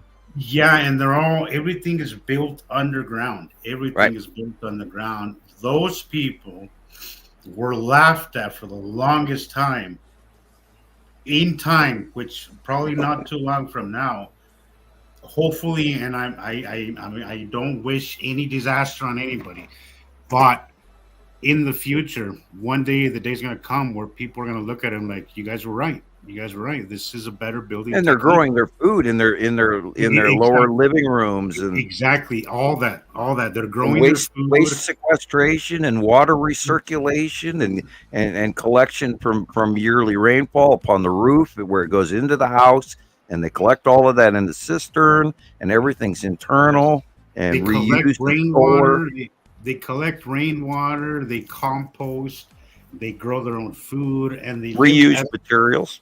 They live as much off of the grid as they possibly can, and I remember when I was in high school and there was a whole news thing on this, how they were putting a strain on the community because people didn't like that there was no building codes, there was no nothing, but because it was underground, I guess they had, I don't know, they got away with it because of some, I don't know how they did it. But well, you go off grid, and that way you don't have to follow a lot of the rules and regulations. They really messed with them. They really wanted them to go do the renting and all that shit, and they're like, no, this is our way of life. This is like our religion, and we have every right to live this way. And when I look at it now, I remember it was a big thing in town when people were talking about these people that they're just lazy and they didn't want to work. And I'm like, these people work harder than most of us. Off-grid living is very, and they recycle. Try living without a washer. Try living without a dryer. Try living without a freaking stove. Try living without these little basic things, and you'll realize life is it takes a lot more work than your 9 to 5. But what these people were doing was they were the whole community was bartering between themselves. Right. They were completely off-grid, so they were trading amongst themselves, and they were building a community that didn't rely on government, didn't rely on even money. They just relied on exchanging between, what I have a sack of potatoes and I need your hay, and we're gonna trade that kind of stuff. And I remember I was thinking about it recently. I was like, wow, these people really had it right. Like they how to make your own cheese and give it to your neighbors and trade it for this, or how to get your own goat's milk or whatever. They grew their own weed. They grew their own everything. Yep. It was unbelievable because I went to one of those and I visited with some people in those underground things. I was like, holy crap, it's like a whole house under here. It wasn't huge. It wasn't anything more than they needed, but it was to house them, to house their child, to house some of their pets, and even they had like a greenhouse where they had it was where all the light would come in. So that bubble on the top was where all their food was being grown, because they had like a lighthouse, not a lighthouse, but like just so light could come in all the way into the room. But I was thinking about it recently. I was like, holy crap, I bet you those people now have come along so far. I bet you they really made it the really comfort zone, and those are the people that are going to survive. In the end, it's going to be those people who have learned to do that. And right, and you don't have to have 87 plugins in your house when you got a solar cell system and a sequester pack for your power, and you learn to do things differently than you did before. You have one station where everything runs off of electrically in the center in this room, or in the center in that room, and then you're walking away from living inside that electrical cancer box, right, etc. And so, you're not paying $110 a month or $300 a month for electricity that you generate yourself. And you can do that with wind turbines. You can do it with all sorts of things. You can even pull all the drinking water you need out of the air. Yep. You just have to learn. I mean, look up desert ice stations where they bring in a bunch of ice in the middle of the desert, and then they bury it. And because of how they build it, it stays cold, and yet keeps gathering water out of the air. I mean, there's many different kinds of things, technologies that we have we've walked away from because it was not as simple as something you can plug into the wall. So we need to change. And we have the knowledge too. We really do. There's a lot out there. You look up free energy. There's like a million videos, and yes, I'm sure not all of them are practical, but I'm sure out of 100 videos, there's some have worked. There's ways of growing stuff that isn't necessarily orthodox way that we've done it. There's ways. There's an alternative way to a lot of things. Especially now, growing conditions are going to get difficult. We're going to have to learn to and start practicing. Indoor harvesting, indoor planting, and growing. Hydroponic growing.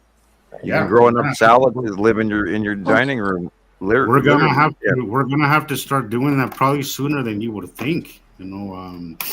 I was talking to seed bank. The last time I talked to this guy in Ireland. They're seeing out of the hundreds of acres that they would plant for potatoes, they're seeing maybe a fraction of that now. Right. And they're potatoes is a big commodity.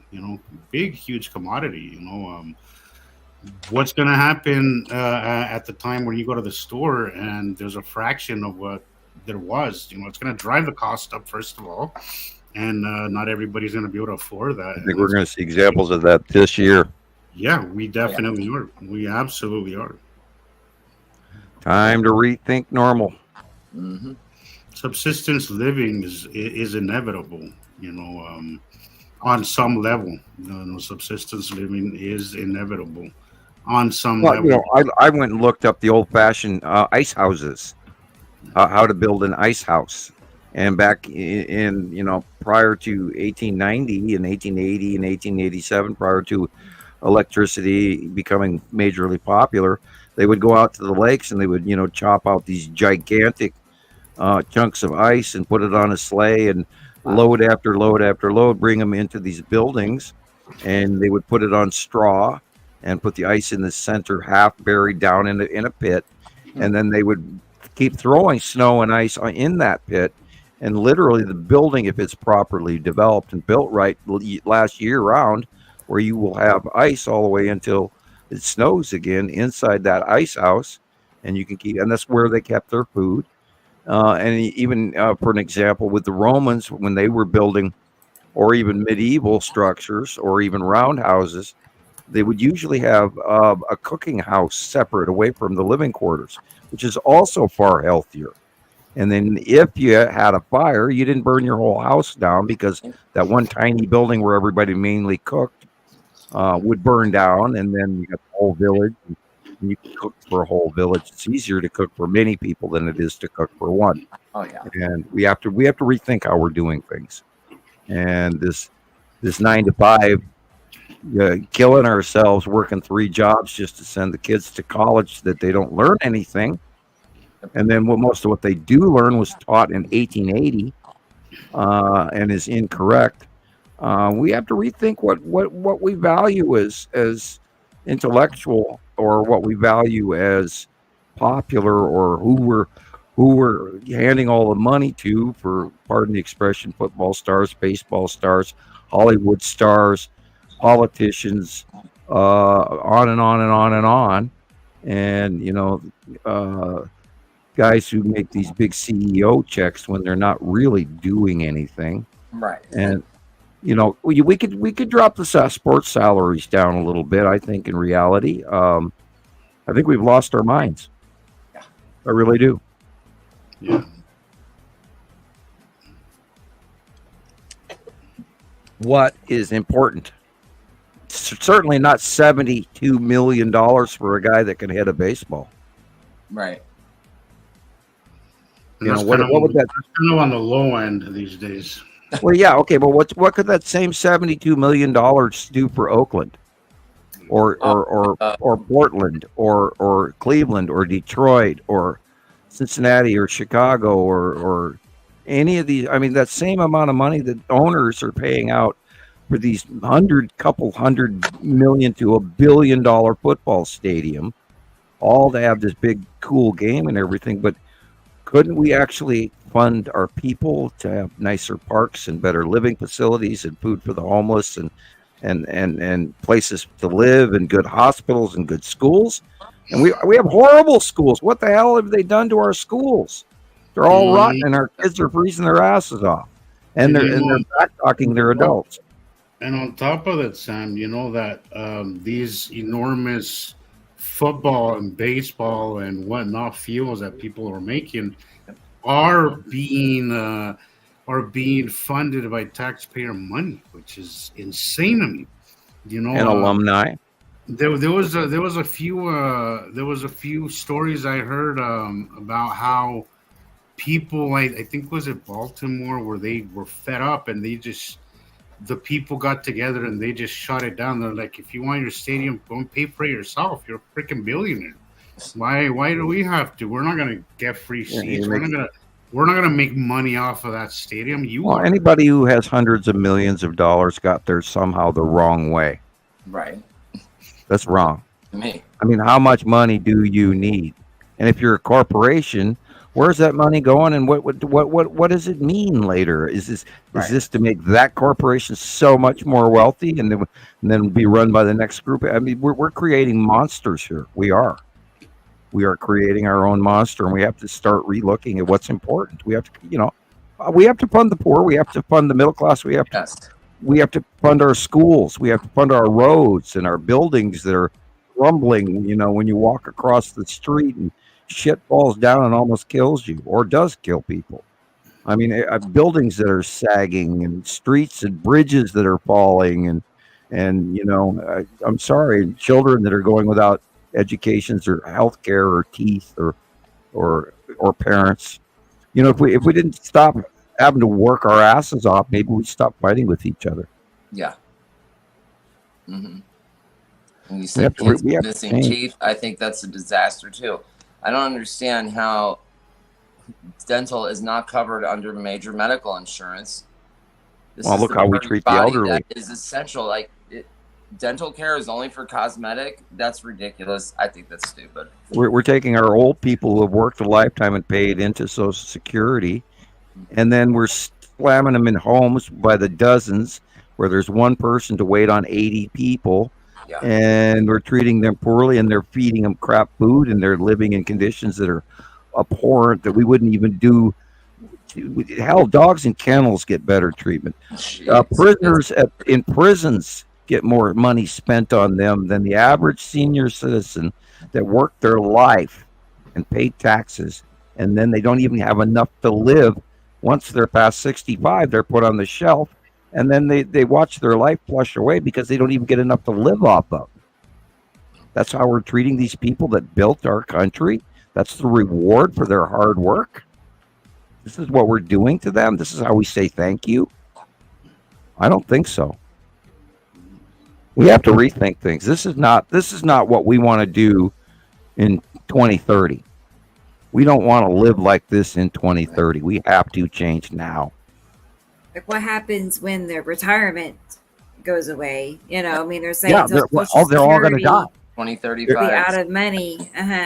Yeah, they're talking about that now, and yet we're handing out billions of dollars to other countries to blast the shit out of brown people. I feel like they're doing it on purpose. I think they're just trying to do everything they can. That again, but that's pointing, and we can't go there. We can't get on board with that. We have to get on board with the solution, not the problem. Yeah.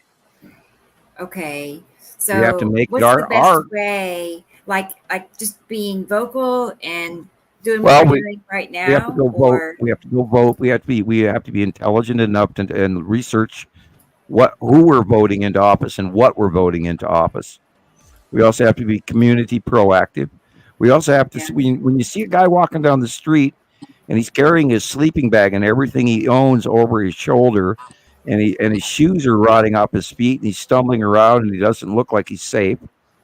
We have to figure out a way that we can somehow approach that person and help them. Right. Even one step at a time, or just not honk at them and almost run them over, or we got to start somewhere. And I think it's all inside of us where let's start by noticing they're there. People don't notice things they don't want to notice. Remember a few years ago, I was always posting that the turning away from the broken hearted, that it's a Pink Floyd. Go type in the Turning Away by Pink Floyd. Turning away. Okay. We have to pay attention because the poor have become the bad guys. So let's stop fighting the poor and start feeding them instead, including the middle class. And I think it's time that the rich people start thinking about whether or not that they can share or they can really keep going like this, and we're going to end up taking it back.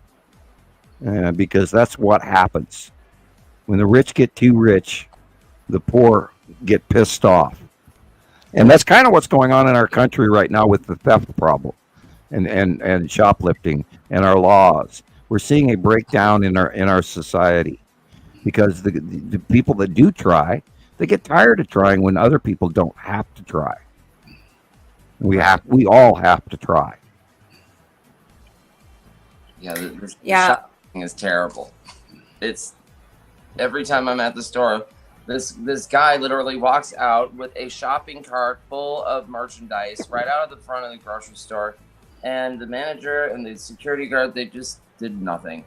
They just stood there and watched him walk out, and then they walk outside to see if they could get a license plate or something. This guy disappeared. I don't know what they did. There's no way I could have got all that groceries in my car in 30 seconds. I think they must have bungee tied the shopping cart to the car and drove off. I don't know how he did it. Yeah, it's spooky. Well, I see a lot of stuff on video right now, and I unfortunately, I don't think our schools have done a good enough job. I think our society is breaking down.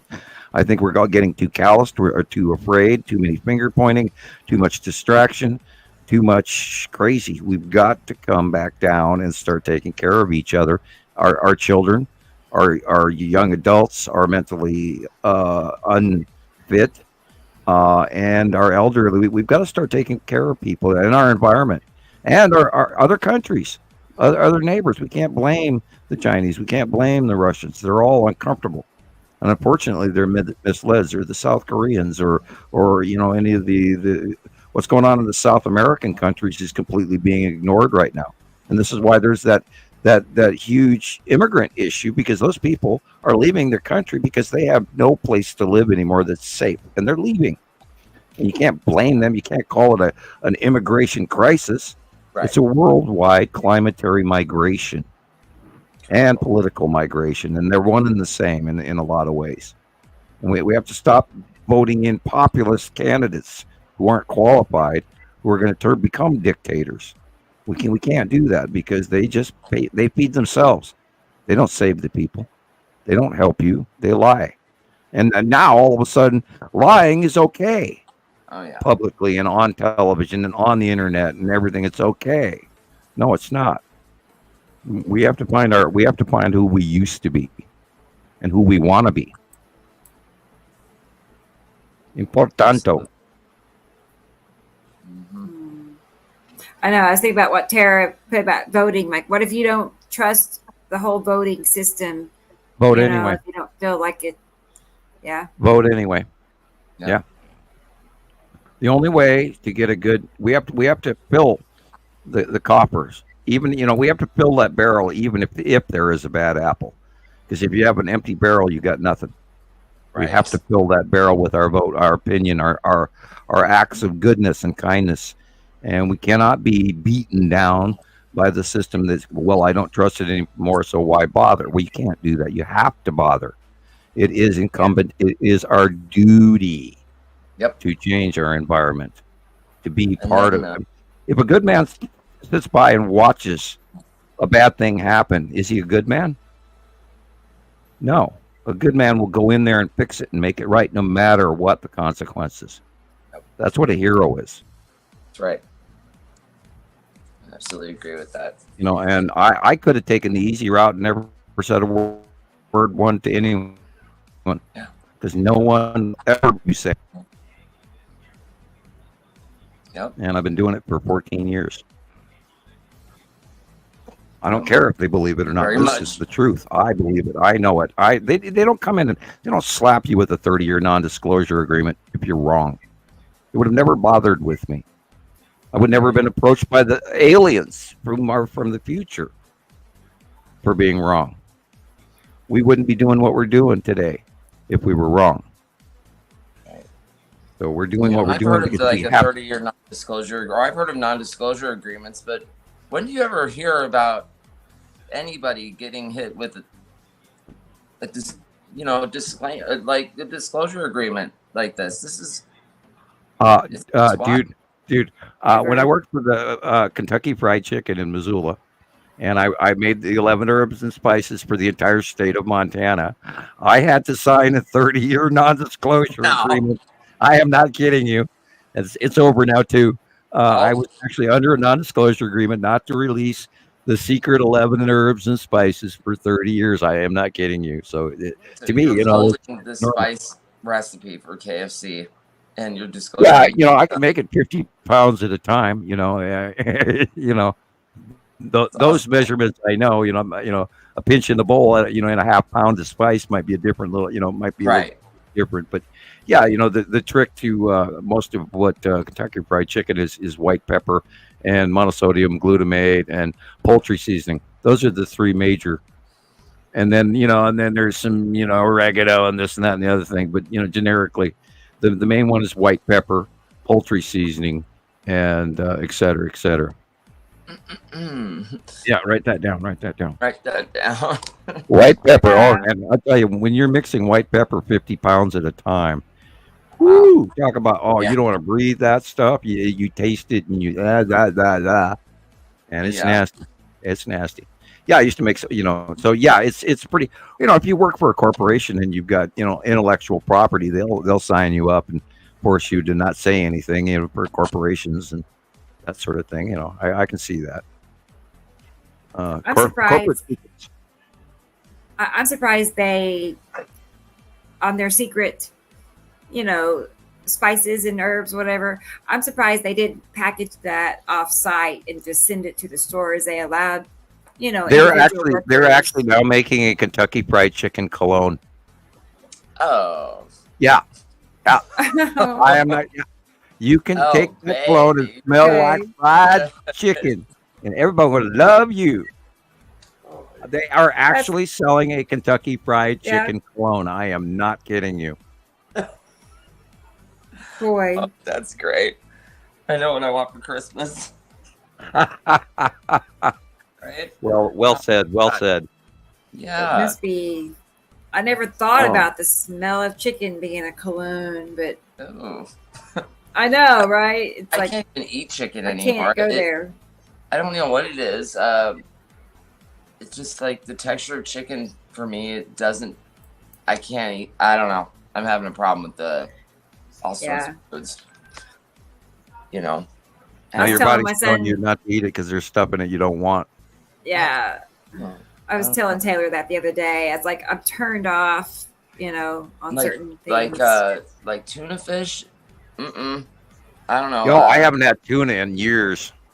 I don't know. I don't eat that. Oh well, they warn you not to eat it now. So, get out your Geiger counter. Oh yeah. I can see why you said that. Yeah, they're still pouring that cesium-213 into the ocean off of Fukushima. Oh, they're going to hear about that's going to be going on until they figure out a way to stop it, and it's not. It's probably going to be the death of me for all I know. But I know I got dosed from Fukushima. I know it for a fact, and they're not doing anything about it. And that's pretty spooky. And it could happen again if we get a worldwide major, if we get a Carrington event, and all of those power plants have got 2 weeks worth of diesel fuel, and after that, then they're going to go super hypercritical. And there's like 20,000, or I hope to God I'm wrong. I hope there's only 2,000, but there's thousands of nuclear reactors on this planet. And if we shut down and we can't replace those generators to the cooling towers, then we're all going to die a slow, nasty, horrible death unless we go underground. Yeah. It's crazy. Morlocks and the Eloy, just like why they're digging all those DUMBs and why all the people in Cappadocia, modern day Turkey, went underground. And then we can talk about Sodom and Gomorrah in the Bible. Right. And oh my God, oh God.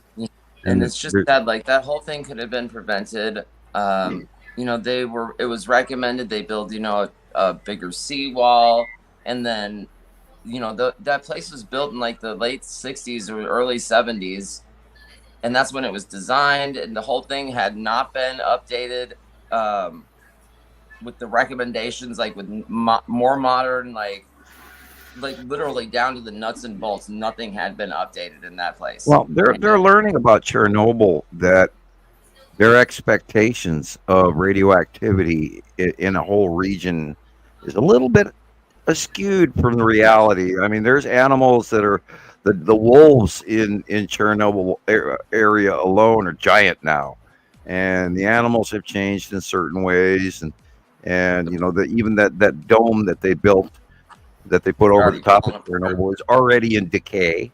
They're already finding out it's not working. And we can't keep. Oh Christ! I mean, don't even get me started about Hanford in Washington State. Oh my God, it's already a nightmare. It just happens to be there's a lot of dirt on top of it, and you're not hearing about it. And it's 500 yards off the Columbia River, for God's sake. Which blows out into Astoria, Oregon. And, oh my God, beautiful place, but I don't think I'd want to live there. Thank you. I don't think so either. No. Yeah. Let's talk about plastic bags in the ocean. I mean, there's Sargasso Sea Islands. There's like 5 major floating plastic islands. Wild. In the ocean. Wild. Guys, we got to clean that shit up. There's some really nice guys out there inventing some really cool shit to clean the oceans. We should get on board with that. Yeah. I hope we have enough time. I was saying this the other day, like they don't want us to use plastic bags, which I get, but everything we buy at the store is wrapped in plastic container and a plastic. Yeah. And that a lot of that came from the Tylenol scare. Back in the early 80s, some idiot puts, cyanide in some Tylenol capsules, and then puts them back on the shelf in Walgreens, and then we've spent an entire generation wrapping up plastic that's now toxic and killing us inside our bodies, all the way up the food chain. We have microplastics in our body, in our fish, in our water, in our air. Can't do this anymore, guys. Go back to glass. Yep. Go back to wood. Go back to clay. Did I miss an F-bomb or something while I was stepped away? No. Or is this? No, it's for kindness. Not enough. Right. It's for kindness. It's the first step. F-bomb. Right. Lead by example. Thank you, Carolyn. Really. Yeah, we have to start. It really helps. But in Mexico, Sam, there's very big restrictions on plastic. Actually, they have a system where you buy bottles. Say you go buy a bottle of beer or bottle Cokes, right? And then you bring them back. Put a retainer. Yeah. You could bring them back, and I think it's a credit for the next Cokes or. Children, we used to bring glass pop bottles back for money. I mean, we used to get rich off of pop bottles when we were kids. Yeah, we recycle. So they have either those satchel things that they use at. I don't know. They're not paper, but the ones they use in stores now instead of the plastic bags, they'll have those in the entrance of the store. Yeah, I do have some shopping cloth bags, and unfortunately, I keep those myself, but unfortunately, I don't. I always forget them in the house, and I need to make a better habit of that. But there's restrictions more on plastic, and I think that's a good thing. I think that's absolutely. Mm-hmm. Yeah, we got to stop jamming ammonia into petroleum. Not good. Not good. And it's a synthetic. And when you introduce a synthetic into your natural environment, you're creating a nightmare. And that's what we've done. And nobody looks at it because, oh, it's easy. I'll just unwrap it and then drop it in the garbage. No, and they just admitted throw it out recently. my window of the car.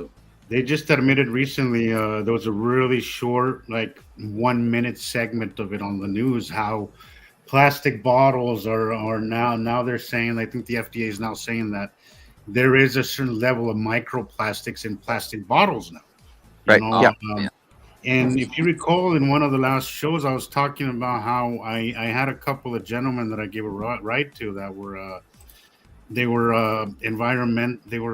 atmospheric scientists, and they were talking about the microplastics, that it's a big problem in people's metabolic health now. That you don't realize how much you really are affected by this. Wow. You know, Morgellons, plastics trying to come out of our body. Yeah. Microplastics within our skin. That's where Morgellons syndrome and all of that is. People got burning things and things growing out of them. Hairs are weird because they've got things that the body's trying to get out. Yeah, we've killed ourselves since 1973 with plastic. We really did, all for consumerism. And Bakelite used to be really cool shit. Now it's actually antiques and highly valuable. And we can do that. There's polymers that we can use that aren't toxic. There's other things we can use that are not synthetic. And we have to wake up to that because we have killed ourselves a long time ago, and it is time for the smart people in the room to actually run things rather than the greedy or the loud or the uninformed or whatever.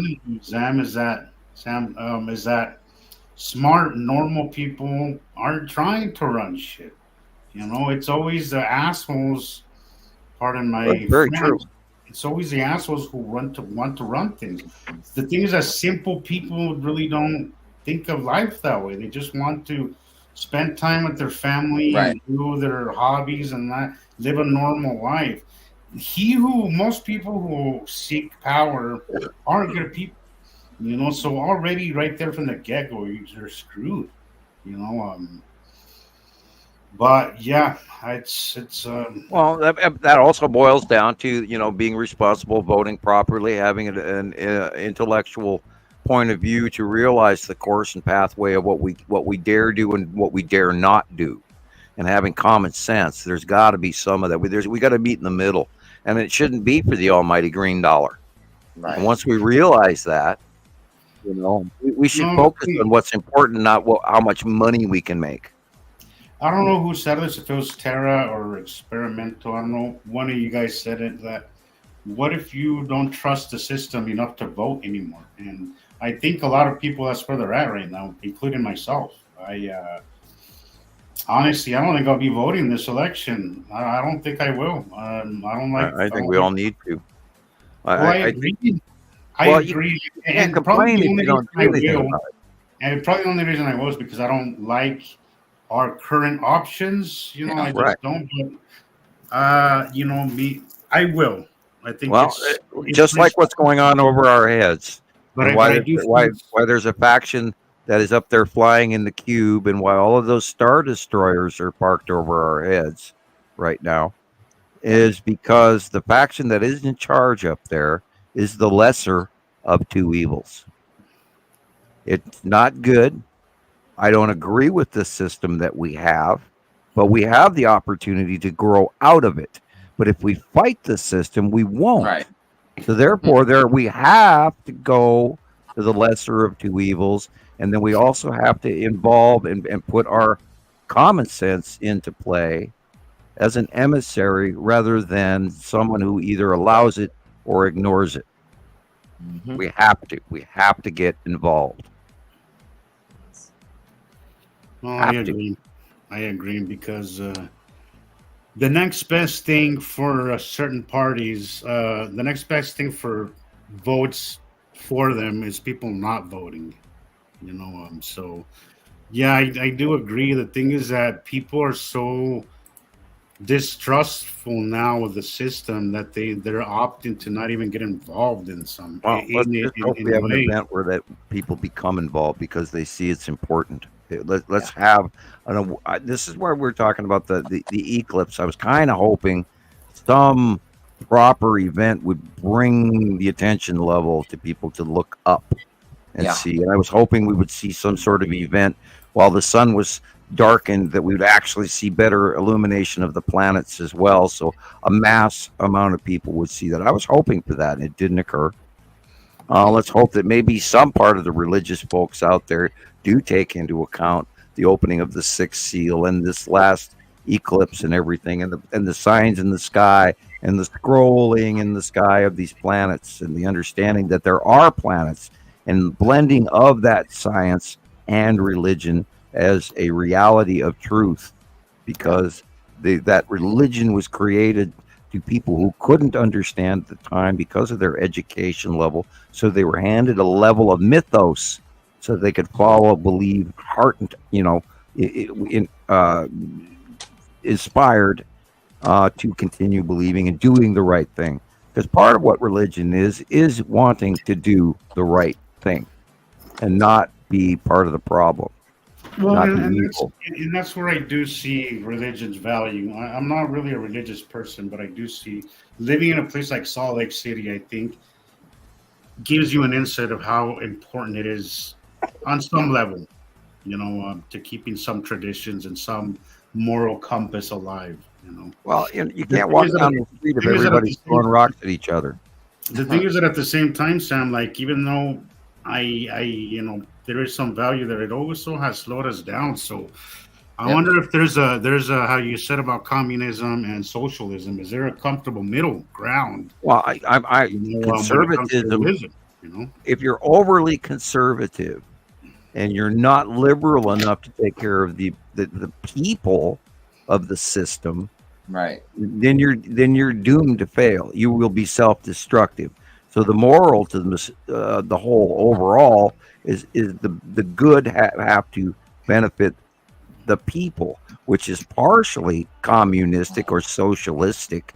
But then how you divide the proceeds and what you barter off of, and the valuation of who gets the money, as long as it's not in a pyramid scheme, then you have a progressive movement.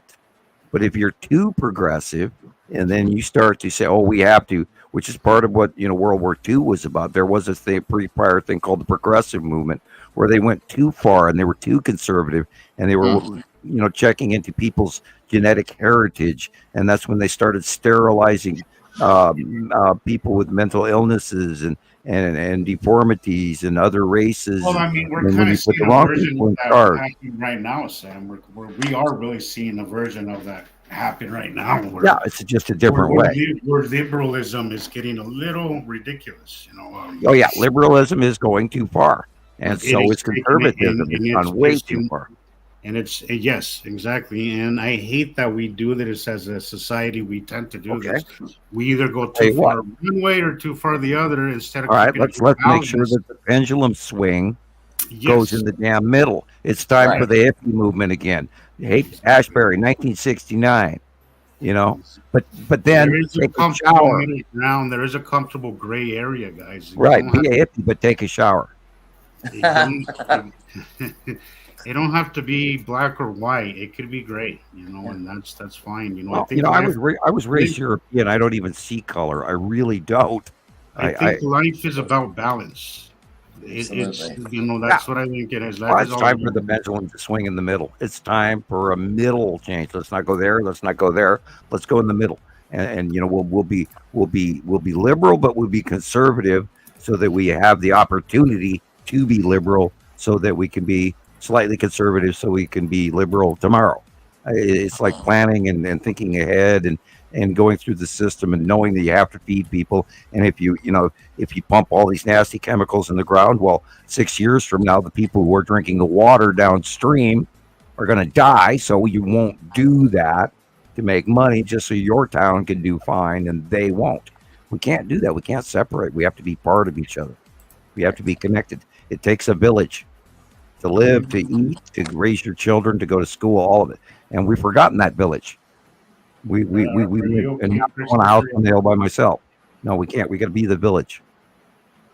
Are you okay there, Christopher? I thought you kind of nodded off. Oh no, I'm fine. He's looking tired. You are looking tired, sir. Yeah, a little bit. Yeah, I'm I'm kind of winding down myself too. Hey, we are at 5 hours, so we made our goal. Yeah. And we're completely off topic. So Karen has a tornado warning or a siren. Where at? Where at? Let's see.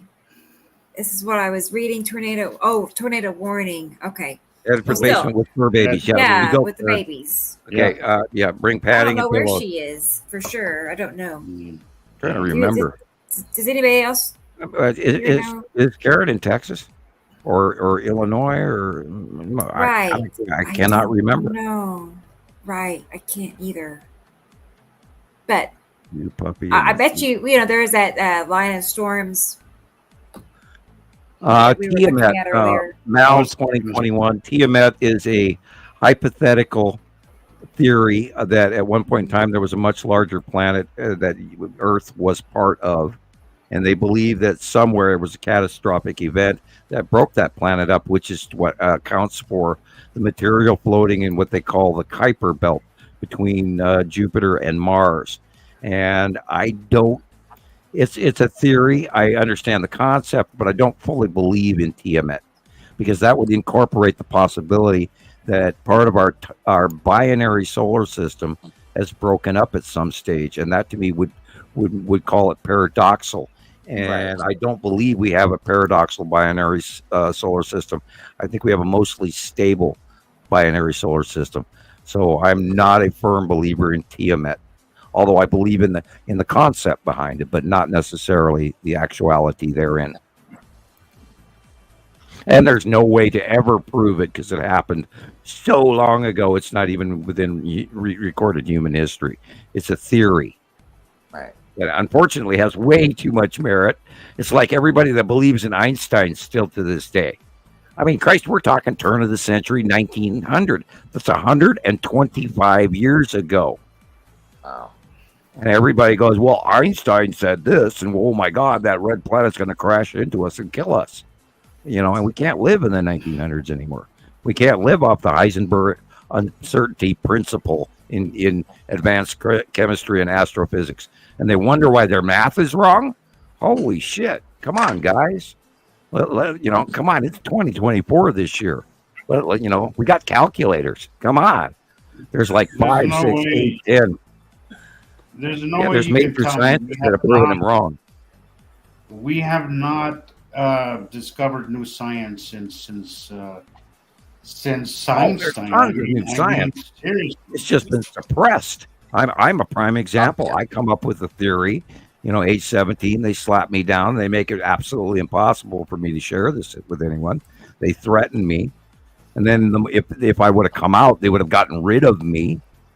And now they're still doing it because they're threatening me.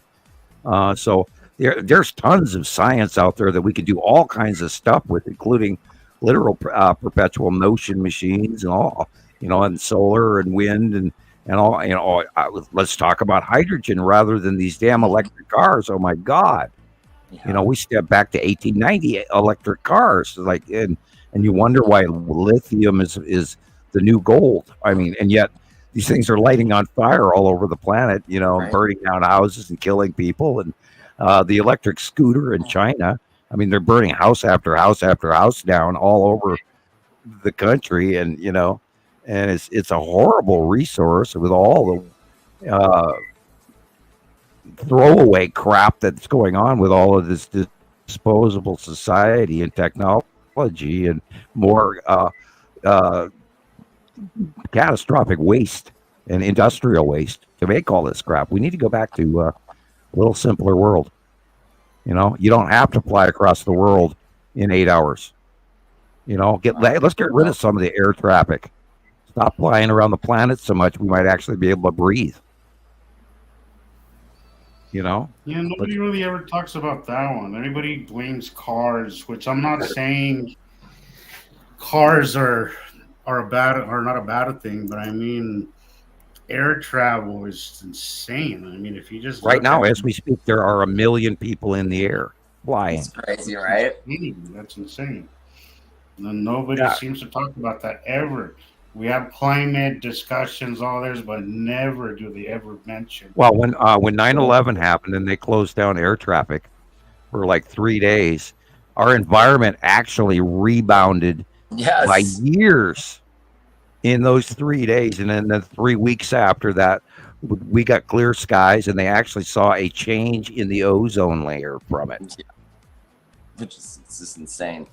And the same thing happened during the pandemic too. I mean, I don't know how much with the air, with the air travel, but yeah, Sam is absolutely right. It changed fashion. Look what's done to business. That was the only thing that the C virus, in my opinion, did. It finally bucked the old-fashioned three-piece suit. Thank God. Although I am a little shocked that the tailor for men has suddenly gone back to the 1970s British suits for with the skinny legs and the real tight British suits, and they were in the 70s. And I'm a little disappointed that we've gone there. I'm more of a double-breasted suit guy, but it'll change. It'll hit the late 70s, and then the 80s. We'll come back to the 80s. Oh my God! And we'll do the spaceman suits again with the corner shoulders and those Michael Jackson leather coat shoulders and stuff. That's the 80s, man. I think I was going to say 70s. I see a lot of 70s and 80s coming back. Like they're doing a lot of 70s hair. Mm-hmm. Yeah. Ladies Yeah, hair. the men's fashion suits, the skinny legs, in a suit, and then they're wearing white tennis shoes. I'm going, okay. Yep. That's it. Yeah. And you have the man perms and the man bun. Yeah. Then the man purses too. Which okay. I hope I don't ruffle any feathers out there. I mean, I wear a backpack. I mean, okay, so a backpack that's fine, but purse, a man purse over your shoulder. Hey, if I had a man purse, I'd lose it someplace. I promise you, day one. It's kind of like where did I put that? Yeah. Again, with the shoplifting thing. So we're at the grocery store, and I brought my backpack in with me, and the security guard guy said to me, he said, "Well, your backpack's looking a little heavy now that you've been through the store." I said, I just opened it for him and I just said, "Go look through it." I couldn't believe this. He said that to me, and then he pulled me aside and he said, "You're the first person that's ever done that." I'm like, "Oh, okay." Yeah, what do I gotta hide? Yeah. I'm not gonna argue with you. If you think I stole things, check my bag. So I just don't like. Oh, hey, I let them look at my receipt as I'm walking out of Walmart. The right thing to be carrying? I don't know. Yeah, I don't even put my receipt away until I walk out of Walmart. I keep it in my hand as I'm going past the greeter who's not the greeter. It's like, what are you stealing? I'm an honest person. I would never even know how to do it. I can't see going to jail for an $8 bottle of hair care. I'm sorry, Oh, okay. Well, that makes sense. The toothbrush. My ex-wife used to say, "If I can't afford it, I don't need it." That's right. Mm-hmm. Yep. Right. But I work my ass off, so I don't have to do shit like that. Right. Yeah. Well. I told the manager at the store, "Is it my turn? Can I? Since you just let me witness that and you did nothing, this guy literally walked out with like a couple $1,000s worth of merchandise. Can I do that? Can I come in here and take what I want just one time, and you won't have to tell anybody anything about it?" Yeah. Oh, well, it's silly. Our secret. Well, I did see a video the other day about this lady went in and she stole some baby formula. And, that's a different story. That's what I'm getting at. Everybody, the clerks just let her go, and there was one Karen there. Are you just gonna let her do that? I'm like, it's freaking baby formula. You know what the price has gone? The price has been on $25 a can now. Yeah, it's insane. Wow. Like or higher. She's just she's trying to feed her kid. Just let her go. Like even the clerks, even the workers were like, just go. I was there when I had my 2 daughters, and I was a single dad by myself, living off of what I'm living off of now. And I had 2 babies in diapers, and oh my God, we went through hell. I don't think I would stop that woman personally. I think I would that time, and I'm a pretty, I'm pretty by the rules guy. I think I'd just let it go. Right. And if I had the money, I'd pay for it. Yeah. Right. And that Karen there, instead of saying I'll pay for it, since she was so concerned, right? She just wanted to go and stop her herself. It's like she's not stealing a TV. She's not stealing. She's trying to feed her freaking kid, man. Like, how do you have the heart to stop somebody? I wouldn't. I would have done exactly what they did. I would have been like, here you know, go. The one thing that wears on me all the time, the one thing I think of regularly when I'm doing this process and I'm trying to tell people about what I know and what I see and the patterns I know about and all of this process of the 14 years is I'm always reminded of When Children Cry, that song from, do you know who the band is? When Children, anyway, you can type in on YouTube, type in When Children Cry. I always think about the next generation of what's coming and the people that don't have anything and the kids that are in Africa or Belize or Brazil or South America or hell, even downtown Chicago or Louisiana or Texas or Arizona, anywhere. The kids are suffering and don't have a very good life. That's the part that I'm always thinking about with all of this. White lion. Yeah, that could be. Yes. I could type it in a heartbeat, but I've seen you share that. I post it all the time. Okay. I post it all the time, and I'm from the generation of If I Had a Hammer by Peter, Paul, and Mary, and all of that, and Billy Jack, and all of that in the 70s, and we have to really, really, really start looking at the rest of the world who don't have enough to feed their children. And we keep throwing all of this shit away into our landfills every day. And unfortunately, even Goodwill has turned into a money-making thing. And that's a sad premise. The Goodwill stores here, Sam, you have no idea. I walked in them, and the prices, it's like you may as well just go to Walmart and buy them brand new. Yeah, unfortunately, that too has been turned into something that it sought to stamp out, which is the same thing as most churches. They become institutions of money and anguish and finger pointing and divisionism rather than joining together. And we need to change that. We all need to, if I had the money right now, I would buy a piece of land. And I would invite people to come and learn to live off the land and have short stays or whatever, or stay forever or whatever, depending on the covenant that I would hopefully not have. But I think people are going to have to really learn how to live through this. And if we do go through a major heat thing this summer, I think it's going to be a big slap in the face this year. I hope we get slapped in the face so people wake up and realize, and maybe we can do something in time. Well, that may be the only way, Sam, that people open their eyes, is for something really drastic to happen, unfortunately. Yeah, only at the edge. Can't ever change. The edge of destruction. Yeah. And then, like the movie Knowing. Snow coming down in Utah right now, and people are not putting 2 and 2 together. It's just totally normal, and it's strange. It's spooky. I'm in awe that science and reality and nature and our environment and our problems and our social issues. You wouldn't believe how many people I run into that say, well, I don't even watch the news anymore because they're so turned off to it.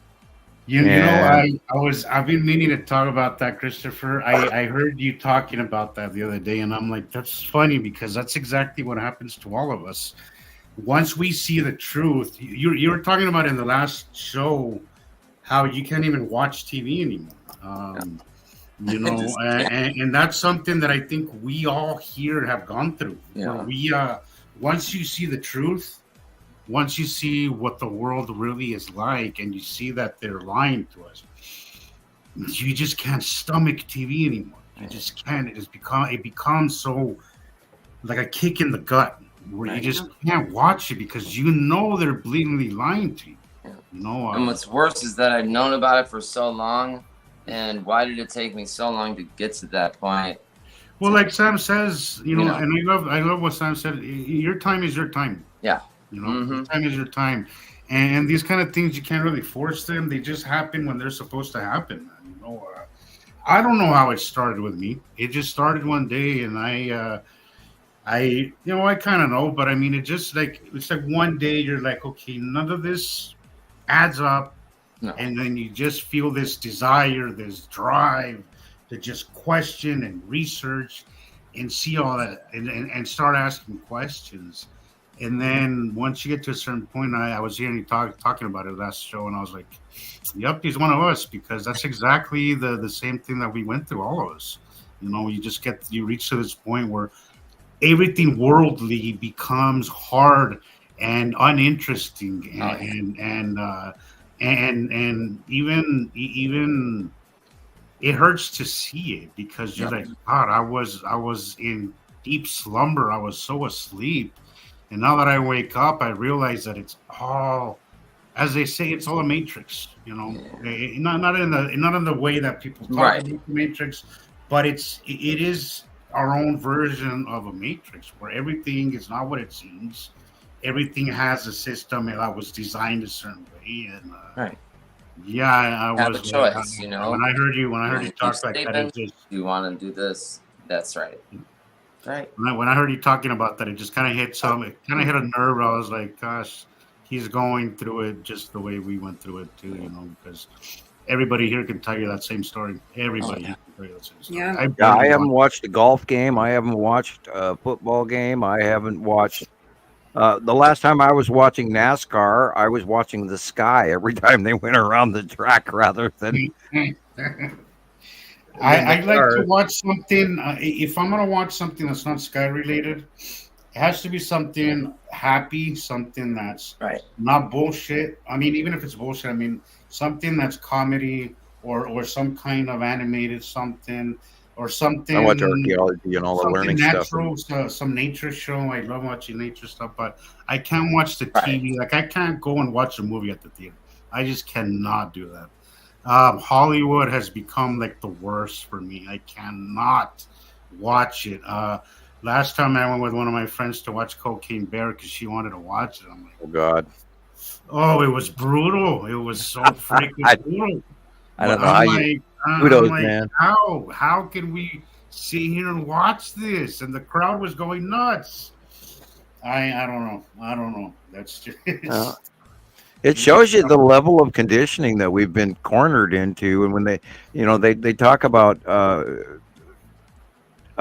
anarchy and stuff, or rulers being evil, but what's really evil is when we fall into being told to comply and to buy more and to submit and fall into all of these. Now, I am for some cultural norms. There has to be sets of rules, but when we're cornered. No, I like to tell people, like, you can't let this completely change you. You still have to live your life. You know, you still have to go to work. You still have to do things. I get that. I completely get that. But we have to do it in a different, more intelligent, more productive, mentally and intelligent way. We have to do it in a better way. We just have to do it better. We're doing it. But I do agree with you, Sam. We have to keep some societal norms. Like, we just have to, because there's got to be respect. There's got to be civility. There has to be cultural tolerances where everybody who does walk into, Walmart, everybody who walks into the mall, all has that same right to do so and respect. But we also have to realize that, I'm still, when it comes to capitalism, I still have issues with retail markup. Yeah. All my life, I've done. You dare charge 3 times what you paid for it to run your store? I've never agreed with that. And I've always thought of things that should be sold at a small profit and not corporation building event, rather, a mom and the pop, where you sell the flower, you make a few cents on it, and you sell the vegetable, and you make enough money to actually, maybe buy that new shelf for next year to display cabinet, whatever. Small profit. I don't believe in this mass. Oh, I'm going to get rich selling. What do they used to call those things? A better widget. So. Right. Stronger, faster widget. You need, There has to be some caps on the way we do business and the way people profit off of things. There has to be some kind of sense of responsibility to our environment as well as your fellow employee. Like there has to be something. Question, we can't really have mandated. We can't have mandated rules so that you can't get wealthy, but there has to be some. We have to wake up to this monopoly thing with corporations. We have to realize that we've let corporations get too big. We have. It's our fault. It is. And governments, we have to watch what governments are doing and how they're, insider trading. And I mean, I know many politicians, unfortunately, that are just vastly wealthy, even though they never could have made that money on their lifetimes in Congress. Everybody in Congress right now is doing inside trading. There's a TikTok guy that I follow. He follows every politician's stocks, and the reason why he follows him is because he noticed that they were killing it on the stock market. Oh yeah, they were killing it. All right, they're not good at trading. They're not good at trading. They're just in the know. They make decisions for companies to progress and make their stocks skyrocket. I think we've come to a place where people have learned to manipulate the media and manipulate people opinions and shopping habits and all that. It's a scary time. We're being controlled. We're being controlled by information. Absolutely. We're not being controlled by dictators. We're being controlled by information. That's right. And the thing is that most of these data companies know more about us than we know about ourselves. Scary. I was seeing one that they were saying that you can know if somebody is gay, if somebody's married, if somebody's divorced, just by the data. They can foresee, they can guess that this guy's divorced or this guy's married, recently married, or he's gay or she's lesbian, just by their history, their browser history, or just their data history. Their algorithm. Yeah, it's insane. It is a crazy, scary time. And now we've introduced and let free AI, and we're already seeing problems and benefits from that. And that falls back down to part of the Pleiadian message and the singularity that we're stepping into a transference of technical information, good and bad, at such a high rate right now that we are headed for. It's like the crash test dummies in two separate cars, and one is barreling at 60 miles an hour from the left, and one is barreling at 60 miles an hour from the right, and they're going to crash into each other. And the question is, are we going to take the technology we learned from this, or are we going to do it again?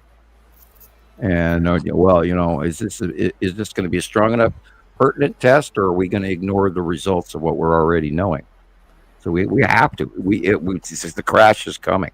It's in front of us right now. We are watching the breakdown in society, because we are watching. When you get internal dissidents, says the dissident, government-rated dissident, when you get internal terroristic dissidents, violent, internal, within your own countries, when that starts, that goes all to a game, an old Atari game, which was called Utopia. Once that starts within your country, then your cycle starts to break down, and your civilization breaks down, and your social correctness, societal politeness. Once all of that starts to break down, you're in trouble, and we are in trouble, because our infrastructures have been ignored. And so the people who have been ignored and feel ignored, they start to break their moral statute, and then they start to break down in their behavior, and they allow things to happen that they. We are seeing it now. Shoplifting is up, way up. Now murder is down. Murder is down. Well, that's the thing, Sam, is that we're doing the crimes that we're seeing now are mostly crimes out of need. Yeah. And necessity, And yeah, people are flat ass broke right now. I know it. We're not seeing crimes of crimes of greed passion. Or crimes of passion. We're seeing crimes of need. Well, that'll happen. It'll kick back up when we get 98 degrees this summer in big cities. The crime rate, the murder rate does go up because people's tempers and things are changed at 98 body temperature when you can see that it's documented. And when people are 98 degrees outside in the city, there's a way increased jump in murder rate. Oh yeah. When I lived in Houston has some of the worst humidity you'll ever encounter. But when I lived in Houston, come summer, there was warnings and the police activity was insane. Just when the heat would come, it was crazy. Unfortunately, when we hit the Reagan era, excuse me, dry throat. When we hit the Reagan era, we took a huge step backwards. And unfortunately, we turned the wrong corner, and we went into someplace with our society that we should not have. We used to be better than this.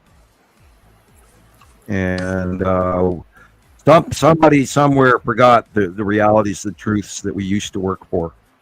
And then I don't know how we could have fixed it, but once we entered the Reagan era, we did some mistakes. And we're still in the Reagan era. That's what's scary. But it's gotten worse. We're seeing the culmination of the Reagan era too. I think it's coming into fruition. All that bullshit, where people are getting to a point where they're really fed up with it. And honestly, and I'm just speculating here. I'm sure there's more than one reason, but I think it's one of the reasons for the TikTok ban is that they don't want people to come together to, because look at all these mass protests started on TikTok. A lot of them have started on TikTok. Well, they don't want, being that China owns TikTok, they don't want China to be running their algorithms to understand us and spy on us and change us, which is going on. Well, yes, there's proof of that. But every company is doing it, and look here. I get that, but the thing is that our data is out there regardless. If you're on the internet, it's out there. It's already out there. There's none of this. TikTok is banned in China. It's out there. Right. And guess who's the first one in line trying to buy TikTok was Mark Zuckerberg, the one that's probably the most affected by TikTok. I mean, I do get that there's some security, but I do feel that there's more power to the people on a platform like TikTok. There's a lot of power because people can group, people can come together, people can protest in mass amounts, and I think that's what they're afraid of. Because of all the bullshit going on in America, a place like TikTok is a bomb waiting to explode. Because people will. Another example of that is the Israeli government has just now canceled Al Jazeera. Now, Al Jazeera was a little bit militant toward the other side of the cause of America. I agree, but they were also a very good informative news service for their region. There were good and bad to Al Jazeera, but the Israeli government has just now shut down Al Jazeera. Yeah, and that's the beginning. They're probably going to start shutting down a lot of other. Well, unfortunately, Israel has lost their way as well. Well, yeah, now that Bernie Sanders called out Israel publicly, I think you're going to start seeing a lot of media blocking in Israel. Well, what's going on over there is not cool. No, it's not. And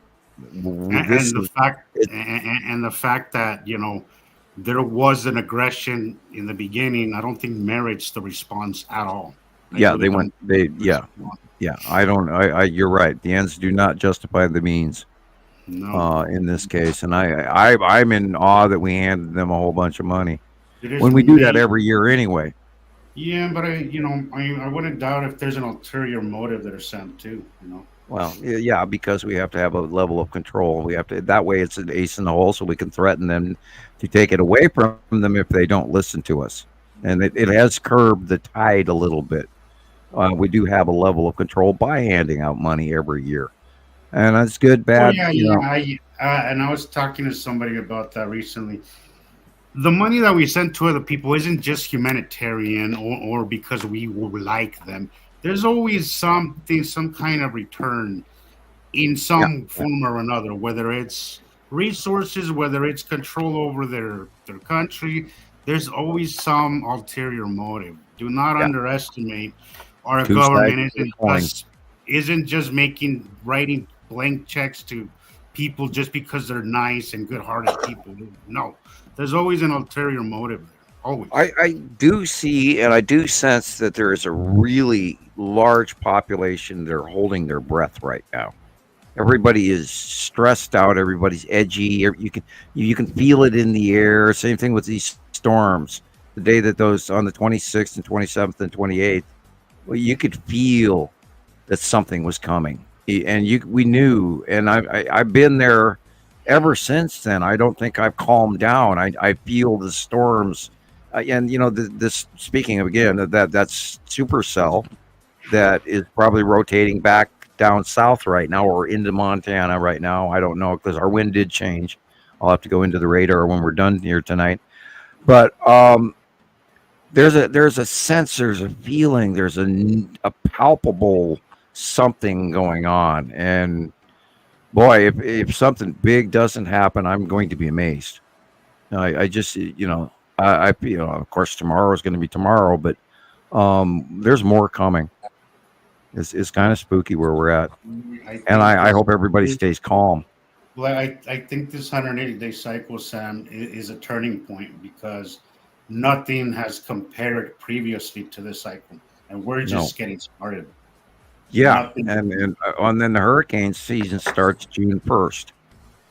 So May 1st was the tornado season. We just started that. We are, 7 days in, and there's already, thousands of homes that have been destroyed in that 1 week. And wow, here we go.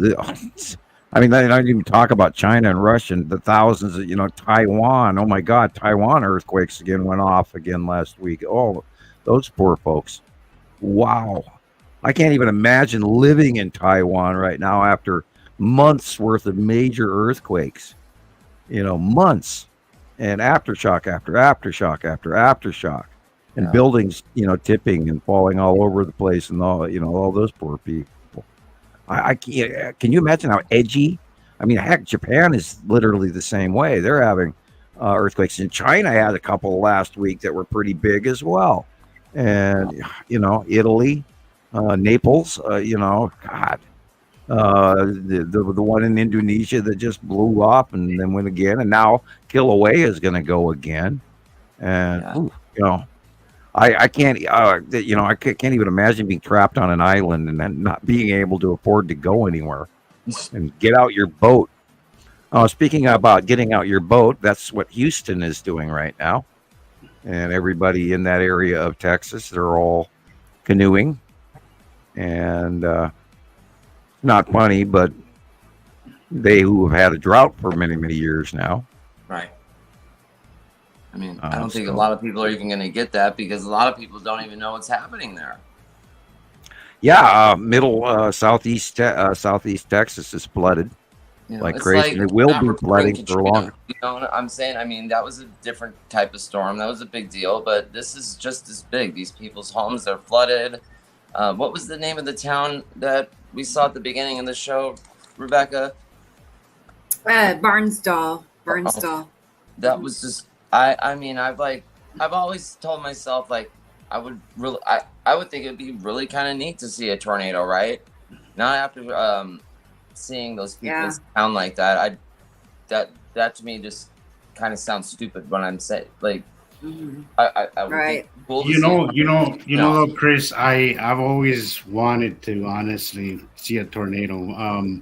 As long as it's an open land and it doesn't affect anybody, But I would love to see that. I wouldn't be one of those. Been there, done it. Yeah, I would love to see one and photograph it and video and go live and the whole thing. Until you're hanging on the underside of a bridge and your feet are flying in the air, and then you can't take your next breath in because the tornado passed by and sucked out all the air out of your lungs because the barometric pressure is so intense. And then you can't take your next breath at all. You don't have the physical strength to actually draw in the next breath until it goes past you, which is a count of 1, 2, 3, 4, 5, 6, 7, 8, 9, 10, and you're fighting for your next breath. I had that happen, and it was, like an F3. And so, yeah, it's great until it's not. And then you're like, oh, shit, where do we go?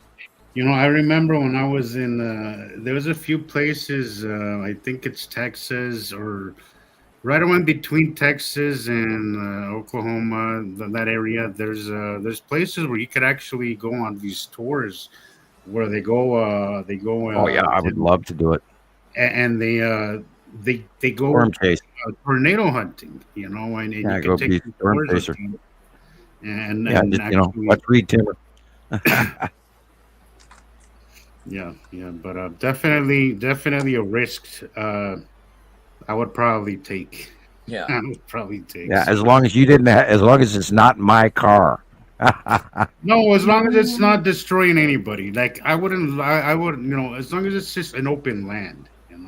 As I said, it's not affecting anybody. Oh, they're beautiful and awesome, and you can go to YouTube and see all kinds of them right now because there's many films after. All you have to do is type in. This year, the ones that so I'm there with Chris. Like the ones we've seen this year, they scare the shit out of me. Like the ones we used to see is like, okay, that's destructive and that's huge. But the ones that we're seeing now, it's different. They're heart stoppers. They're like. Well, I think we're going to see major hurricane storms on land or anti-cyclone, and they're even calling it too. They're going it's anti-cyclonic, meaning opposite rotation storms, and the meteorologists they're not putting A plus B together on that one, and they let it drop. And I watched that millibar storm from this morning go through South Dakota right around sunrise, and it was in the millibar region of a hurricane status. Wow. A stage 1, category 1 hurricane. It was 950 or 948 millibars. And a little bit below that is a major hurricane. And then it rose up to 158 and all of that, which is, tropical storm rotational force. But yet this lightning storm bands that were exhibiting all the way, literally from South Dakota, all the way into Canada, through north part of Minnesota, into Michigan, all the way into Illinois and Missouri and Oklahoma and Texas, and going off into the ocean and reaching all the way over the Rocky Mountains in Mexico. And that same band that is on the opposite side of that was wiping into Montana and all the way up to Alaska. And it's causing rain and electrical storms from Alaska to Mexico with that low in between from South Dakota. And it came in, it went over Washington State, it went over Wyoming, it went over Colorado into Nebraska, and then it rose up to South Dakota and then North Dakota, and now it's Montana again. And it's going to rotate back in to the middle of like Nebraska and Kansas Thursday and Friday. I don't know if that's going to happen for sure, but I believe that backpedaling low is going to re-rotate back into the middle of the country. We have to watch it and see what it does. Wow. Yeah, these are super storms. And you go to YouTube and you watch, type in the Omaha or the Lincoln, Nebraska storm of the 26th of April, and watch those storms there and listen to the meteorologists. They've never, ever, ever, ever seen storms this big, ever. So we're just now starting. So here we go. Yeah. This is going to be huge. It's going to be very, very scary. And I've been saying this, since December, like, oh God, watch what happens this summer. And here we go. This is going to be insane. And look at Russia. Look at China. Look at Turkey. Look at, all these other countries in Japan and Taiwan and all these superstorms that are blowing through. And it's going to keep going. We haven't seen any quit to it in months. Ever since spring, we've had superstorm after superstorm after superstorm. From Germany, England, France, Spain, Italy, Saudi Arabia, Oman, all of them. Superstorm after superstorm after superstorm. So we have to pay attention. It's absolutely insane what's going on right now, and then next week, and then the week after. We have to stop normalizing it too. Yeah, and they need to get this information out. Karen, I'm glad the storms moved away from you. That's good to hear. And it's cough drop time. This is number 3. Okay. I've run out of things to say. Go ahead. Well, we have a treat, a surprise treat. So give me 1 second. Okay. It's Carol Ann's going to hop on here real quick. All right. And just say hi and tell everybody good night. So I just sent her the link. She's never done this before, obviously, but so we'll tease her. We'll tease her really good. We'll talk about her. Yeah, we won't give her too hard of a time. I told her. Okay. Since you so go easy. Yeah, she said now she's scared, but no, it should be fine. You'll be fine. I think she could. I know she could handle it. Yeah. Yeah. Yeah. So I just sent you a link, Carolyn, and I'll be watching for you because all you gotta do is click on it, and it brings you right to me. And then she'll be backstage, and then she has to sign or link in, and yeah, I hear a little bell. My hair and look, Yay, Carolyn! Yay! Oh, I heard it. I heard the beep. Okay, this is exciting. All right, well, I'll wait for Christopher to get back. I'm wearing my Montana Skywalker. So we can be presentable. Yeah. Okay, guys, I'm excited too. This is a big surprise. I was not expecting anything like that tonight. I know. What a finale, right? Okay, here she is, Carol Ann Bopp. All right, guys. Hey, Carol Ann. Hey. Hello. She's here. You can see me. Yeah. I can see you. This is weird. Well, okay, I have you on my phone. Okay. But I can. Can't hear us? Can you hear us okay? See, maybe she has to go out and come back in. Sometimes remember that it does happen in the beginning.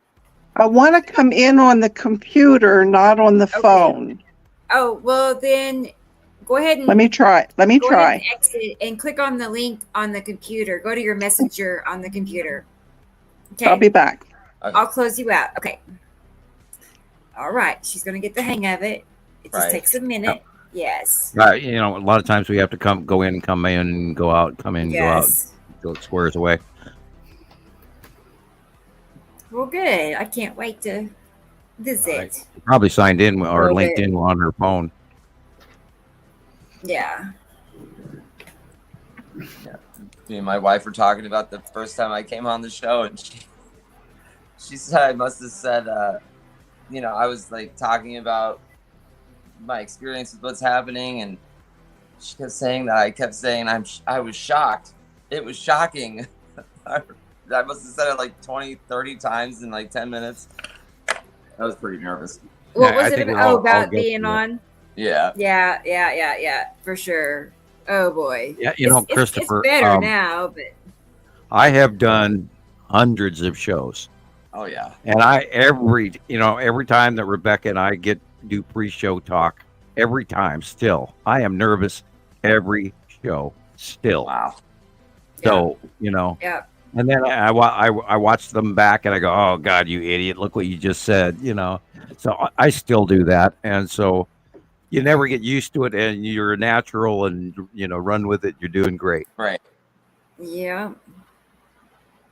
I have a hard time watching them, just for that reason, though. Yeah. It's like you said, it's hard to watch yourself. So Yeah, it is. It's semi-embarrassing, and you go, "Oh, I shouldn't have said that," And okay. Okay. Oh, I Yeah, see I've done Carolyn. hundreds of She's shows, and I'm still nervous every time. Yeah. I'm Okay, right there with let's Tara. I can't wait to get Sam live on here too. If that Oh, I know. if that's That ever would be the day. possible. Okay, Carolyn, here she is. Hey, how's this? Is this better? I can hear. All right. Okay, perfect. So, I like your screen, your yeah, I was gonna backdrop. say, I was Can gonna you say hear that's me? what told you, but it's a background. Yeah, we can hear you fine and see you fine. I'm working Yeah. up a sweat.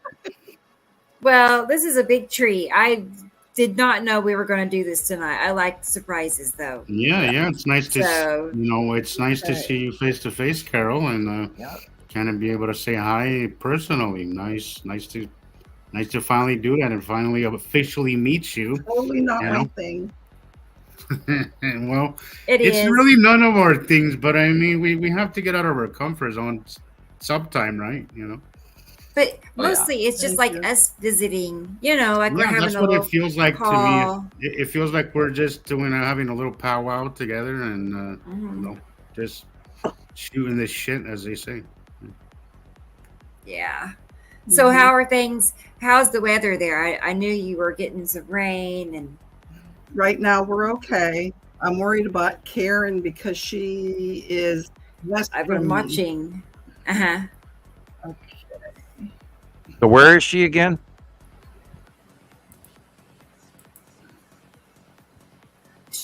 I don't know for sure. I'm looking through the comments Okay. to see. But She's in western Pennsylvania, Sam. Oh. Okay. Yeah, that's So they right did- where.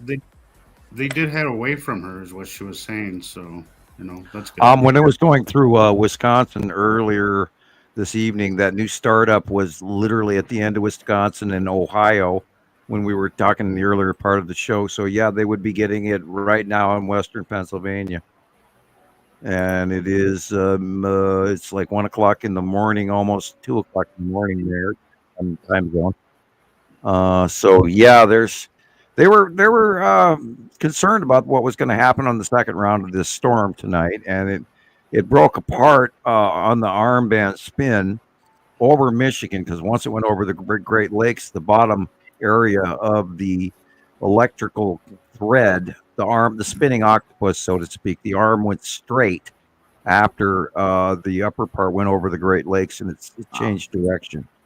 So they're going to have residual electric storms and high winds and hail and all that, but they're not going to have as much serious tornado activity.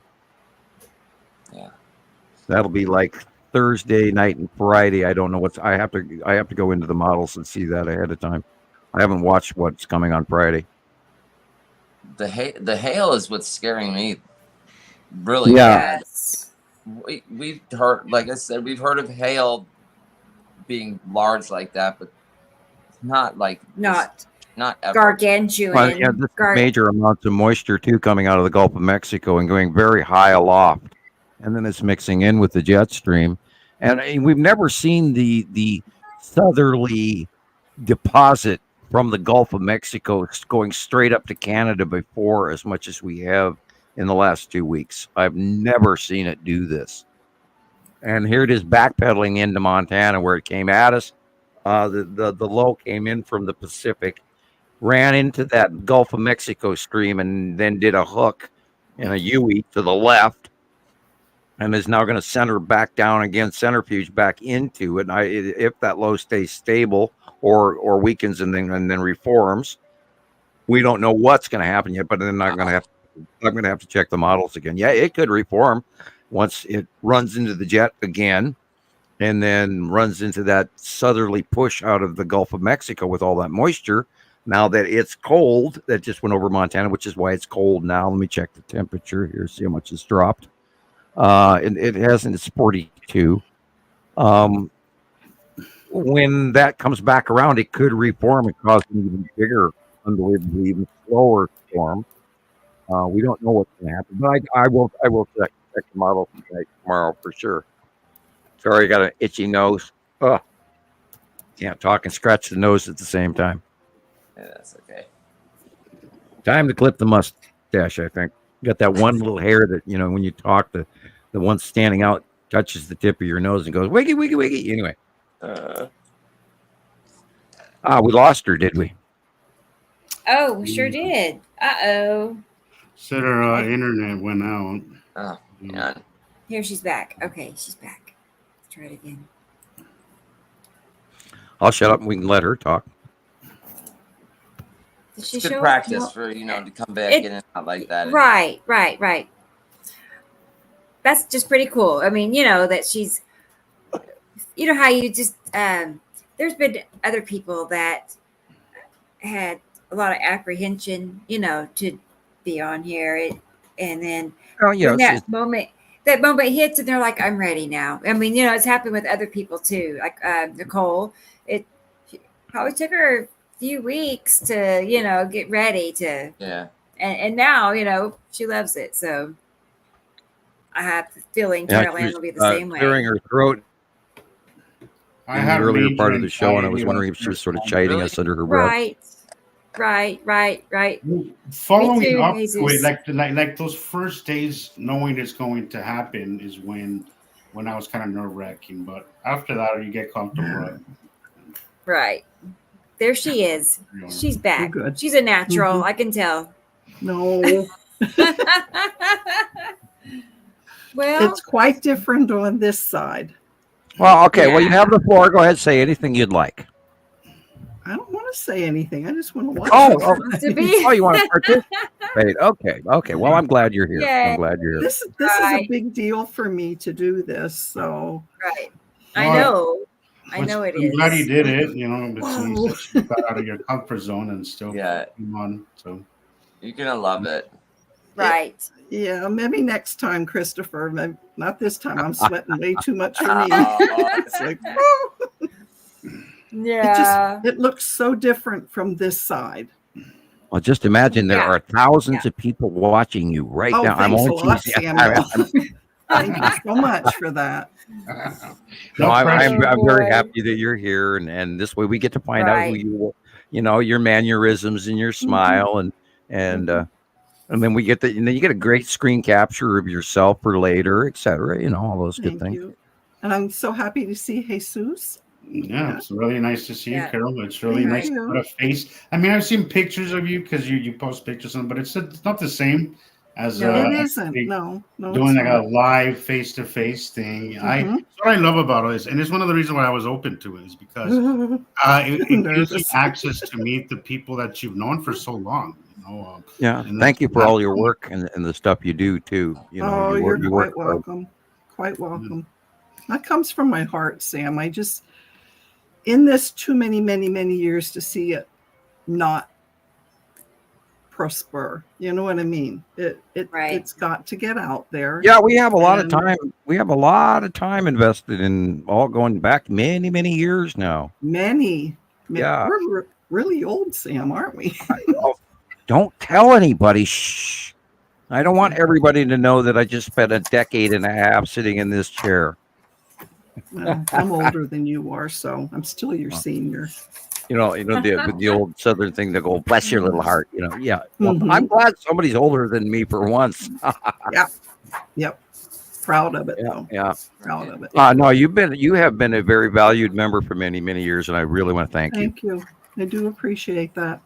I enjoy it, though, or I wouldn't be a good here. friend, and you've always been wonderfully kind and nice to everyone. And we never had, Montana Skywatcher has never really had any infighting, not like a lot of those groups out there. And we've been strict, and you tolerated Lucinda just fine.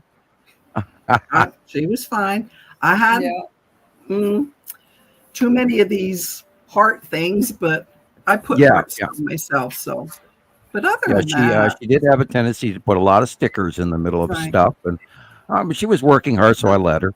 Yeah, but you know what? I still pull her files. She has a lot of files, a lot of good information. So, well, if you'd like, just help yourself to as much of that information as you'd like. And post it to folks. I rarely even go in there anymore. Yeah. I don't know. Maybe that's sort of a form of grieving, because I remember that she did this, and so I feel kind of sad. So maybe I don't go into. It's like not going into someone's bedroom that you've lost for quite a while, because we did lose her, and it's sort of kind of her room. Mm-hmm. She did a lot of work, a lot of times. Boy, that lady put in hours. She was a hell of a hall monitor, that's for sure. Yeah, she was very, very diligent. And unfortunately, we haven't seen Deb in a very long time. And unfortunately, Deb has lost her husband, and it's sad, and we miss her. And I hope she hears our shows. Deb Gottschall. Yeah. I know who it is, but I didn't realize she lost her husband. Yeah, it was recently, and I haven't talked to her in many, many months, and I'm sure she's quite busy. And she's in South Carolina, and she's a co-admin or a moderator. Moderator. It's a tough time for her, So I'm sure there's a lot of folks that are unfortunately not doing well and are unhealthy and are losing part of their health, and it's a sad thing. I wish everyone well.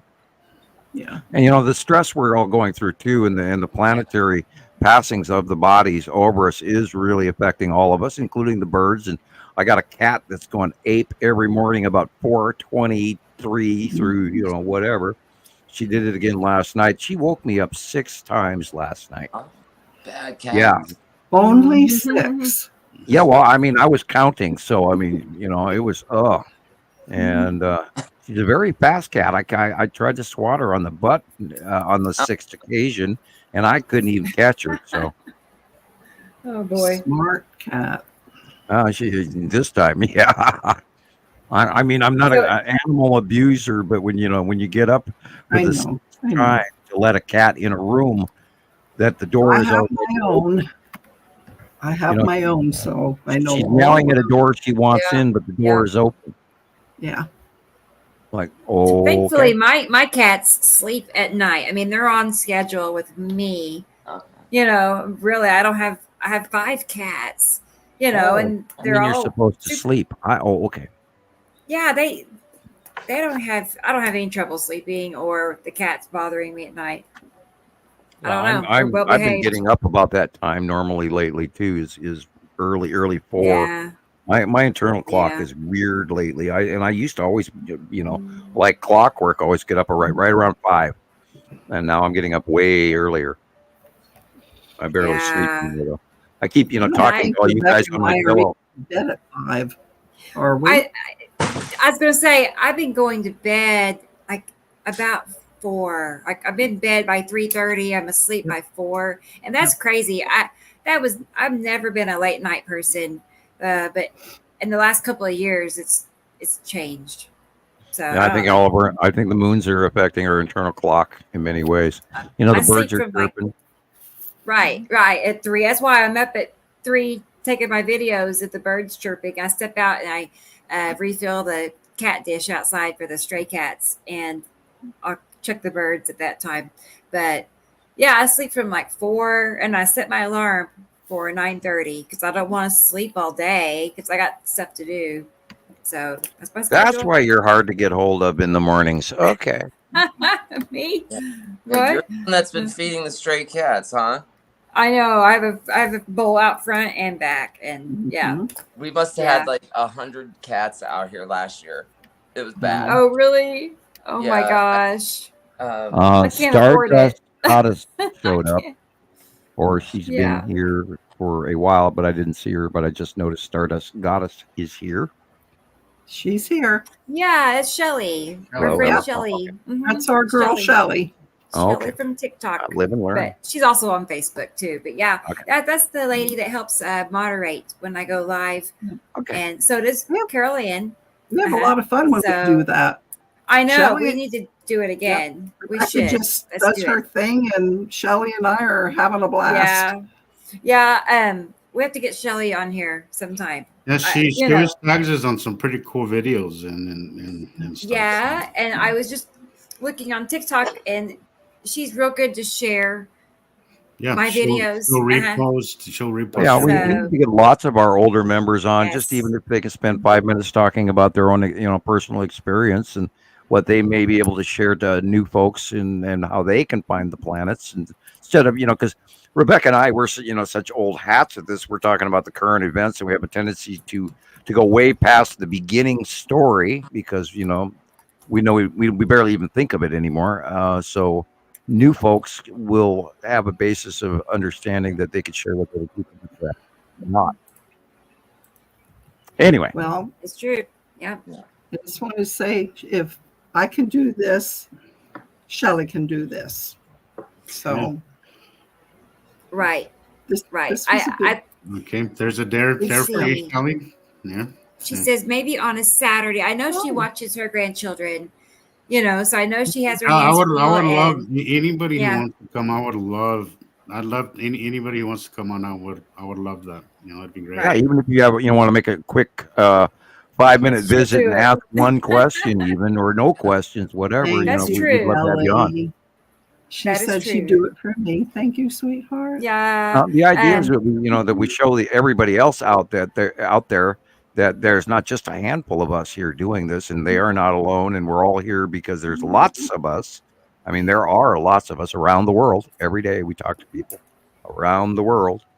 Robert in New Zealand and Hugo in Holland, and on and on and on and on. And that's what it's the people. That's the deal. We got to get everybody to talk about this, because then it will become accepted. Like, well, maybe not all of these people are out of their mind, and maybe it's just that Sam Hofman guy. If you're crazy, we're all crazy. You're the greatest storyteller that's ever lived, then, because there's just no way. Yeah. Did you know that I could lie ahead of time? Really? Yeah, I can make stuff up, and then I actually had somebody say that one time. Are you sure you're not just making stuff up and then it happens? Oh my God. That one threw me. I was thinking about that for about 3 days after that. Like, what do you mean by that? Like, I mixed, and then it happens. Yeah. Morgan Fairchild. Yeah. Remember that one guy from Saturday Night Live? Yeah. No. I was on a date with Morgan Fairchild. Yeah. The nonstop liar guy. He just lies and lies and lies. Anyway. I do remember him. Yeah, you can't make this stuff up. And if I was making this stuff up, I think the piranha pool would have eaten me 12, 13, 14 years ago by now.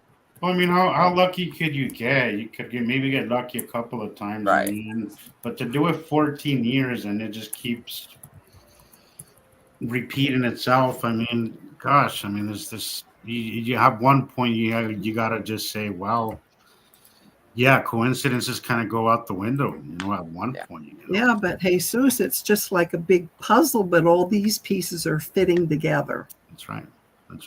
It's tried and it's true. And isn't that great, though, Carol? That's a part of this that I love, is that the longer I've been here, the more I research, because the more I it seems like I got into once I found out about the planets, it gives you this drive of looking at other things. So geologically speaking, I am interested in past geological activity. You see the connection there. You see ancient building and ancient petroglyphs and ancient carvings and all that. You see there's a connection there, you know, and there is so much more connections that once you see Rome and the tectonic plates and the sun and all of that. Once you take into account the binary system, the entire, most of the questions that us as humans have had are answered. A lot of them are answered. You just have to start there and continue that learning, because are we alone in the universe? What's the Earth like? How does it work? Gravity, and once you learn the possibility to throw out gravity, it's part of it, but it's not what we were told it is.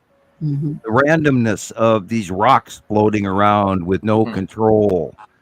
And when in actuality, there's a huge amount of control. There's the rules of subatomic and astroatomic chemistry and the binary solar system, and that we're not the exception to the rule, but we are part of the rule. And then we know that there's millions and millions and millions of races out there, and they're not that far away. Right. They are. We're on a neighboring we have an off ramp on the interstate, the galactic interstate, and we are a small town, but we do have an off ramp with about 3 or 4 exits, and a McDonald's sign and a diner sign and the Chamber of Commerce sign and the swimming pool and eat at Joe's. So, and a truck stop. So, there's more to us. And these questions are answered by all of this, and it all fits. It all going back through our history. It connects the Hopis, the Egyptians, the Sumerians, all of the demigods, the Greeks, you name it. It's all connected. Yeah. Absolutely. Well, our mythology, I say that in air quotes, all the China, mythology that we see, everything that's been attributed to mythology and made up stories, all of it correlates. Absolutely all of it correlates. And it has a higher level of meaning than it ever did before, because where the legends come from. For example, the dragon, or Quetzalcoatl, or Apophis, or any of the other, or the polygon of gods or demigods, and from the Greeks and all of that, and the Romans, and and who were the Hittites, and who were these guys, and who were they, and ending vanishing societies, and the Aztecs, and the Inca, and the Olmec before them. It answers so many questions, and the cyclopic stones that no race that we know of could move, and yet technologies to build them, and all that evidence is right before our very eyes. Unfortunately, empirical science has misjudged it and omitted the truth because it didn't fit for them and for their goals. So we have to break free of that, and it's all connected, and it gives us the answers of why. And like Graham Hancock, I'd love to spend the afternoon talking to him. And and linking these things, because we've done the homework. We've done 14 years plus. I've known about this for 40 going on 45 years soon. 45 years, and being a silly little 17-year-old kid in Montana, woohoo, yeehaw! So we've had a great journey and a great adventure, and it's still going. So I can't quit. I think we are turning a corner here, though, because this year clearly, I think again, this 180-day cycle has been so severe that things will only get worse, and people are going to have to start paying attention. Like, they're going to have to. It's going to be so in your face that people are going to have to start asking questions and start to. How many times have we heard, well, if the planets were really here, wouldn't we have noticed by now? Yeah. Wow. It's our cars doing it, which I'm not saying we haven't contributed to taking a crap on our Earth. We definitely have, but that's not the full story here. It's not even half the story. It's not carbon sequestration. It's not the sun. Well, the sun. It's not local to planet Earth either. It's solar system wide. I'm going right back to that Star Wars, the end of the Star Wars movie, the absolute last few seconds of the Rise of Skywalker, when Rey is standing there on the Skywalker Ranch water farm, and she's looking at Tatooine's two stars, and one of them's a big red one, and then there's a smaller yellow one right next to it, and that's us, you guys. And I couldn't think of a stronger metaphor for Star Wars than that last 2 seconds, 3, 5, 8 seconds of the last movie, and this is us. And Star Wars is an introduction into the rest of what is really going on right above our heads. and the final order and all of that. I'm just sitting there going, oh my God, metaphor after metaphor. Why don't you kick me in the knee one more time? It's insane. I mean, Hollywood is handing us the answer, and it's also denying us the truth. But point of view, we all. I mean, it's right there, guys. We got to wake up. I mean, Gods of Egypt. What a great movie. Metaphors galore. Although another mass set of truths as well. So the information's there. You just got to grab it, and then push the other crap out of the way, because this all fits. Go ahead, Samuel. You've given us so much. Really, to put that together. I think we have gathered so much together. I think all of us. Well, yes, but I mean, I'm kind of Carol. Somebody had to start. Somebody had to get the ball rolling, and you were the only one who could get that ball rolling. And I think you deserve more credit than you give yourself for that. Well, thank you, sir, and thank you, ma'am. So in the 80s, I just happened to be in the wrong place at the right time. And I got to stand there for 2 hours and talk to a person from off planet. Yeah. And that one still to this day is just mind-boggling to me. It blows my mind. Yeah, mine too. I'm still, I'm still right there trying to swallow it, going, did it really happen? But it did. Don't doubt it for a minute. I mean, I've had my own personal experiences, and there were too many pieces of that puzzle that said that it was real, including my friends telling me to shut up because I was concerned about the time loss. And you do doubt yourself. You doubt yourself for a long time, but then. Yeah. Oh boy, that took years. It took years.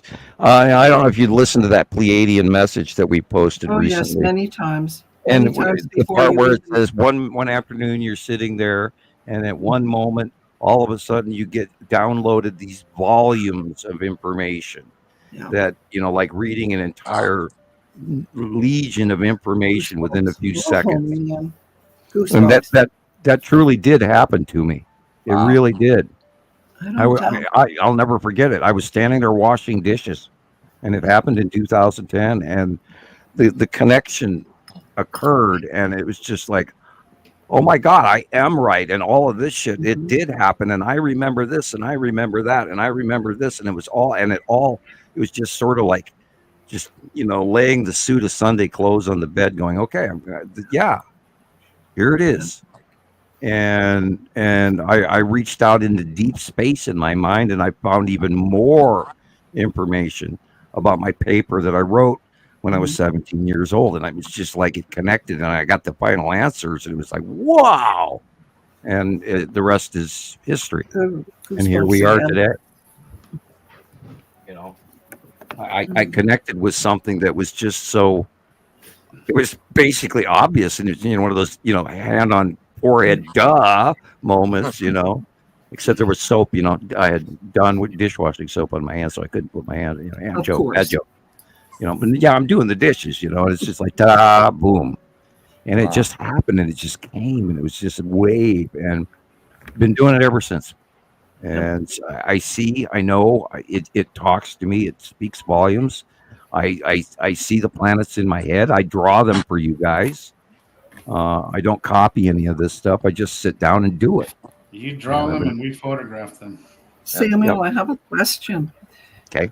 Do you think, or I don't know how to say it, when you had your last experience with them, did they indicate that they would contact you again? Depending on the faction. My last experience that I had here in the house was not fun. And there was no communication. It was rather rude and not cool in my book at all. When I did talk to the Pleiadian, and prior as a child, I do believe I'm going to be addressed again. I do expect another visit. Yeah, that's what I feel too. I feel like you will. This is part of definitely. I also sort of kind of. There has to be, right? I mean, it can't. I kind of almost include like they might actually be listening to our shows. I don't know. I That's want a good to hope that's possibility. the case. How else? They're the Pleiadians are from the future. This guy came back, and they put me aside, and he says, I'm going to have to look you up. And then he came back a few minutes later, and then we had the conversation, and he told me that I was going to do something, blah blah blah. And he wasn't handing me all the information. He was working around it because I wasn't ready for the information. Although there was a ton more I was given in the conversation. And then this is where I started to argue. Well, you're going to do something wonderful, and that was where I referred to in the Radio Wasteland videos is that 2010 moment where the guy goes, something wonderful is about to happen, and he was giving me a generalized well-being sense, trying to tell me that everything was going to turn out, everything's going to work, it's going to be wonderful, and only you can do this, and you're going to have this ability. Then people, when they hear your voice, they'll know that it's right, blah blah blah. And I kept I've told this 100 times. That's when I started to argue with him, which was dumb. You don't argue with a higher race. Just don't. But you did. But of course, Sam does stupid things, So yeah, that's what I did. Yep. And it was a sense of self-protection as well. And I'm to the point now where I still sit here and wonder if I'm going to do it. But I know I already did it to them from the future. So therefore, it's in the past. So therefore, we are successful. I do, to what extent I can't tell you, right? But I know that we are successful in changing our way forward in the future. And that's what keeps you saying that sometimes is what keeps me going. I love doing this. I would never stop. All right, I do it because the most exciting thing to me is when I make a video and I put it together and I edit it and everything comes out so good. I hyper focus on that, and I love it. I would never so disappointed when this goes away. But as Carol was saying, so long, and sometimes it just feels like this information isn't going anywhere. I mean, we see our small. The wheels are turning slowly, but they are turning. I want it faster too. I really do. But there's a part of me sometimes that I'm like, God, this is it. Because I see people's lack of interest and people's how they just completely just shut down this information. And to me, it's the most exciting in the world, and to them, it's boring. It's like, what? Yeah. How I can't wrap my mind around the fact of somebody thinking this is boring. That drives me insane. Jesus, we just keep moving forward. Yeah. Follow the path, stay in the middle, concentrate, and that one person whose heart you touch, and they spark, and they want to know more. Doesn't that sort of help all the ones that? Look at Christopher. Look at how Christopher ended up here. I look at Christopher quite a lot. I see myself in Christopher. I see you. I see Rebecca. I see all of us in Christopher because we all had the same experience. Almost identically the same experience where we were confused and we knew something was happening. And we came across, most of us came across Sam. He came across Rebecca, right. But we all were led to this way, and we all seem to have the same response to it. Like he was saying, I can't stomach watching TV, and we start losing the interest in worldly things that we used to have. So I do agree. Like there is definitely something happening, but there is sometimes that I feel where I just want it to happen faster, and sometimes I feel like I'm talking to a wall, like I'm just hearing my echo, But that's okay. Yeah, that's fine. And Shelley just said she thinks a lot of people are scared of it. Absolutely. Well, trust me, I was scared coming on this, and here I am, and it's like, That is the one thing I will say is that only up until like last year's cycle was when I started getting scared. It's not something that I have ever really felt when it comes to this. I get excited. It gives me a rush. it makes me feel alive when I'm out there taking these things. It's a different kind of scared. That is. Yeah. But I've seen things in the progression of all this where I'm like, this is no joke. Like this shit is gonna get. The pattern is getting spooky. Yeah, it is absolutely. And thankfully, well, I'm not gonna say thankfully, but we've had a lot of cloud cover, and sometimes I just think, God only knows what's happening above those clouds. You got it. You can feel it, Jesus. Yeah. You go outside and it's like the hairs just stand up. You feel it. You know, you can feel that. Like when the barometric pressure goes down, if you have asthma or anything, your voice gets deeper and you get heavy in the chest. When you go outside and you can feel it. Absolutely. That is exactly heavy in the chest. That's exactly what I get sometimes. Yeah. That's what I get too. It's real. It is. It is. Absolutely. It's really nice to be able, like when you meet like-minded people, how you can easily talk about those things that you never spoke of before. I know Rebecca and I spent like a lot of time on the phone together. Probably said more than I said to anybody about personal experiences and things like that. And it's like, it's okay, honey. It's okay. We all go through it, you know? Right. No judgment. But I remember this is why this is a great outlet for me. And I think it is for all of us. Because this is our one opportunity to come together, because unfortunately in our personal lives, we're very alone when it comes to this topic. So it's really nice to have this outlet where we can not just type away, but actually see each other face to face, and like it's like having going somewhere and visiting amongst each other, and there's having dinner and then talking about your favorite topic without feeling ostracized or feeling that people think you're nuts. You know, we understand each other because we all experience the same thing. We all experience how powerful this whole experience has been, and I'm really grateful for that. Well, it's not only that you can be together with each other and that, but you can be together and be yourself. Absolutely.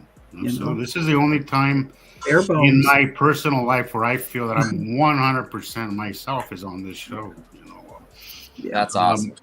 Even in my personal life, there's a few people that know what I do, and we don't really talk about it. It's just like one of those things that's like an unspoken agreement. Like, you believe in crazy shit, but you're my friend, and I'm not gonna go there. You know, I'm actually far more comfortable now than I have been in many years. Me too. Even though there's a looming, sense of doom hanging over our heads, and a few hundred Star Destroyers and a couple of cubes and the big old honking Death Star Empire orb and all of that crap's parked over our butts right now, and yet I'm a little more comfortable than I've been in many years. It's amazing. Oh yeah, try to sleep with that at night. Well, I don't spend 5 minutes not knowing that there are extraterrestrials nearby for many years now, and it's sort of a journey to get there and to be aware of at all times. And I don't even presume the old ways of we're alone for even 5 minutes. That's gone in my world. Gone. Wow. Yeah. I know that I can look straight up, and there's a whole bunch of people looking this direction too. They are, and they're not people that we know as people, but they're people, and they look different, but they're looking this way. When I look up, just the other day, I was sitting there staring, watching the long box cube, and the 5 Star Destroyers and the space tube go directly straight over my head. And I watched it for 25 minutes. And, I'm sure my neighbors thought I was just, because I'm like doing the hand gesture going, okay, well, that's there. And then that's over there, and I'm being myself. And I'm comfortable with knowing that there's ET directly over our heads, which answers so much. Huge. Yeah. It's huge. I'm laughing at Christopher right now. I remember the first time he came into the group, and I latched onto him right away. I think he didn't even have 5 minutes. And I just wait, young man, you'll see. Yeah. So if you were to call Carol Ann, how many pictures do you think you have put away? Oh, I lost 20,000 on one of my hard drives. No. At the beginning. Right now, probably maybe about 15,000. Oh, easily. Okay.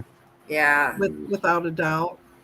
But then I have them spread out between laptop and phone, and I have a 3 terabyte hard drive. A lot. And information, like when Rebecca started putting the pictures with the diagrams that you made, Sam, that was like the biggest blessing in my whole life. Because you not only see what we saw through the camera lens, you're now seeing what you see, and they match perfect. Perfect. And from years ago to now, they still match perfect. Oh, and she saved me so much work, because I would have to go through each person, and I would show them. I would have to I'd go down through the file. I'd grab the current picture, show them the current picture. Then I'd have to go down through the file and find the matching drawing. And then I'd hand out 3 to 5 to 10 examples in comparison, one person at a time. The learning curve has been dramatically decreased because of those. Dramatically decreased. Yeah. So, and Rebecca came up with it all on her own. And I especially like the videos where you do the showing how you do the search through the drawings and then the layovers on top of it. I love those. And I want to make a new one. It's time to make another one of those, Also, my learning in placing, because Rebecca, I used to message you all the time trying to. So which one is this? Which one's that? Yeah. And once you started doing the diagrams, it just became way more easier for me to kind of hold on to that information. Because don't forget the world famous. Most of us are very visual learners. Don't forget the world famous Jesus index finger. That's right. Only Jesus can do that. Yeah. Look, I can spot a planet, no problem, but I did have a hard time with the identification for the longest time. I had a really hard time. Which now I'm like, why? It's actually very simple. It is. Right. Very simple. Over here. I think it finally set in. I made the mistake a lot of going by color and going by. Well, I think once you added the object cluster groups to the planets, and then you fit both of those together, and which was on what side, and once you learned that, you just you went down the ski slope, and you took off and did the slalom run right there, Yeah, it's like those things is like you can't really you know it, but your brain doesn't quite. Right. But now it's easy. Hold on to it, but now with the diagrams, it's like it's keep easy it in my mind all the time. Yeah, for these new people that are coming on, to us, it's probably like repetitious all the time. Like we know that, but now it's here's the sun. This usually is on this side. This is usually on that side. Oh, don't forget these down here. Yeah, it's so easy. I mean. It replays itself over and over and over again. Yeah. And a lot of times it's not always at first important to remember which planet it is, but to know that it's there, that you're looking for the dark areas and all that. It's there. So you forget the name, or maybe you say the wrong one. It's not that big of a deal. It's there. So right. Yeah, and we know, and we've learned the patterns repeat, and the patterns repeat. And, there was the coolest thing going, God, all the way back to 2017, 2018, 2019.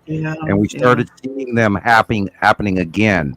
And the repetitions repeated itself. And then we saw that Nibiru was coming back, and was like, oh, boy, and oh God, and then, I always refer to that as the Dr. Phil era. But when we were seeing Isatim and Isatim Jello Moon come back towards us, and you can see the ion tail, and that really excited me. And I mean, now it's over the top of us and in our face, and in a way we've never seen it before.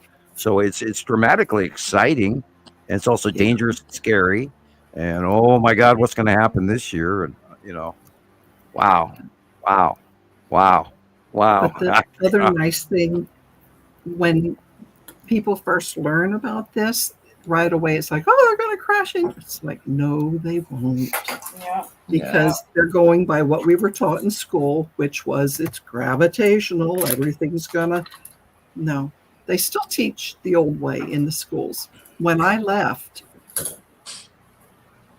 none of the books covered anything close to this. Still don't.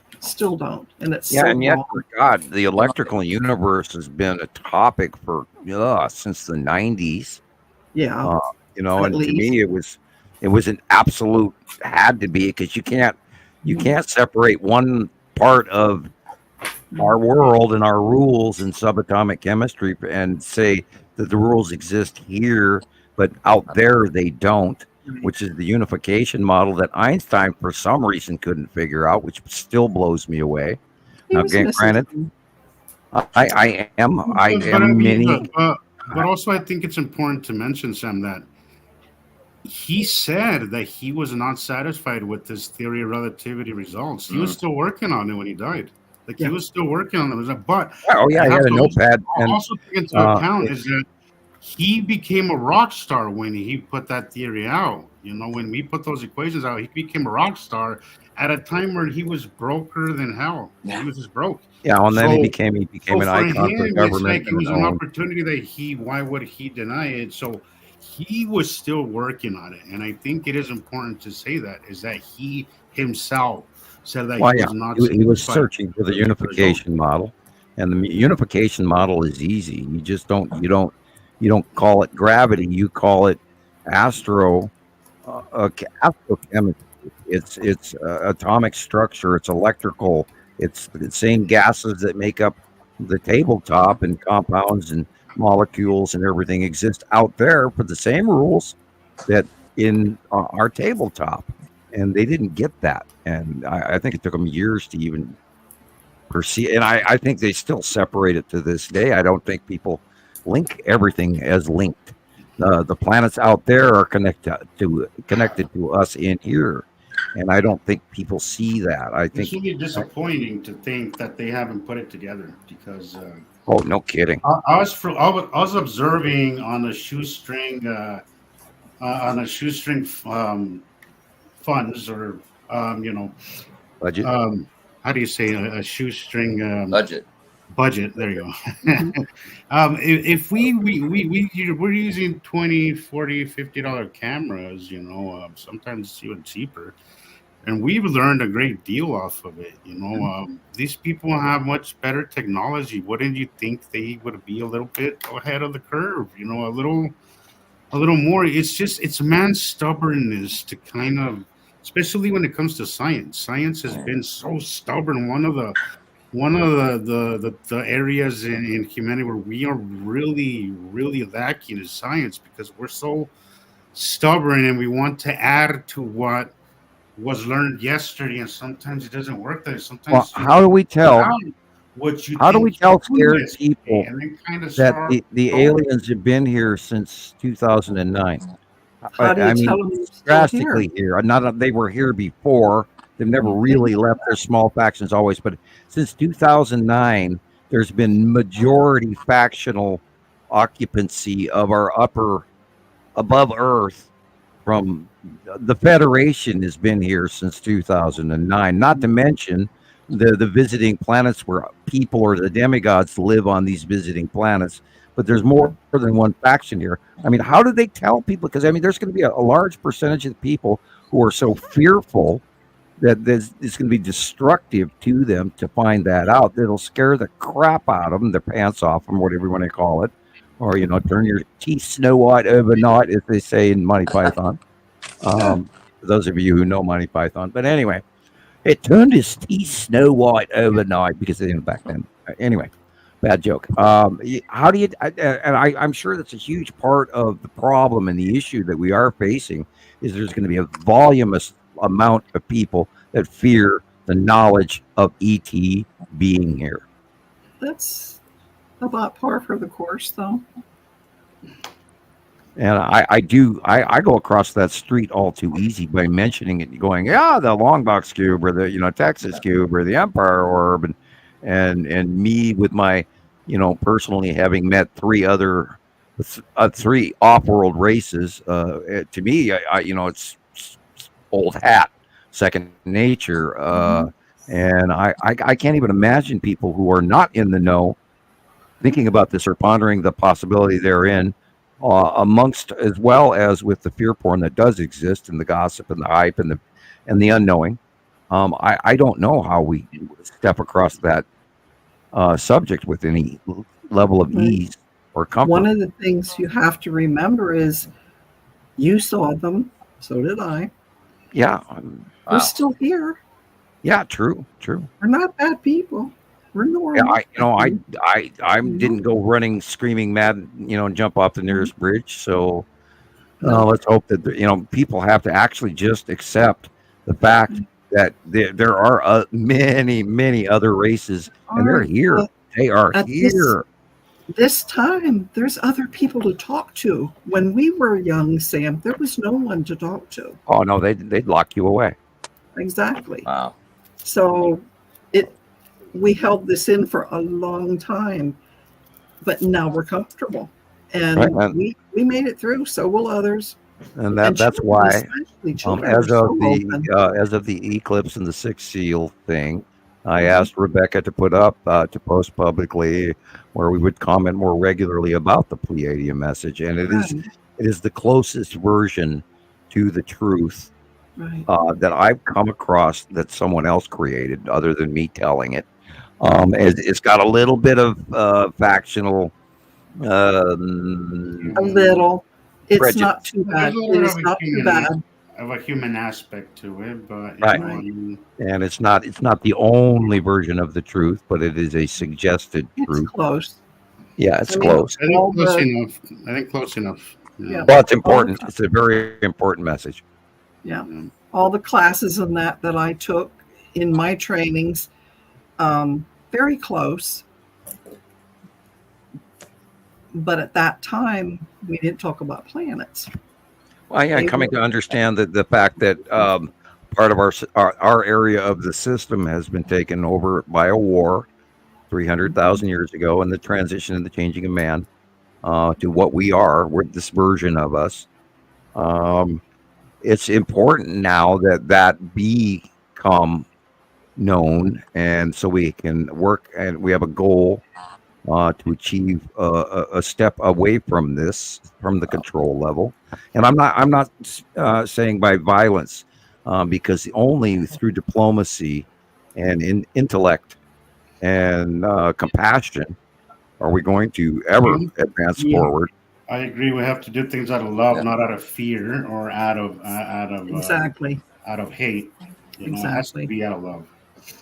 And that is the only way that it's going to move forward, because according to the prime directive, you're in a free will zone, and only the people who are enlightened and hold that frame of thought rather than fear, rather than anger or hatred or prejudice, will be treated with any respect, because you have to give love to get love. But if you give anger, you're going to get anger.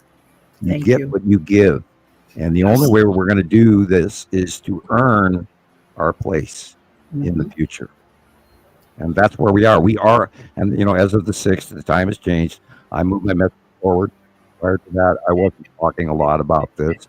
And then the moment I do, Lana comes on and she says, "Oh, Sam, tell people." And I'm still in the process of that. It's not going to be overnight. It's an important message. And this is now. It is now time for that. Yeah.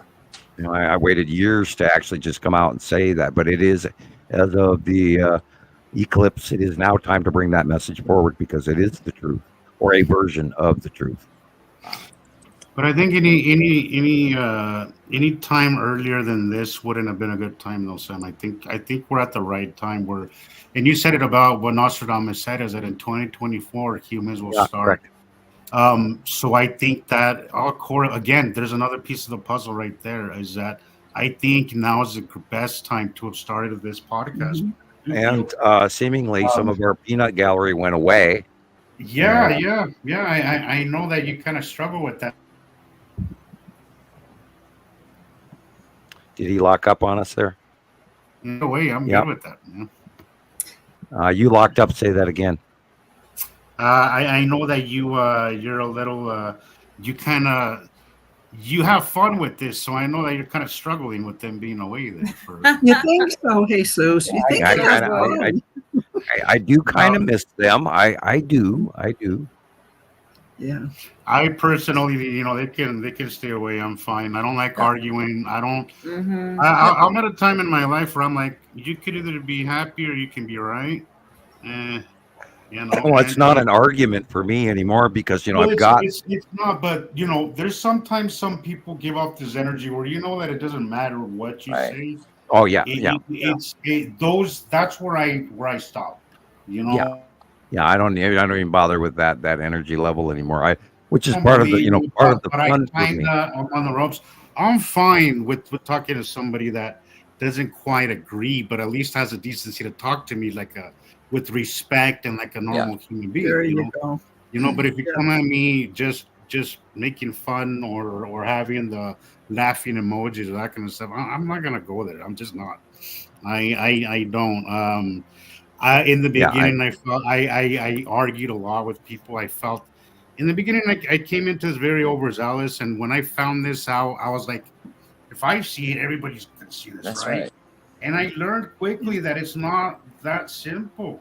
I saw it when I started seeing it. I saw it very clearly, and I thought that everybody else would see it too. That all I had to do was get a video, and that's why my love for making videos came from, is because I was like, if I just get the right evidence, I can show people and they could open their eyes. And then I realized quickly that it's going to take a little more work than that. And we still get to keep doing it. That's the thing. They have to believe me. And again, I love doing it. I would never stop doing it. I would bet money I do feel now that the evidence right now, it's almost doesn't even matter. You have to be willing and open to alternative thinking.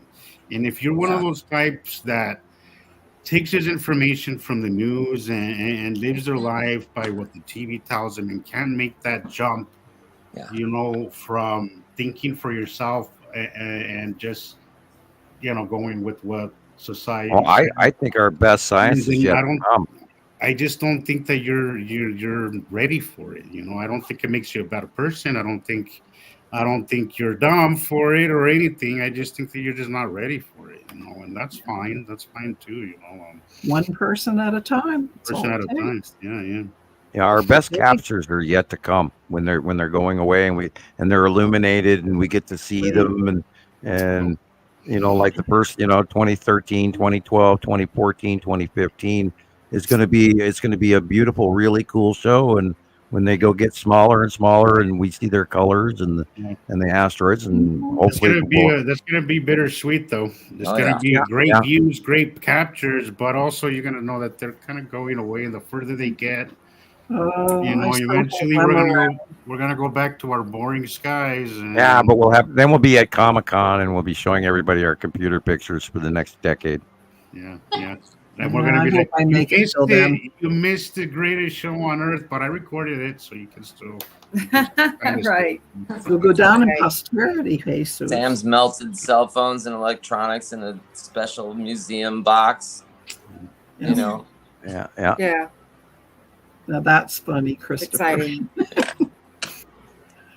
It's true. I mean, we have like this huge collection of videos, and I mean, the proof is already put together. Absolutely. And that's the best part. It's already been huge proven. Don't you feel like at this point in our life, though, with all the proof that we do have, it's not as critical to try to prove it to other people. It's just present it. If you believe me, fine. Yes. If you Right. You get more comfortable. You get more comfortable. I think proving it has already been done.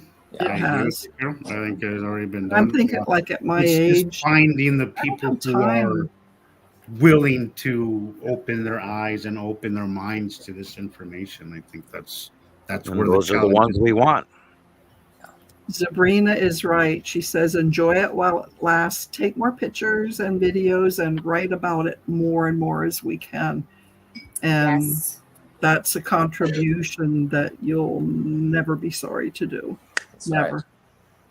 Yeah, everything we record, it does, get cataloged and laid down, and we date everything, and we can go back, 5 years, and hey, I got this picture in 2018. What do you think? And I just go back to the 2018 drawing, and I go, oh, this is, and it matches, and we've got all of that information, right. And we were smart enough and wise enough to date things, and to keep track of it, and to have sets of rules, so it wasn't a free for all. And so we were able to catalog and categorize and summations and facts. And I don't know how many times over the last even 5 years people go, yeah, your theory, Mr. Hofman. I'm going, no, this is not a theory anymore. Way beyond proven. Way beyond a theory. Way beyond a theory. Yeah, theory was 2011, 2010, 2013. Now we know what we're talking about. I know on my personal Facebook page this year, I came out of my shell and I started posting a lot more stuff than I normally would. I don't have any flack. I didn't lose anybody. Well, according to Nostradamus, this is the year that we embark on a connection to the worldwide emotional understanding where people start to see what other people are feeling and thinking. So let's hope for the best. Yep. I have one lady on my Facebook page. She's very religious. Her son is both a preacher and an undertaker. I had him in school. Very Christian-based family. And today, after one of my posts, she said, "Thank you for putting this here." I'm thinking, okay. Wow, that worked. Really? Well, there's a direct connection to religion. Take another turn, but wow, that's great. Sometimes I think you surprise yourself. Sometimes I think we're reluctant. At least I am. I know I'm reluctant to talk about it in certain settings in my personal life. And maybe if I actually try, I'd realize that people are more open to it than I realize. Right. I think there's a large faction of people out there that are listening and believing, but they're actually afraid to even comment. Yeah, absolutely. Yeah.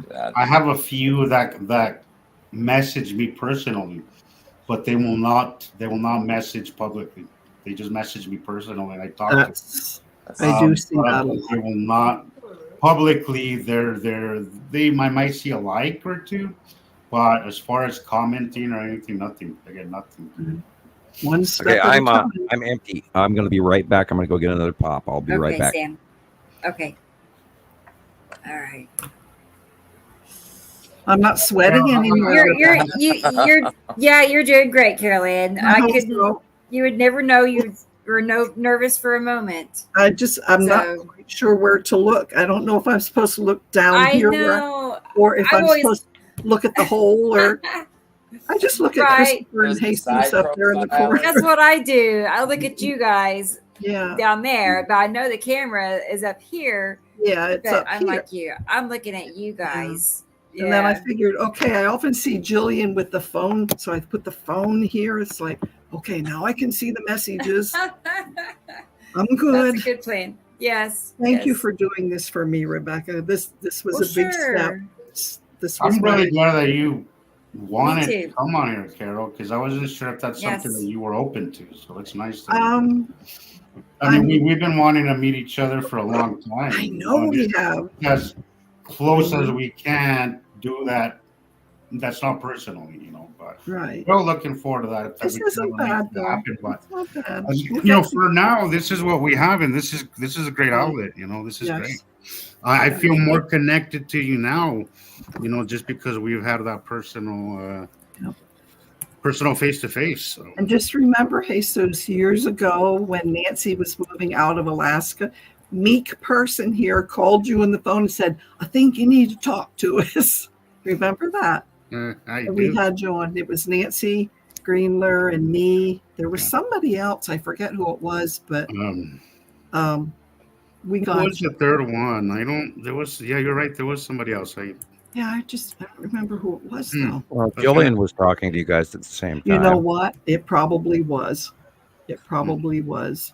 Okay. You guys were pretty thick in that. I spoke to Jillian early on the phone. I don't know if I accidentally called her one night, and we ended up talking for like 30 minutes that night. I was having a hard time with her accent at the time. Really? I think she lost a little bit now that she's in Scotland. But I was having a little bit of a hard time. She was running her Scottish accent and her South African accent pretty much together at the same time, and she'd lose you really easy. Yeah, I'm used to it. Really? Yeah, I am too now. I mean, we've talked on the. I love it, but I was having a little bit of a hard time that night. But I kind of more or less held on the conversation. I was able to. It was a good conversation, but I did have a little bit of a hard time with her accent. It was a little heavier then, I think. But I think it's really important for all of us to be available to our viewers and YouTubers who are watching to see that we are not just a couple of individuals that get together in a small, tiny chat room, only one Facebook group or anything like that. And we're a very large, vast, worldwide network. And I've even thought about asking Rebecca to use a couple of the Radio Wasteland introduction that Chauncey talked about me and us, because he did his research, which is why Radio Wasteland actually came to me. I didn't seek them out; they came to me, and because it is amazing to me. Everybody out there regularly that does. They send me stuff, from around the world all the time, and I love that. And they're all faithful, great friends, and there's no way I could ever thank everybody for the work they've done.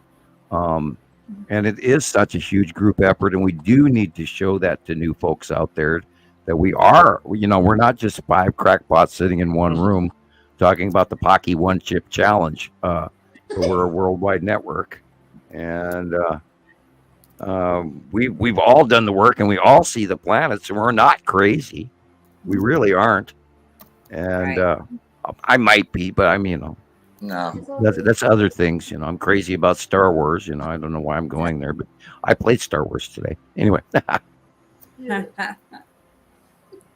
No, it's too. I know it's too much for a lot of people to believe. Like if you just went and told somebody there's a planet right there, they're not going to. But that's why I pull out my phone and I start showing the pictures. Because seeing is believing. Right. So you have to. Yeah, I showed a guy at the truck Point it stop out. the other day. He asked what we were talking about, and I said, "Oh yeah, right there. That's Saturn's yellow moon, and there's the Saturn. And over there is Nibiru." Yeah. And he opened up the door on the truck stop and went right in and didn't even give me a second look. So this guy's batshit crazy. What the hell? What is Saturn? What's the Saturn's yellow moon? What is that? And here I'm clearly pointing out an absolutely very, very large, very visible Saturn's yellow moon. Due south, couldn't miss it. Ion tail from hell going halfway across the sky, and there sits massively dark circular Saturn behind it. You couldn't miss it for the world. And yet the guy looked up and looked down and then grabbed the door and walked in. That was it. Right. So it's not good tales at truck stops. You have to have fart jokes or other jokes.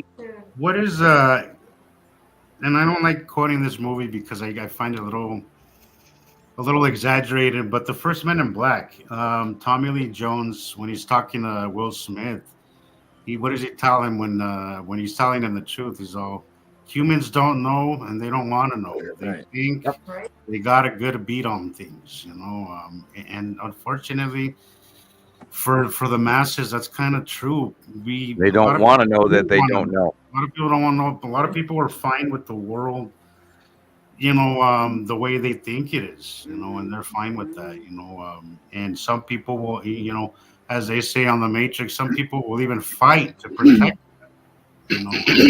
so that's why people get angry at you. And that's where we get the peanut gallery. People are so uncomfortable with change that they're not questioning anything. They're just taking everything at book value, and they don't question, and they're happy with that. So, well, it's not a comfortable thing to find out that the government that you have always believed in, pledge allegiance to the flag and all of that, it's really, really uncomfortable to learn this. And I know this firsthand, that they're not necessarily telling you the things that you would expect them to behave like. And it is really uncomfortable to know that. I mean, it hasn't gotten any easier in my 6-7 years. It hasn't gotten any easier. Like it's the reason why when I turn on the TV and I catch, or when I come home and my brother's watching The View, which he loves watching The View, and it's like a kick to my stomach when I see The View. I hate watching them. Well, we're opinionated humans. We really are, and unfortunately, But I think that's the reason why why people don't want to know, because to wake up one day and to realize that everything that you've been told is a lie is something that you're going to struggle with. Well, that boils down to factional point of view. Well, you can't say lie; it's a point of view. Well, I mean, Well, I mean, some of it is a lie, though, Sam. Some of it is. Well, yeah, absolutely. I'm trying to meet in the middle on that cookie. But I agree. It is factional and it is subjective to a certain point. Absolutely. Right. But it is very uncomfortable that to realize one day that everything that you thought isn't. And your history, your religion. Those are things that are very dear to some people. And I'm sorry, but we are not. I was indoctrinated with a lot of things. I think the way that I grew up kept me from being indoctrinated into what we know as society now. So I'm grateful for that. It came with its challenges, but I'm grateful for that. But I do feel that not everybody's on that same boat that's willing and open and accepting of that, because some people's entire lives are revolved around that lie or that rhetoric or that story that we have been told that. Well, can you imagine if you were an indigenous tribe living on an island, say in the Pacific Ocean? There are a few islands where white man is not even allowed to step foot on because they'll kill you. But can you imagine the separation between those folks? And now, granted, they probably have a fantastic shaman. They probably have a religious connection that we don't even fathom, nor will we ever be exposed to. But there is that huge separation in most of America. The people who pay the taxes and go to work every morning and get on the subway or take the train into Washington, D.C. and everything else like that. And the unfortunate ability for people to learn, especially with money, how to lie and protect the truth as long as it benefits them. There is such a huge, vast separation in each of those segments of reality, all the way down to knowing or believing. It's scary. It bothers me. This is where I'm always reaching out to people to try to understand, because I don't have that anymore. That was taken away from me. I still a 7-foot tall guy from the future, and a 5.5-foot lizard man standing there with red glowing eyes in the darkness, and he walks into the light and he's real and he's there, and they're cool and they're scary. And then I've dealt with grays, and I've dealt with a gray in a lab coat in the middle of the deep underground military base years ago. And there's no coming back for me, and so I'm so out there in my already being used to where I'm at. I have a hard time seeing everybody else's point of view. I really do, and that's why I ask you guys over and over again. Tell me your point of view. How do you see this? How are we doing? What am I doing? Am I doing it right? Because I'm so far into the spectrum. I don't even see it from your point of view or your point of view or that person or that person. I don't see it. I do not know how effective I have been. I don't know. I try. I think even I can only speak for myself, right? Right, but I know that you affected my life in ways I can't even explain. So, and I know there's a lot more of us out there, than just the 5 that are here right now. So sorry, I'm like Jesus. Him and I have talked about this a lot. Oh, yeah, I'm off mute. Anyway, but I'm the same way. I mean, it's almost kind of freaky. I mean, how well everything has fallen into place. I mean, it really couldn't have happened any better. But yeah, just by finding Sam's videos first, I mean, it was really all because I was interested in Nibiru from a religious view. That's where I was at. And it was end times topic, and Nibiru is this and that. So that's what, and I'm very lucky that I found Sam right off the bat. I didn't go into the whole red. Yeah, because you were going down a deep, deep hole there. Never really got into. I saw it, but I found him just right away, and it was just like his charisma, that really grabbed my attention. And here's the funny part, because that was 2014, and then I had to like reshuffle my whole entire life again at that point. And then I got resettled 2 years later, and I did not remember his name, but would you believe I went back to YouTube and I found him again. I mean, I just went looking for him again. And so I found him again. And then that's the year I started my group. And it was just really for me. It was just a place for me to post my own pictures, just to collect, I could have a chronicle of my own things. I never, ever, ever, ever foresaw, that it would be a big old group and we're doing shows. That's the funniest thing ever.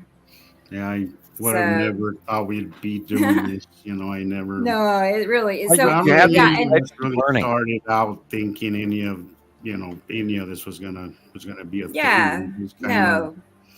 It was really just feeding our curiosity is really what it was. Yeah. Well, in my opinion, this is the coolest thing that ever happened.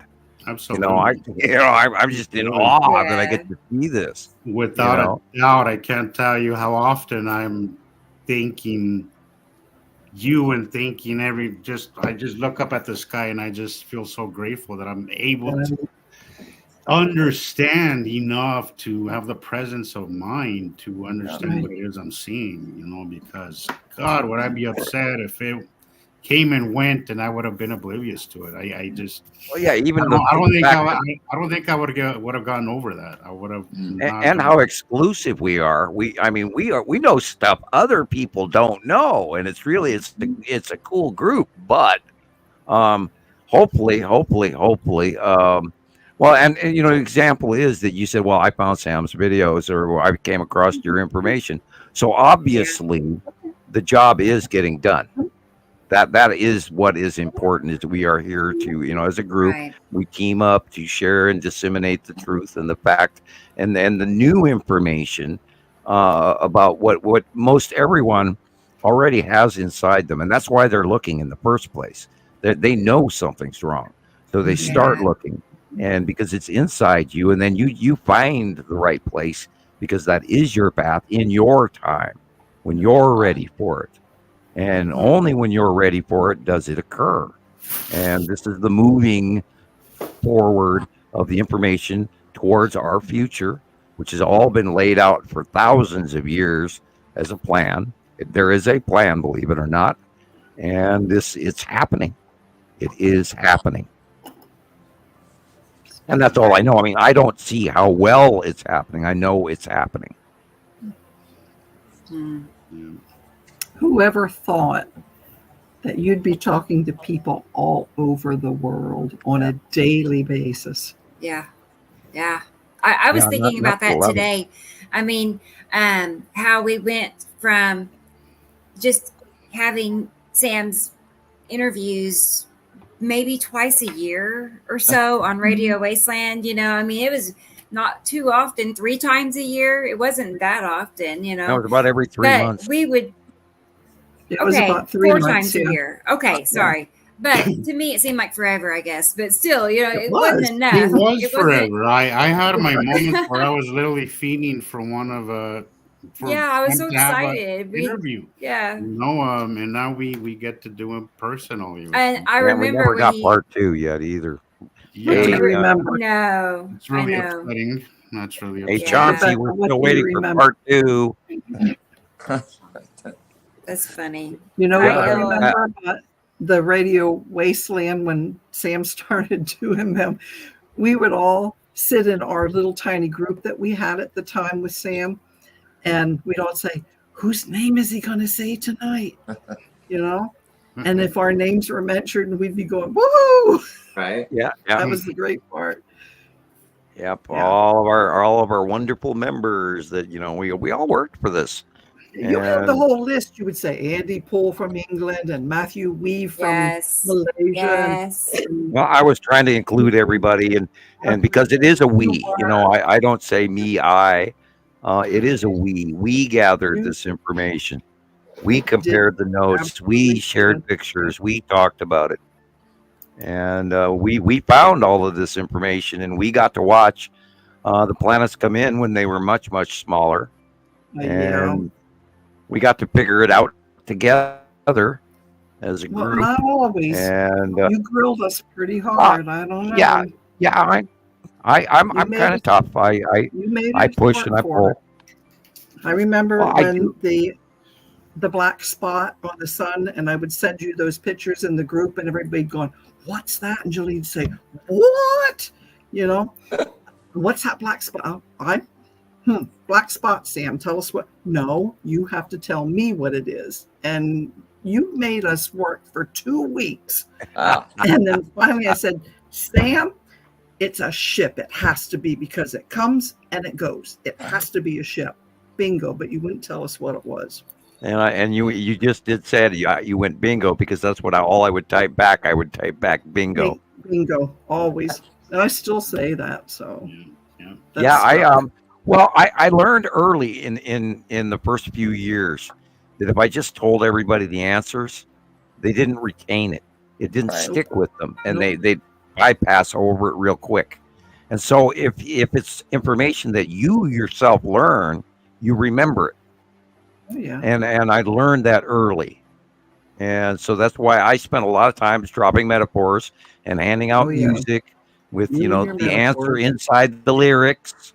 And I think that worked. That was genius, because you're right. When you hand somebody all the answers, I first of all, I don't think that people really see it or even believe it when you just hand them everything on a silver platter. Right. You kind of have to put it together. It's like you can't just hand somebody a puzzle that's already made. They're not going to appreciate it or even learn anything.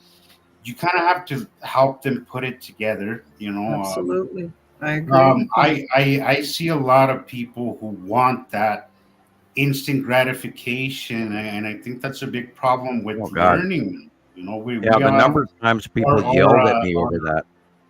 Our attention span has been severely diminished. We live in a TikTok era where 30 seconds, a minute and a half. And if you don't get the message across there, people lose interest. And sometimes they don't even look at that. Most of my videos, I look at the numbers, and it's like my videos are purposely very short. I've said that before, because I know that people's attention span is very minimal. Right. But even then, even on my minute videos, I see that people drop off 20 seconds into the video, and I'm like, you kidding me? Like you can't watch a 1 minute video? Like that's I kept finding people I would tell things to, and I would give them the answers, and a week later they would be asking the same question. And I go, but I already told you that a week ago. And they go, well, remind me. And I'm going, no. Let's go back through this. and then you lead them to the steps and the stages of, okay, this does this, and then you got to sort of guide them. And so I learned to hint a lot. Okay, you tell me. I'm giving you the next piece of it, and how does that work in science, and how does your science mind and eye see that, and what would that be? What could that be? And then you work through the possibilities, and you remove this. No, that can't be that. No, it can't be that. No, it can't be that. And then they've come to the summation. They took the journey to get here, rather than reading a book while you're driving to a park and not knowing how to get back from the park. They took the ride, they looked out the window, they saw where they were going, they got there, and they remembered the journey. And because I was telling people the same thing over and over and over and over again. So I finally just started hinting. So that way the people who were questing for answers would search. And then they would build. That's the difference between a good teacher and a great teacher. That's right. Absolutely. I'm going to take that as a compliment. Thank you. I don't see myself as an intentional teacher. I know the story. To me, it is, well, A, they told me I couldn't tell you, so I'm telling you. And B, to me, it's so cool and it's so self-obvious that I just openly share it, because to me it's simple, it fits, and the truth always fits. Its complications are lies. Lies are complicated. If they don't fit, they're not right. And we've all of us together have put these puzzle pieces together, and here we have what fits. Right. We haven't run into anything that has stopped us, not yet. There has been no walls. It just keeps going, and it keeps fitting, and it keeps fitting, and it keeps matching, and it keeps growing. So we're right. Yeah. Hope I get to see all this, Sam, because I worry about my age and what's going on. And then I'm thinking, oh God, everybody's getting Alzheimer's. I can see me telling planet stories. Wow. Don't go there.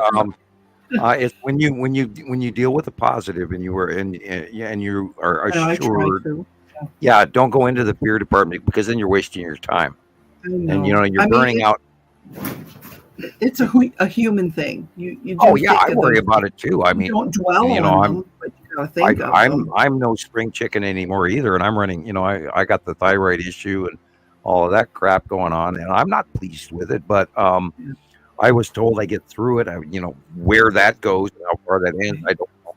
I hope this happens publicly prior to my demise, but maybe I push the first domino. I don't have to see the last domino. I don't know. Right. I'm trying to it's not fear. It's just concern. Fear is, Hey, I'd like to live about 250 years.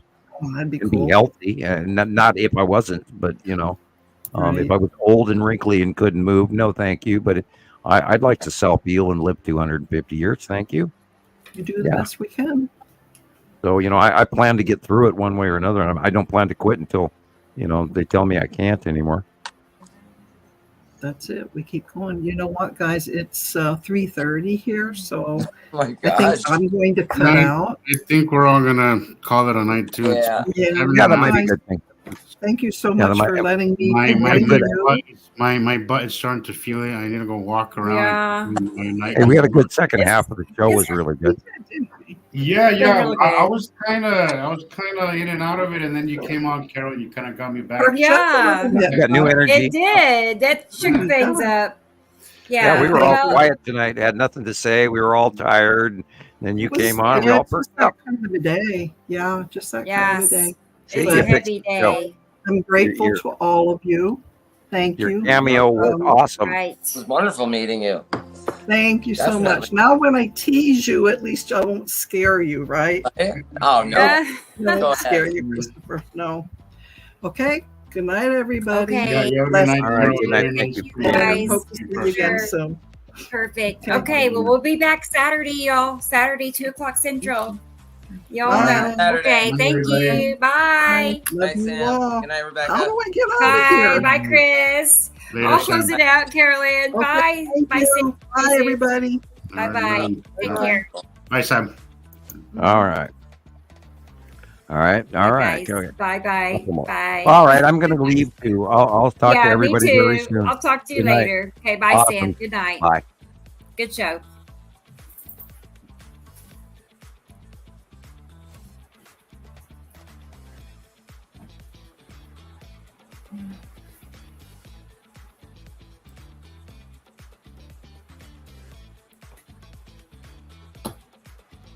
I see 3 people here. I don't know who it is, but thanks for hanging out with us tonight. So it was a good show. We had a lot of good conversation. Hey, Shelly. Hey.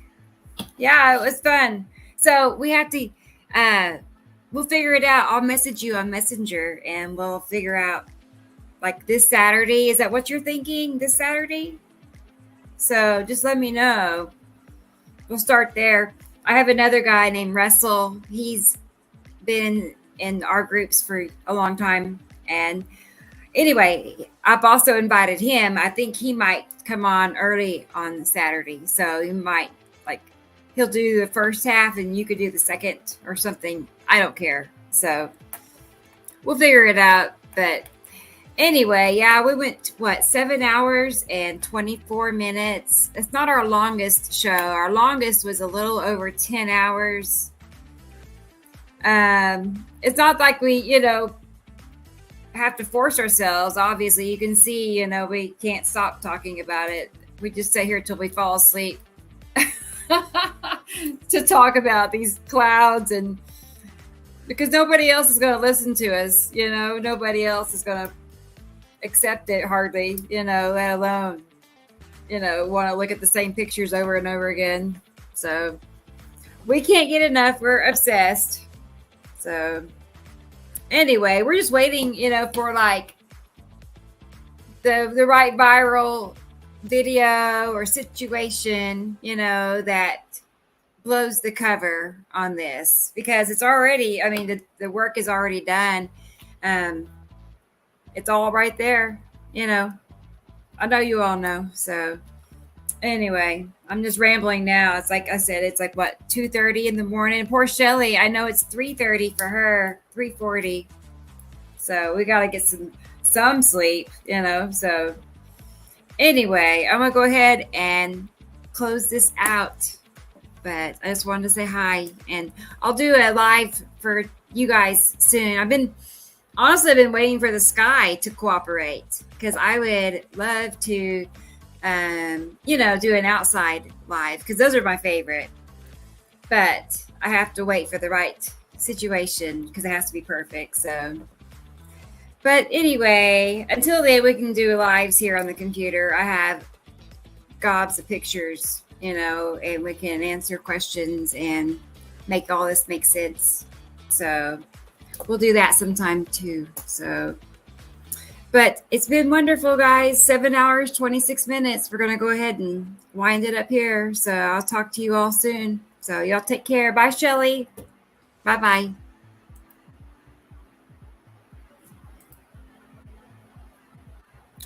I don't think it's closed out yet. Is it? No. Here. Bye, guys.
Oh my God. I just now saw I'm still on here.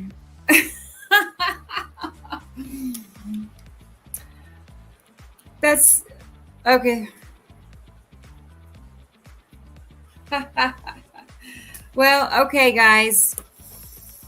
Hi, Andrea and Karen. I just saw your message and I'm like, that's really nice. And I don't know what made me stop to check and see what it looked like on YouTube. I have no idea. I could have just walked away and kept it going all night, I guess. So, but yeah, I'm going to go ahead and hop off of here. I could have sworn I hit the end stream button and it's so great. There's 22 people still here and it's still recording. So, okay, guys. Yeah, right, T. Racy. The show goes on. This is like one of my nightmares come true or something, you know. I was like, these are the things you don't want to see happen. But that's typical for me. I mean, stuff like this, it's just like, oh, great.